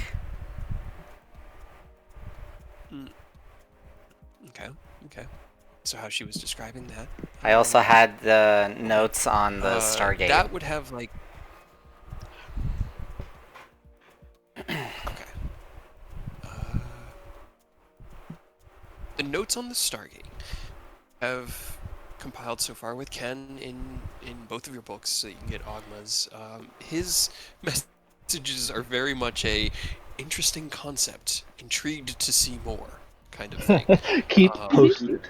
Yeah, keep posted. Looking good, champ. Type thing.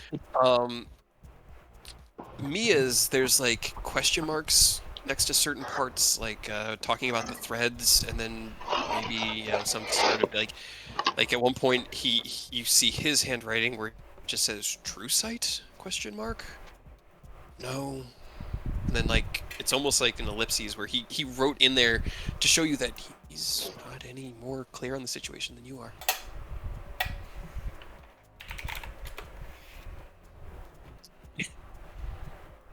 I fucking love text Aurora. This is so great. Your sass comes through text so well. I really do miss it when your Discord works, but this is fucking hilarious. All right.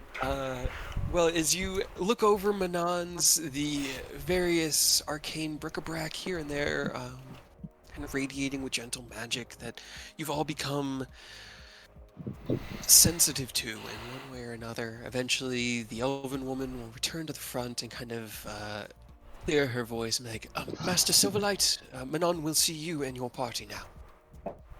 Okay, I appreciate it. Come on, everybody. Mia. Yes. Okay. Come on. You are led into the rear chamber, Manon's office here within his own shop, past the small like workrooms off to the right. The first one that you pass is always the larger of the two, where half a dozen or so enchanters are working over various common items, ropes of climbing, bags of holdings. You pass by a few smaller like private offices, one of them being Edwin's, that you had worked with in the past, Ken, and you see that he is here. His door is open. He's just sort of like, he doesn't even notice you guys walking down the hall. He seems to be working on something on his desk as you pass by and just glance in, before leading you to Manon's office. She opens it with a little bit of ceremony and ushers you all in. There are only 2 seats on the opposite side, as he's not used to hosting an entire party, but you guys can sit however you would like, and he is seated on his side of the table, his hands kind of steepled over his large belly and a smile on his face, and as you come in, he spreads his arms. Oh, the wanderers of Starlight. Good to see you again. Hey, Mr. Manon, how you been? Oh, keeping busy?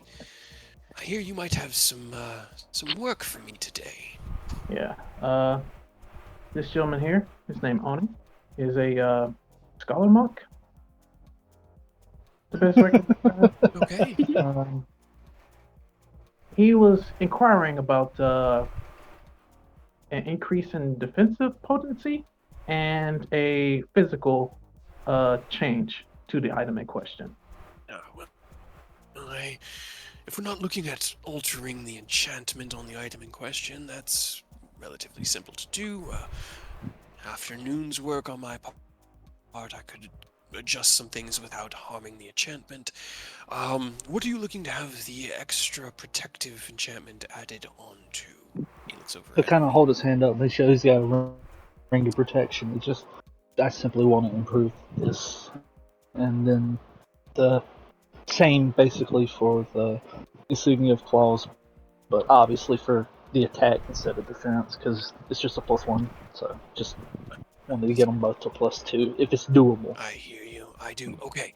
That should be possible. I've been expanding upon my recently found abilities ever since your last visit and have become quite proficient with enhancing a ring of protection's defensive enchantment. I actually have a +2 ring of protection available if you would like to trade me yours if it does not hold any sort of sentimental value. Otherwise, I could take yours for a day or two and have that taken care of. Let's see. Kind of like sits back. Improving the attack on insignia like that. Now that is interesting. May I see your charm here? Kind of holds his hand out for the insignia of the claws. I know it's Yeah, attached to he'll your... just unfasten it like off, and he'll hand just that insignia to him. Okay. I didn't know how firmly attached it was going to be. Yeah, no. Well, I can see why you might want to hide such a thing. What kind of alterations are you looking for? So, in my travels, the best way to put it is I've been seeking enlightenment, and a lot of what I've learned is the good and bad go hand in hand. And obviously, this is a very negative, piece of work. It's cult regalia. The average person sees. They're gonna assume the worst, but it is a part of who I was before I really found myself. So I don't want to just throw it away. I was thinking in the same way that it has the 5 points for the chromatics to invert it and add another 5 for the metallic and just like decorative in that overlap in the center, maybe just like a little dot of platinum.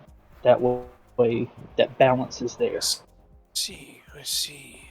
The initial work here being done with a type of cold steel iron kind of gives across that very hostile, angry look that the cultists like so much in their regalia. Though I haven't seen a design like this. It's a much older design than I'm used to seeing in recent years. Yes, we could do that. Maybe silver is historically a very pure medium, banishing devils and ghosts and various evil spirits. Perhaps we could use that as a symbolic binding of the cold iron and then the dot of platinum there in the middle. Yes, enchantment, and he waves his hand over it, and this lattice weave kind of emanates out of it. And for the first time, you guys get to see, well, it's not really for the first time, but it's for the first time in the room that you're all seeing how Mia sees enchantments for the first time. This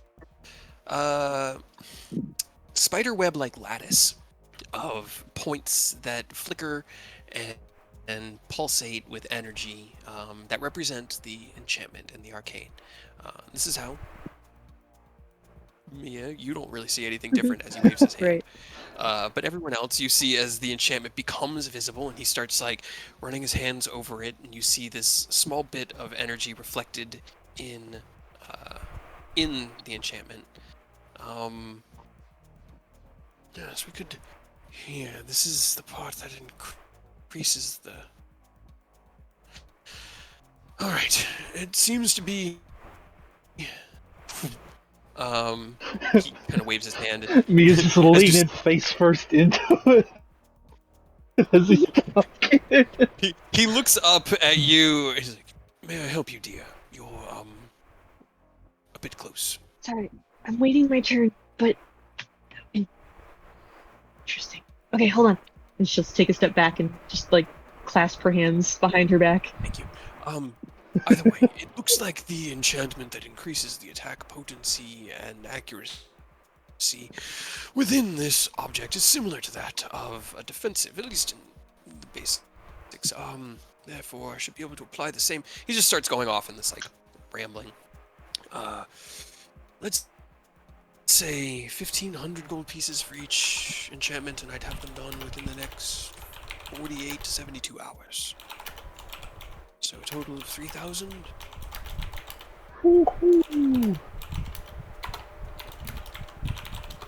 And that's why I said we're gonna need to make some money.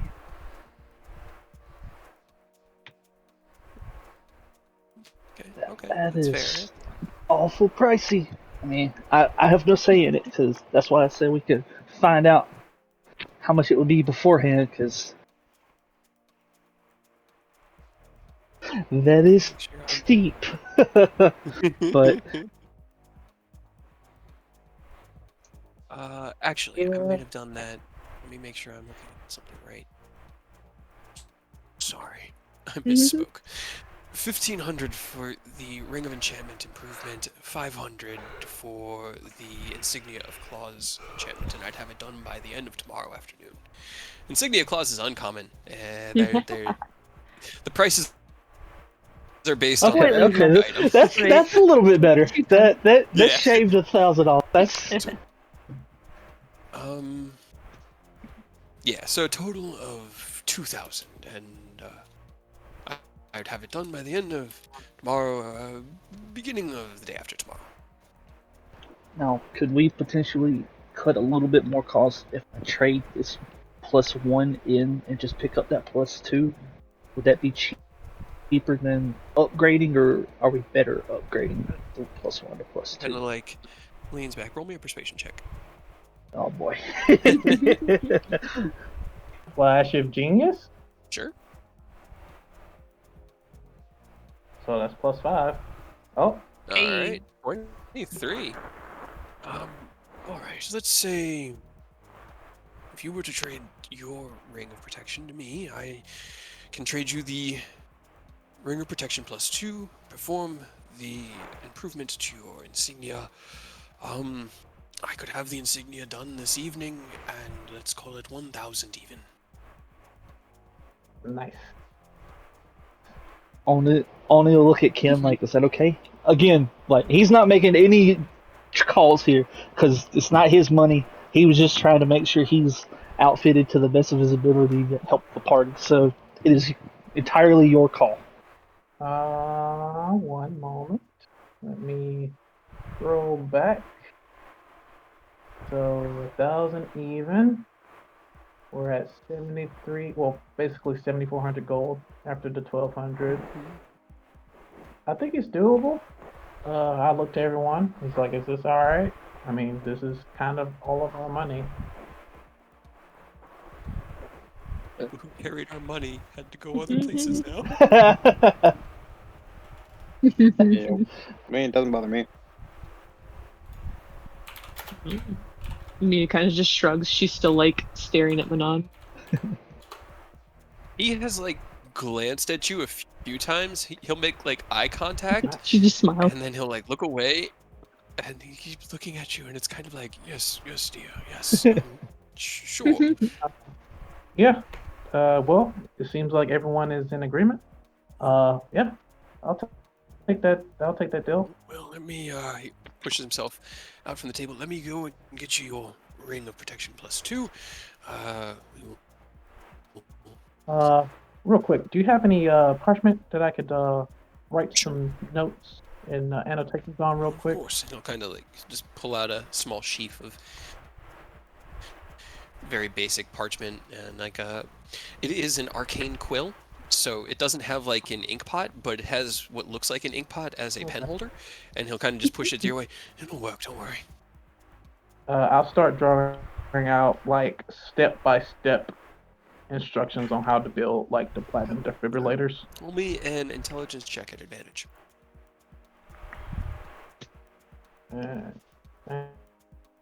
Advantage. I gotta make more of those, by the way. You also need probably more diamonds. What'd you say? No, just Rose took the diamonds. Also, Yeah.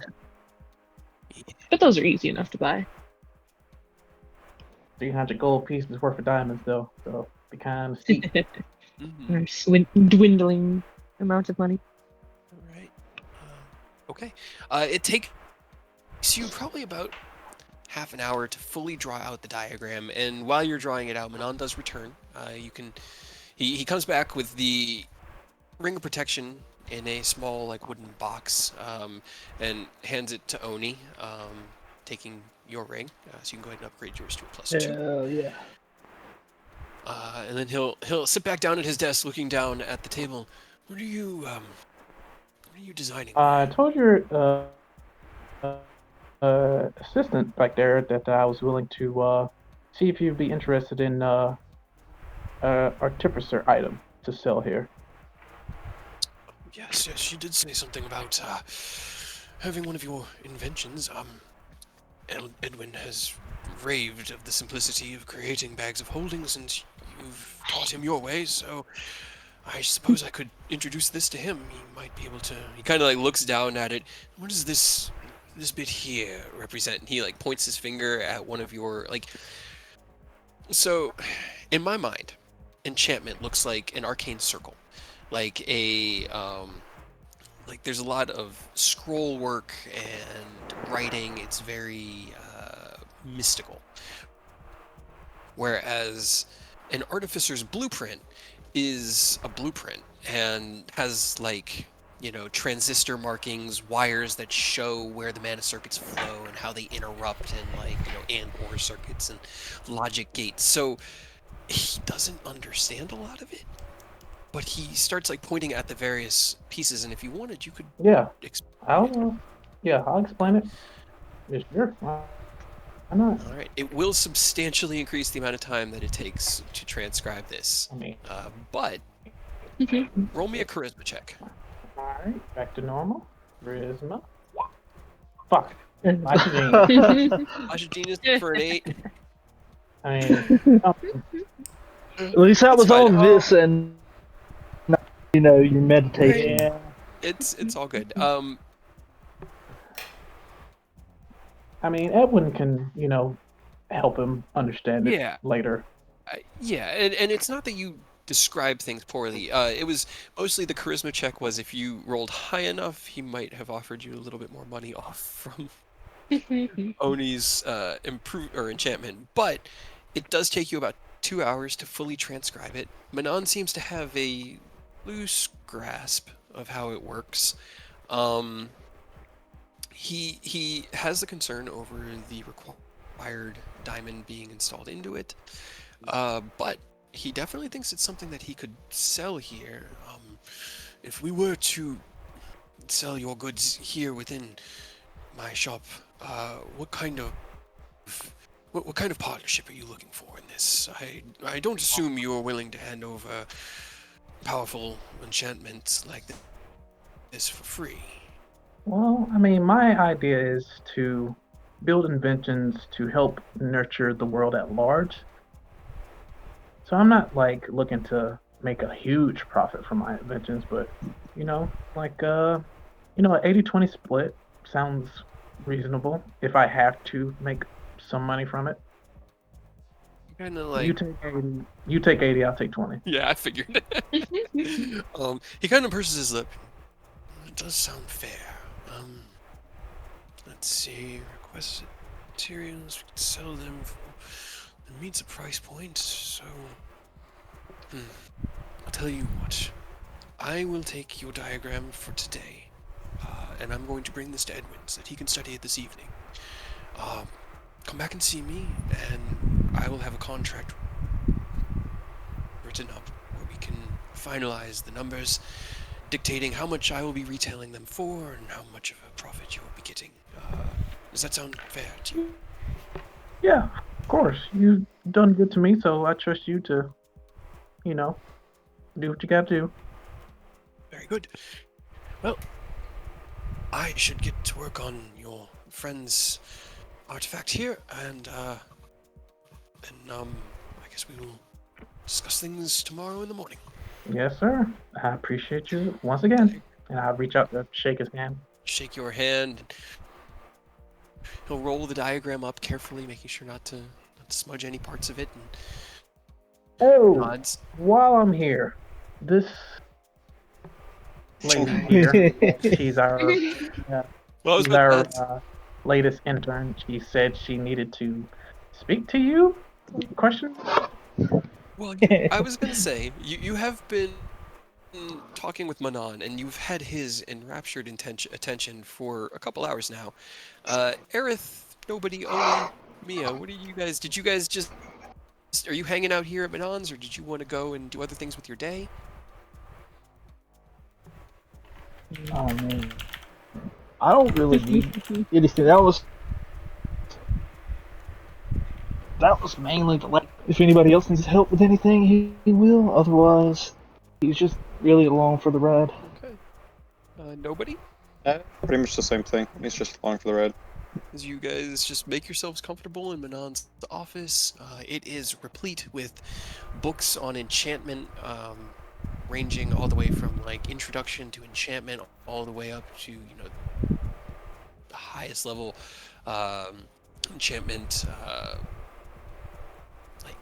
They're not like guidebooks or instructions. They're research tomes, and a lot of them actually seem like they're written by Manon, as Aerith, I'm sure, can pull a couple out and flip through them. But a couple hours pass, and an agreement is made for the platinum defibrillator. Mia is then introduced. How have you been? Have you been just sitting? Yep. Okay. We've just been sitting staring at him. Okay. He has made your eye contact a few times. Yes, I've noticed. They seem to have something they want to say. Mia. Right. I don't know, honestly. Well, But What? I know your name. I know you. you know me. Well, he kind of like smiles. I can't say that I've ever come across a face such as yours, and I don't think I'd forget one if I did. Forget it if I did. I don't believe we've ever met here. That's the thing is I don't think we have either, or I don't remember that part, but I know you. He kind of like looks down at the table, and I don't know what to make of that. How? You don't remember us meeting? How do you know me? I don't know. He looks at Ken. Can you shed any light on the situation? Any I insights? I wish I could, sir. She is she's very different from everyone I've met so far. Uh, I know for sure that she's positive. Yes, I can see. Very upbeat. I wish to help you, dear.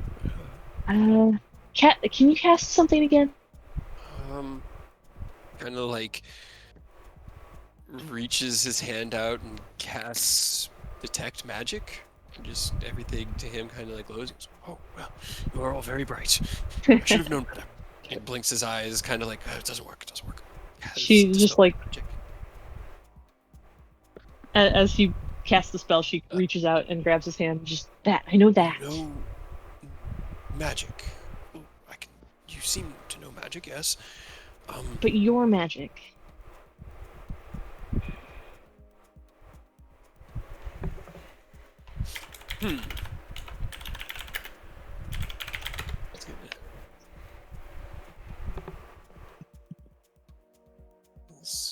He looks enchantment. Oh, and he kind of like twirls his fingers around, and you see that everybody has their own unique color of magic. That's honestly why Lorena named her store the Colors of Magic, because everybody casts with their own unique kind of twist on it based off of their personality, their experience, everything. And as Manon is casting his enchantment, you see that same kind of, it's a, I'm trying to think of what color it would be, probably like a orange, like an orangish yellow, like almost gold, but just a little tarnished, of sparkles as the magic coalesces. Enchantment. I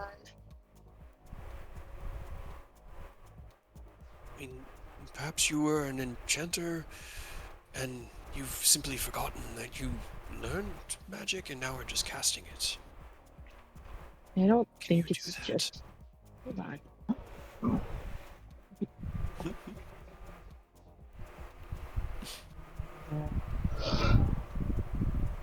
Yeah, I don't know what I can do that doesn't cause bad things to happen. Hold on. Blow up his office. Oh no, don't do that. Does he have any water, like a cup of water or something? Sure. Yeah, I'm sure Okay. there's a. You guys have been in here for 2 hours. There's probably been food delivered. She'll just cast shape water and pull it up out of the cup.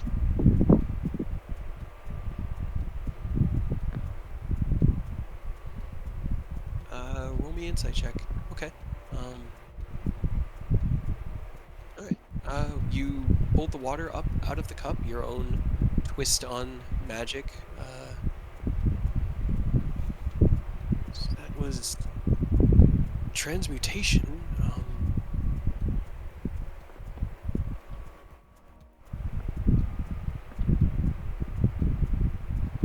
And then I guess I'll cast Ray of Frost on it and freeze it. Okay. It is now, as you release the shape water cantrip and then cast your ray of frost, there's a moment where the water starts to fall and it kind of freezes and coalesces into this like falling ball of water that just. I don't know if that's what you're talking about. I can do magic. Well, yeah. Yes. Just wondering. Sorry, I'm trying to respond to something else here at the moment too. Yeah. I figured somebody else said. Yeah. Give me 1 second.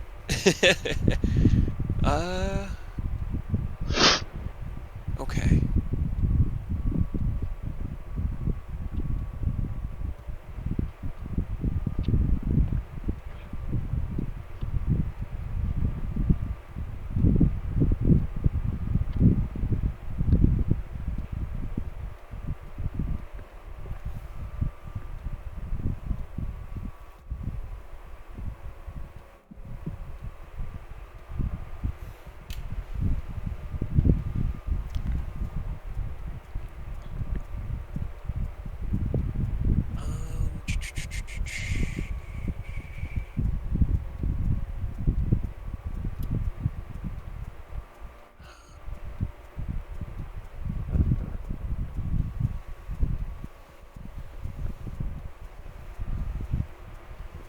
This whole time I thought it was been my fan. I didn't realize Aurora has a It's fan Aurora's. going to. Yeah, I thought I was like, am I sitting? Am I sitting too close to my fan?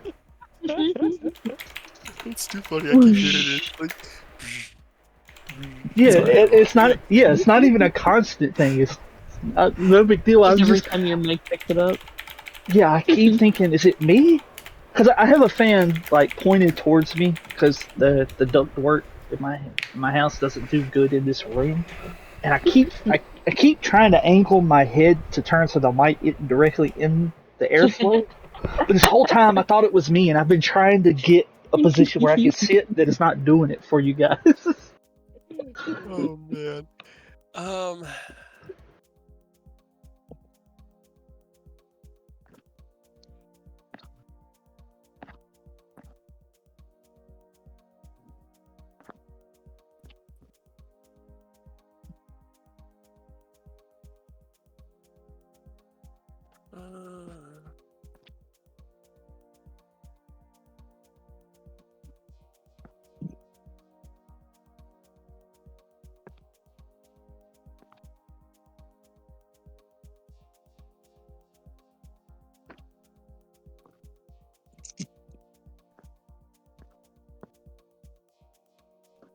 I think that should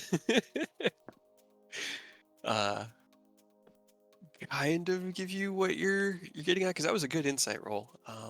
But as you cast your cantrips, Mia, Manon looks at it and goes, "Well, I mean, those were both transmutation and evocation, so perhaps it's just magic in general. But I don't know. Maybe you could think on it, and if your memories return, you could find maybe we knew each other in a past life." I don't even know why. I don't know what I'm supposed to say to you, but I'm supposed to say something. Well, I hope it's not important. Were you a messenger Sure before it's you not. lost your memory? I don't know. Well, this new mystery aside, very intriguing. Great bit of headache. I have some Can you- work to do. Go ahead. Can you cast something stronger? Let's see. What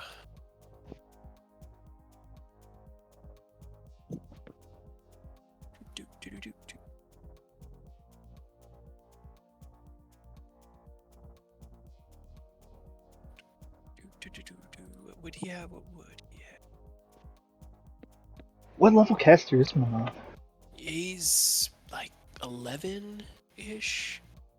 he kind of smiles at you.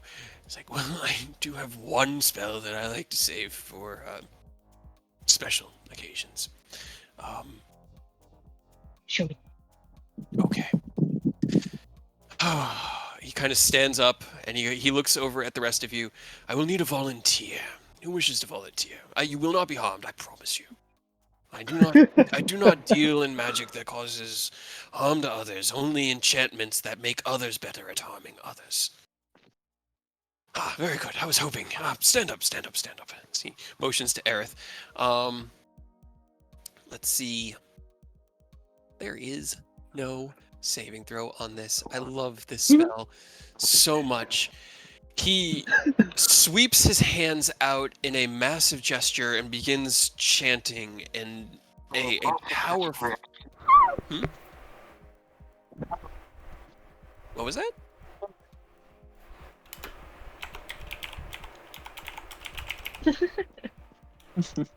Click. You counterspell No, it? he said he was gonna cast. He starts gathering all of this energy and this magic and starts chanting, casting a 6th level spell. You see as the energy of a 6th level spell is pulled into Manon, and he casts his spell out with one wide palmed hand held out towards Aerith. And as the magic washes over Aerith, his foot begins to tap, tap, and then he shuffles, and then he dances. And for the next minute, Why? is dancing to Otto's irresistible dance. Wait, there's no saving throw for this? What? There is no saving throw on Otto's irresistible dance. It is irresistible. Irresistible. I'm trying to put it so I can link it. Oh my god. Choose one creature that you can see within range. The target begins a comic dance in place, shuffling, tapping its feet, and capering for the duration. Creatures can't be charmed or immune to this. Which I guess because you're... But I don't like that for Elf. That was previously copied. So my Discord connection is all green, so I don't know. You're better. Yeah, it sounds better. Answer as soon as you finish hearing me talk. Talk. Okay, that's not bad. That was better. Yeah, that was like a second. Yeah. But you have to use all your movement in one spot. So you, basically, Aerith just used 30 feet of movement instantly to dance in this one. Dance 30 feet in the square. He kind of Manon shakes his hands and smiles at himself. I haven't done that in a while. I really should dance more often. How was that, dear? When he cast it, Mia had gotten up and like kind of circled around him, like studying him. But she almost looks a little disappointed. Not what you were looking for. I mean, it was fun. It wasn't anything special. When will it stop? Soon, it'll be fine. You've got about 5, 4. Here comes the big finale, and Yeah. jazz hands. The landing! Yay! Good job, Ariel. Spirit fingers. Thank you for your assistance. That was very enjoyable. It's Never again. highest level magic I'm familiar with. So you can't do anything stronger. Not not that I can think of. No, it's just a little guy. Sorry to not live up to. No. Whatever. No. It was great. It's not that you didn't live up to it. It just wasn't. I don't know. Nothing happened. It felt like it was going to happen. I mean, he did. You saw the Besides dancing, right? that, yes, I did see the dance. It was great. That was great. You were great, Aaron. Thanks. Quite sure what else you I don't know. looking for, but either way, this afternoon has been a great deal of fun and very informative. Thank you, Master Ken. But I do have a good amount of work ahead of me in order to get everybody here outfitted. So perhaps I should get to it. Yeah. Sorry about that. Yeah, we'll get out of your hair. It was again nice seeing you. And I'll be back in the morning for that. Yeah, and he'll walk out. All right. I'll think about it. Think about it. Think about. I don't know. Got it. The Okay, second bye. kid realized Manon could make someone dance without a save, he was like, I'm fucking out. All right. Well, is there anything else you guys wanted to do here at Manon's? Nope.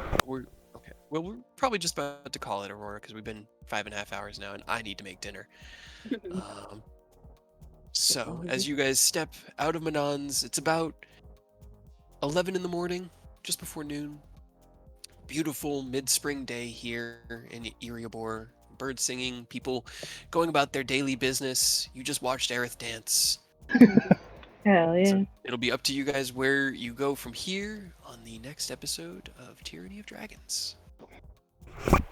Yay. Yeah, we went from 3K to 1K on the price of that. Thank God, because I really didn't want to make the party spend that much money on just the ring of protection and this insignia of claws. Oh man, I know, and I was like, okay, all right, well, okay, well, 15. I think that's what we did in the past because I know Manon has like $1,000 a day commission. Yeah. For 1,000 He's gold.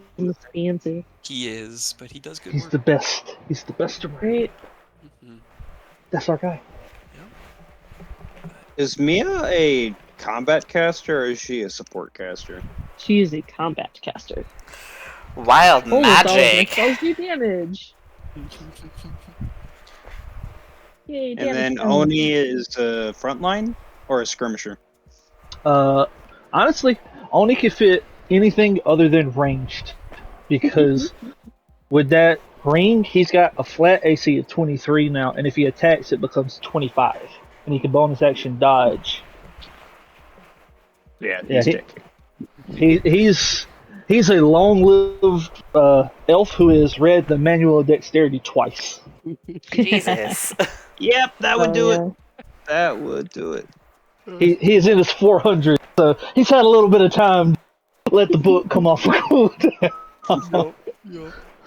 He's also been alone a lot of that, so he's kind of had to get to a point where he can at least defend himself, you know?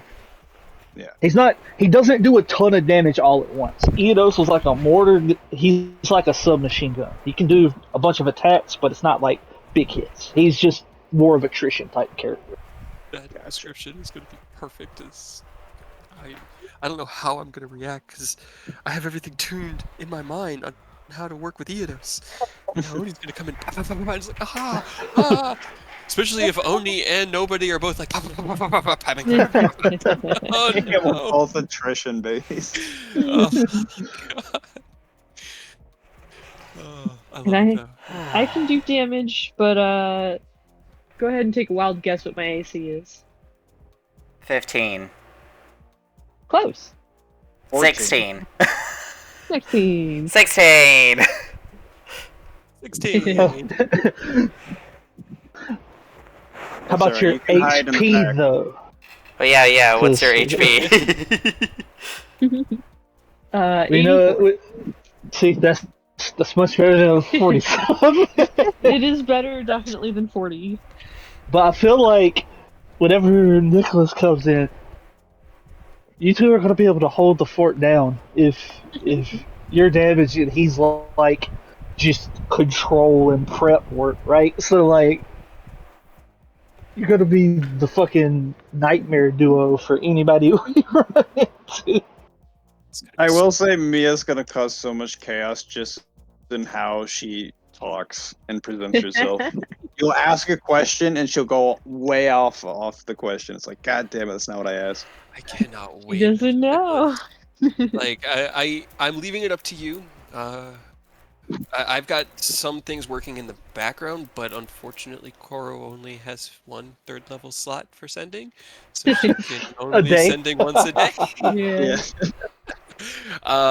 Well, But it'll be up. she to saved you your however ass, you wanna though. go. You know how close you were to getting banished?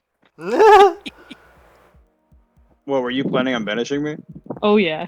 Rose, when you went catatonic, Rose was yelling at you like, don't make me fucking get rid of you. Oh no. Character-wise, the first time. Player-wise, the second time.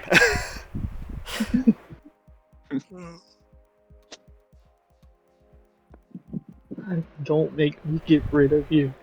Don't make me do it. Poor nobody. He's just found out he had a daughter, got back, was getting yelled at.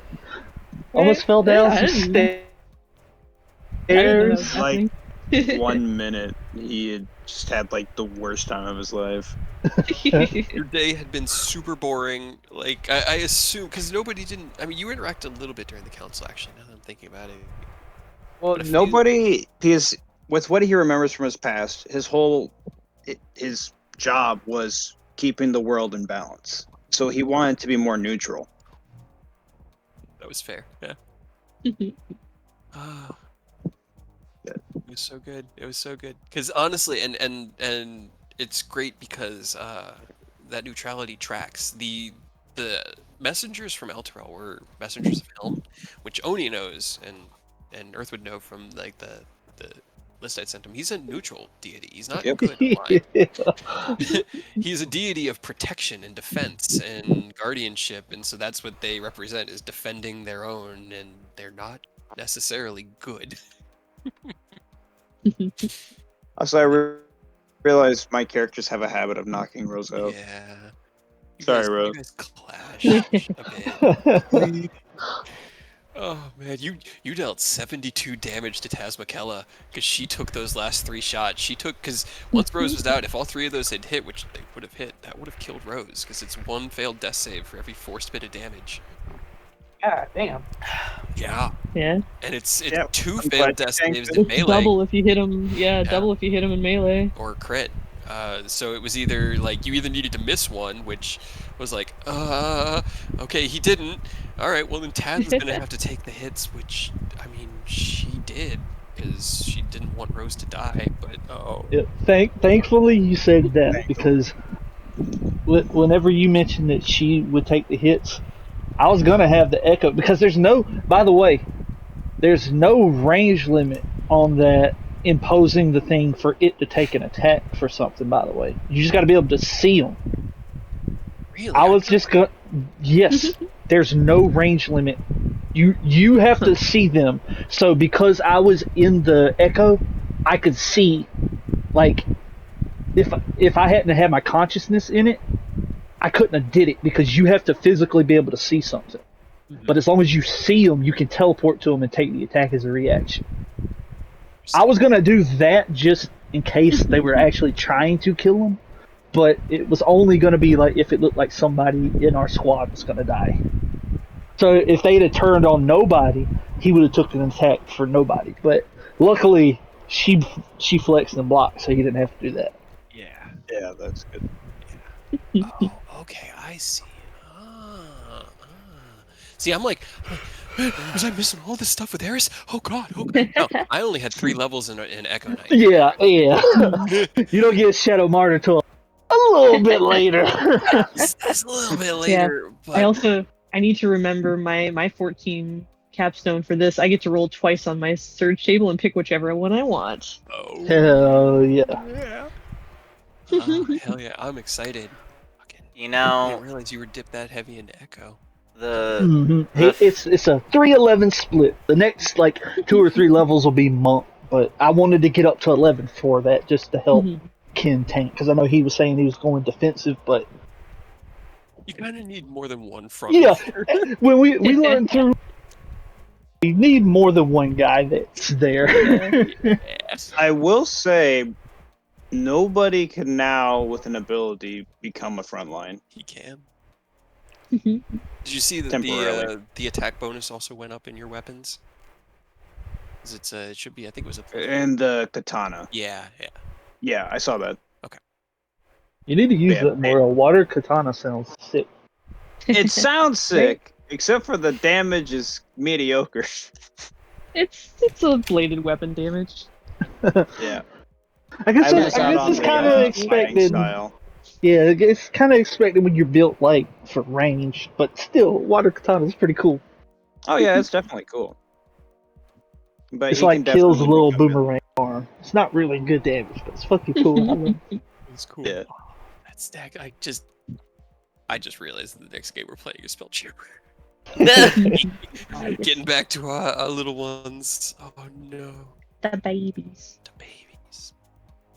I have to make sure Hawk's available. It's been so long. I want to make sure it's still good. But...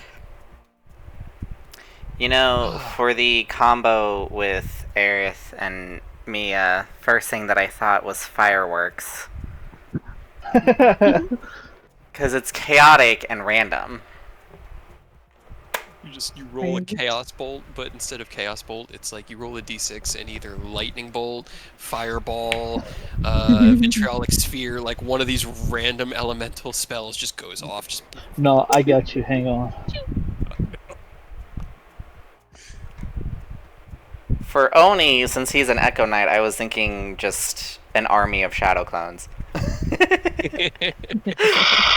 Oh God. God. Hang on. What level do you get that? Legion of 1? Level 15 or something? Make sure you turn the volume down because it is fireworks, but there was a fucking glitch at a fireworks show that was supposed to be like an 18-minute long show that set 7,000 fireworks off over the course of like 18 My God. seconds. Oh my God. Yeah. They just created a new sun. Yeah. Sun. That was as soon as he said fireworks. That was all I could Oh my God. Crazy.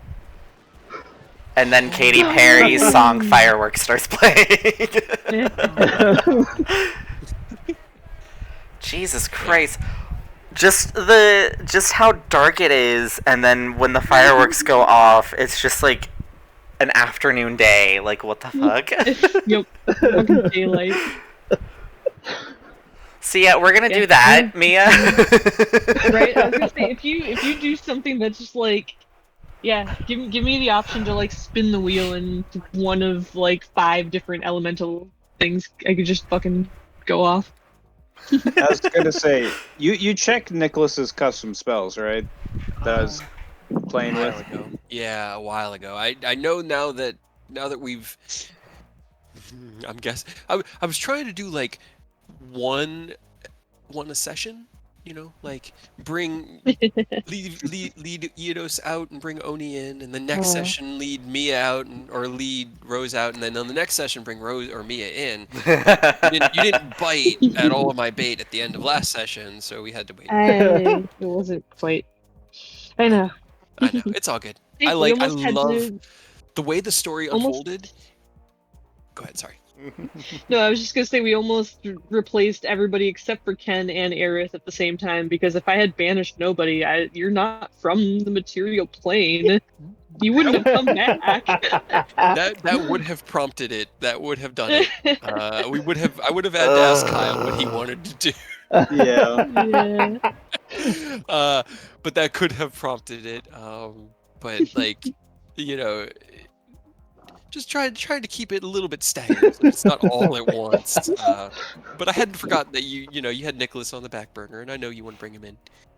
He is also aware, blatantly. I need to read over what I had sent you last about Nicholas's. A lot about to do with Mistra, and he's like, shit.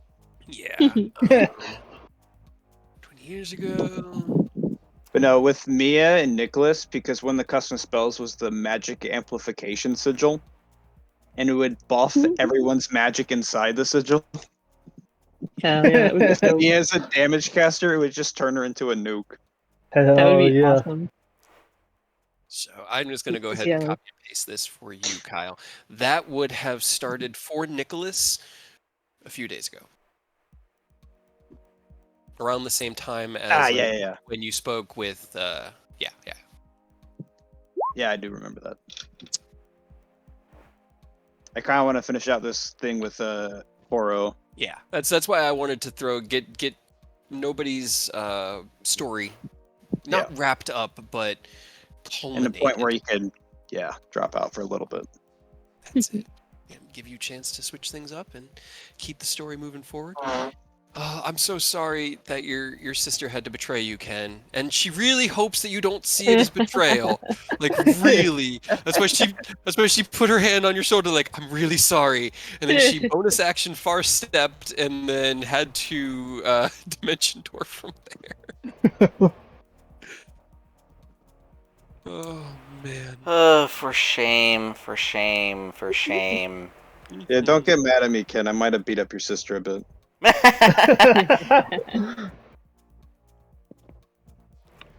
The next training session, Ken is just gonna be like, all right, I'm only training with nobody today. I'm also going to be working on my offensive fighting style. My Dragon Slayer. That's fine. I can try out my new ability, see how good the defensive thing is. Well, defense and offense. I don't know what it's just everything. It is. It's pretty solid, but as a capstone for the gourd, I mean, there's technically you had one more idea on there, but that one is even prior to this. Takashi did not have access to that one yet. Yep. I also do like that you have, like, you can do your own thing on the background with it too, because of the lightning. You can be like, fuck it, lightning strike here. Yep.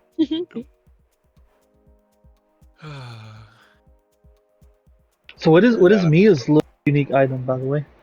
I don't think we asked her. I don't know if I picked one. You did, but it's kind of narrative. It's the hair, isn't it? No, I'm kidding. Mia came in a little bit prematurely. Custom made. No. Okay. You're ready. Okay, it's just her. Yeah, it's really Mia is the special grade item. Her own artifact. Yeah. Okay. Yeah.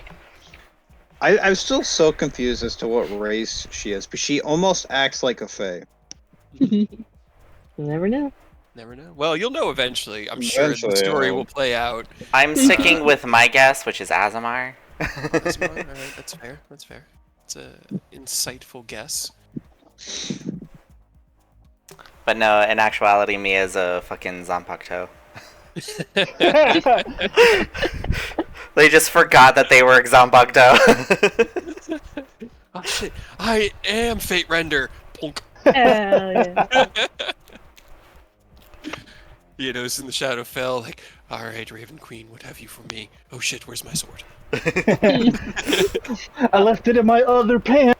No. Oh man, Rose has now left the material plane too.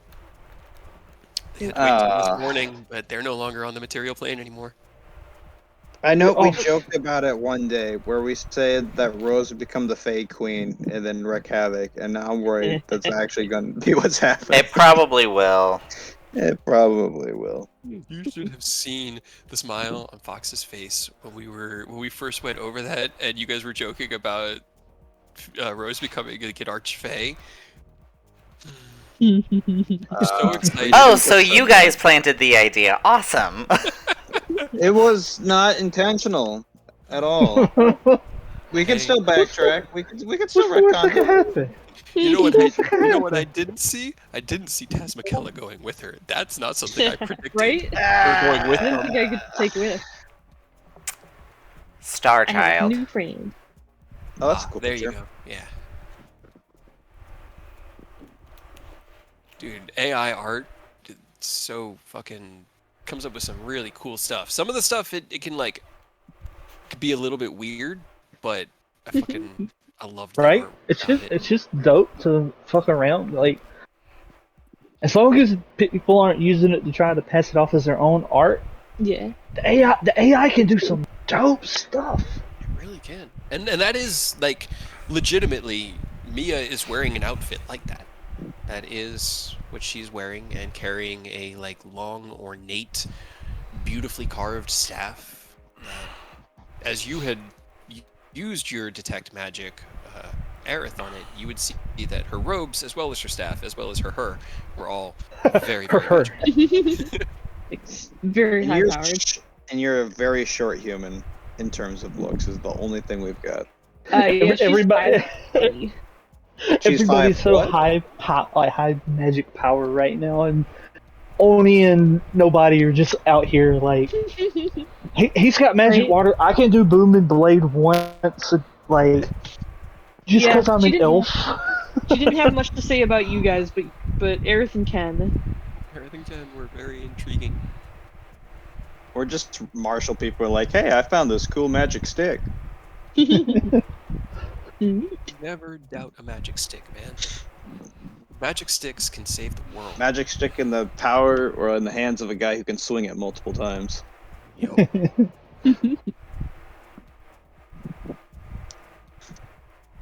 Oh man. Mia's gonna cause so much chaos. I could already tell. At I'm least not going to try to, but no. Here's the thing. he really doesn't remember anything. Rose was almost sometimes malicious trouble. Mia, it's like you can't even get mad because you know it's gonna be trouble on accident. Pretty much. That sounds about right. That's why nobody walked away. He's like, I can't deal with this. This right now. Not right now.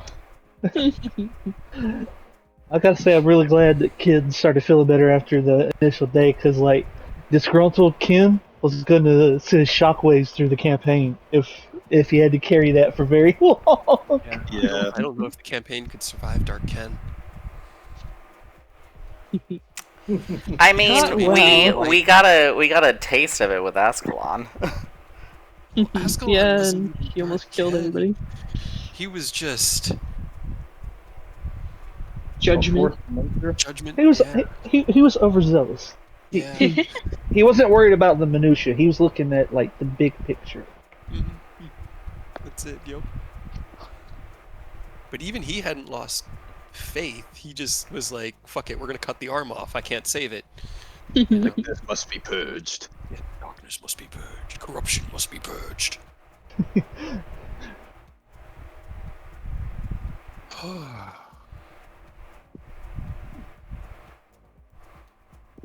To get Nicholas down to Eriabor. What is Nicholas's item? Because like these items are like honestly one of the coolest parts of this campaign because everybody has come up with something wild for their dudes. It's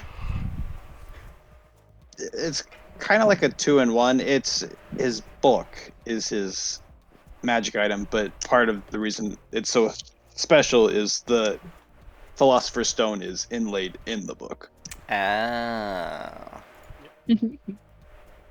But his book's actually really simple. Like it's not anything crazy. No, that's that other thing that you had added on at the end to help him after you had rolled your hit dice. That I really think that we need to. Yeah, that should probably be implemented into his magic just a item. little bit. Otherwise, he's gonna die in one shot. He shows up, immediately dies. Like I'll tell you, next that character. chain lightning from Mia could have one-shot him. Like It was, KO'd that was him in good. one hit. I was disappointed that it went only to GM because it was 51 damage on Hell 10d8. yeah. And it branches from the first thing to 3 others. Yep. So up to 4 targets or more. I think if I cast it at 7th. Yeah, you could.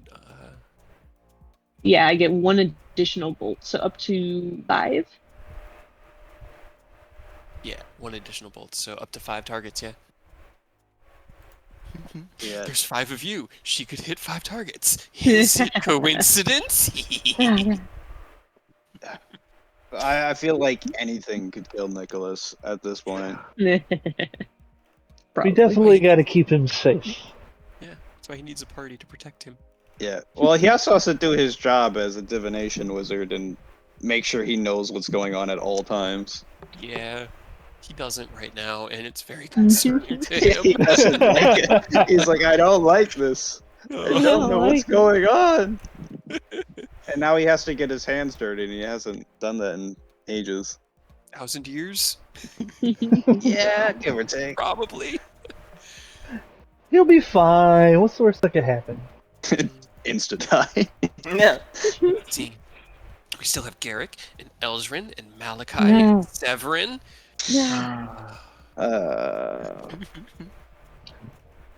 There's one other thing that Rose took with them. What? I don't like this.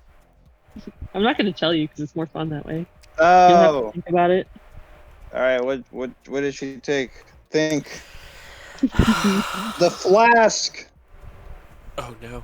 Well, also yes. Damn it. Hey, you know, that could also help Rose where they're going. Let's see. The flask. What other magical bullshit did we have? So much. That's why I have to pull up Rose's character sheet. I don't remember. Can we agree not to let one person hoard all the magical shit from now on? The key was my main concern. I know. I mean, to be fair, so far it has been Rose. Both times that they've stepped out has had important shit. So I think the moral of the story is don't give Rose the important things. Yeah. That cannot be helped because Rose was being a selfish child. Ken dusted himself with some cool stuff, but like it was mainly just helpful like battle items. But every time Rose has left, it's been something we could have really used in the moment. I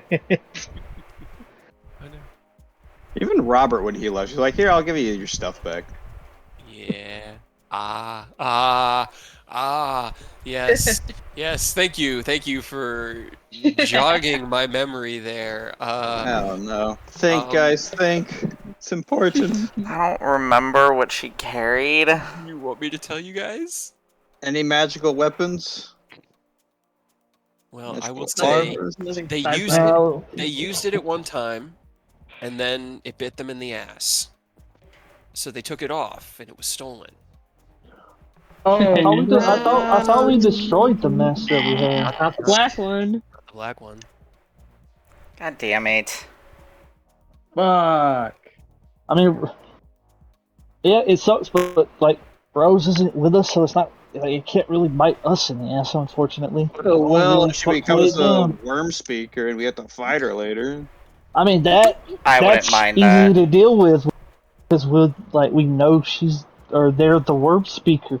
It was a problem when they were on our side, not telling us the negatives that were happening. You know, You know what? I have a if we solution. know the mask there, it's way more handleable than thinking that the mask is just doing good stuff and they're hiding like a meth addiction. You know.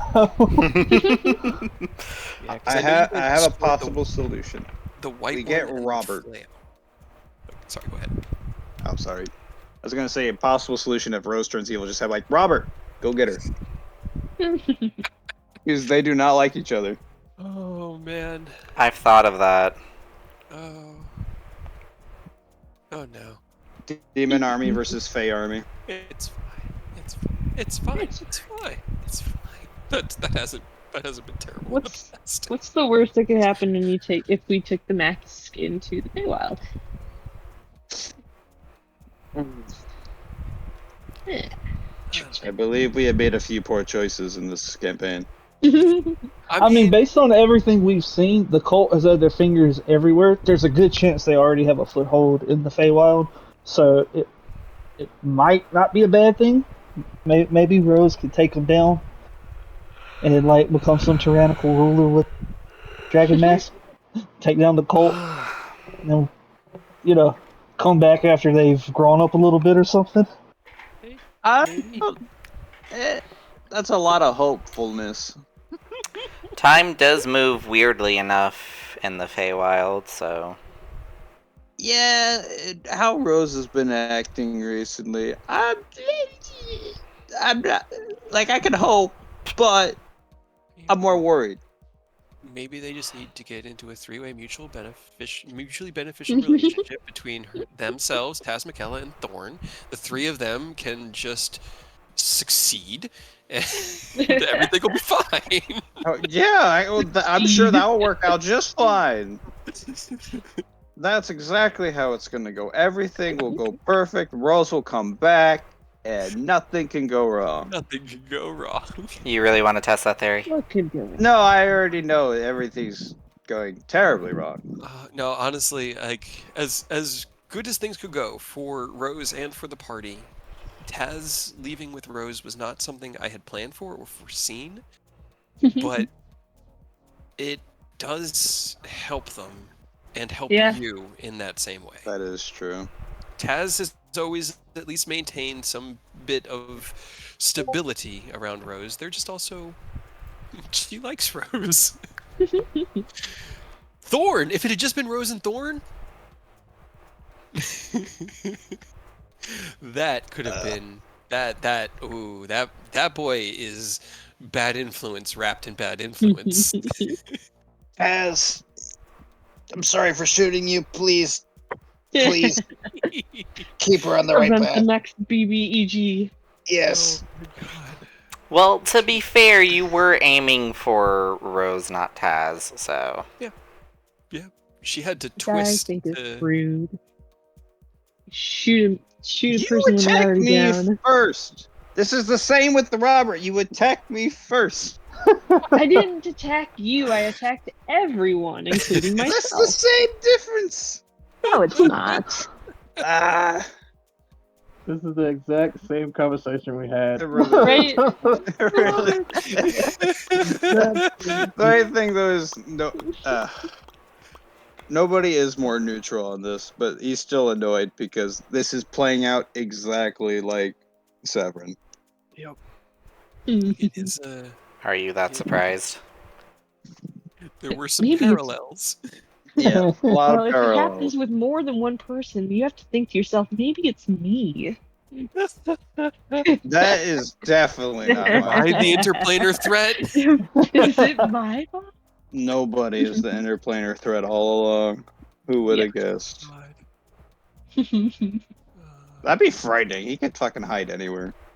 He could. That's why when you were like, I'm gonna find a place to meditate, I was like, I need to give Aurora a chance. So give me a survival.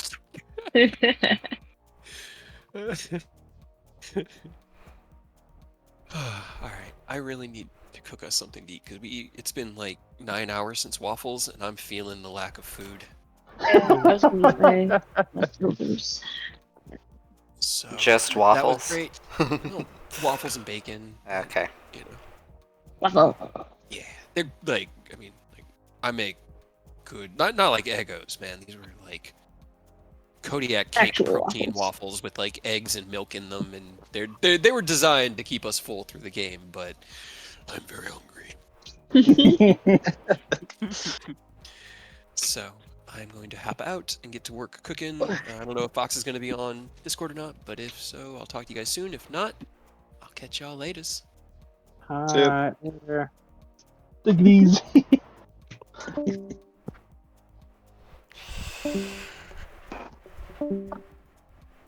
Man, that's just what we needed. A mask out there in the wild. I thought we got rid of it, or at least Ascalon did before he Not vanished. the black one. No.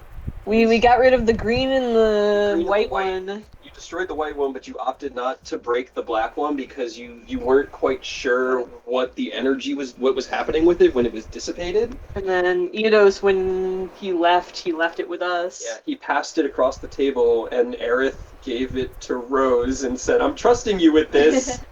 Or like when This was the exact scenario I was trying to avoid because I didn't want to take it when I left, and I thought about it. I was like, if I have it, something could happen. I don't want it, so party, it's your problem now. If things had ended a little less explosively, they would have left a couple things, or like we would have talked. We have been talking about Rose, like how they were going to bail for weeks, and it's all been dependent on how you guys react to stuff. Depended on how everything went with everybody. God.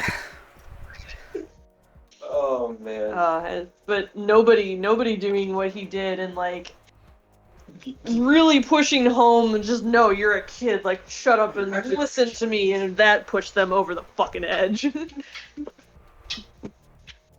Oops. Whoops. No, we're Sans Rose and Mask.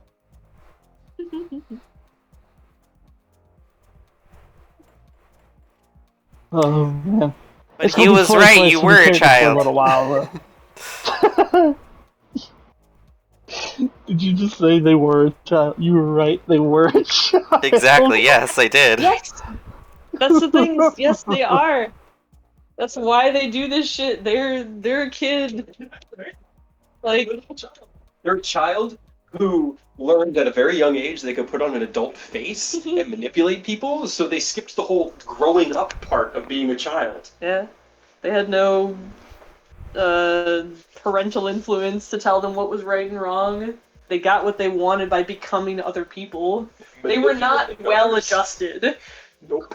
And Yeah, I mean trauma that and- much was very clear. Like Rose has always been pretty like flying by the seat of their pants when they make decisions a lot of the time. So that much was pretty clear. But I didn't think like I'm a child and I'm dipping. Fuck y'all was gonna happen. I thought like kid was gonna step in as father figure or something.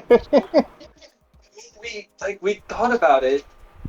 That's the thing is the conversation that they had together, like after the first leg of the meeting, that all Ken could give Rose was like, just let it happen, like sit down, whatever, have faith. And faith is like the worst thing that you could ever say.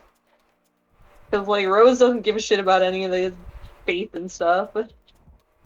They believe only in like what you guys can do, and during that meeting, like it doesn't come out as much, but Rose does not like the nobility. Yeah, Rose hates the nobility. They hate religion. Like all of these structures, they're chaos. You know, so I thought it kind of came to a.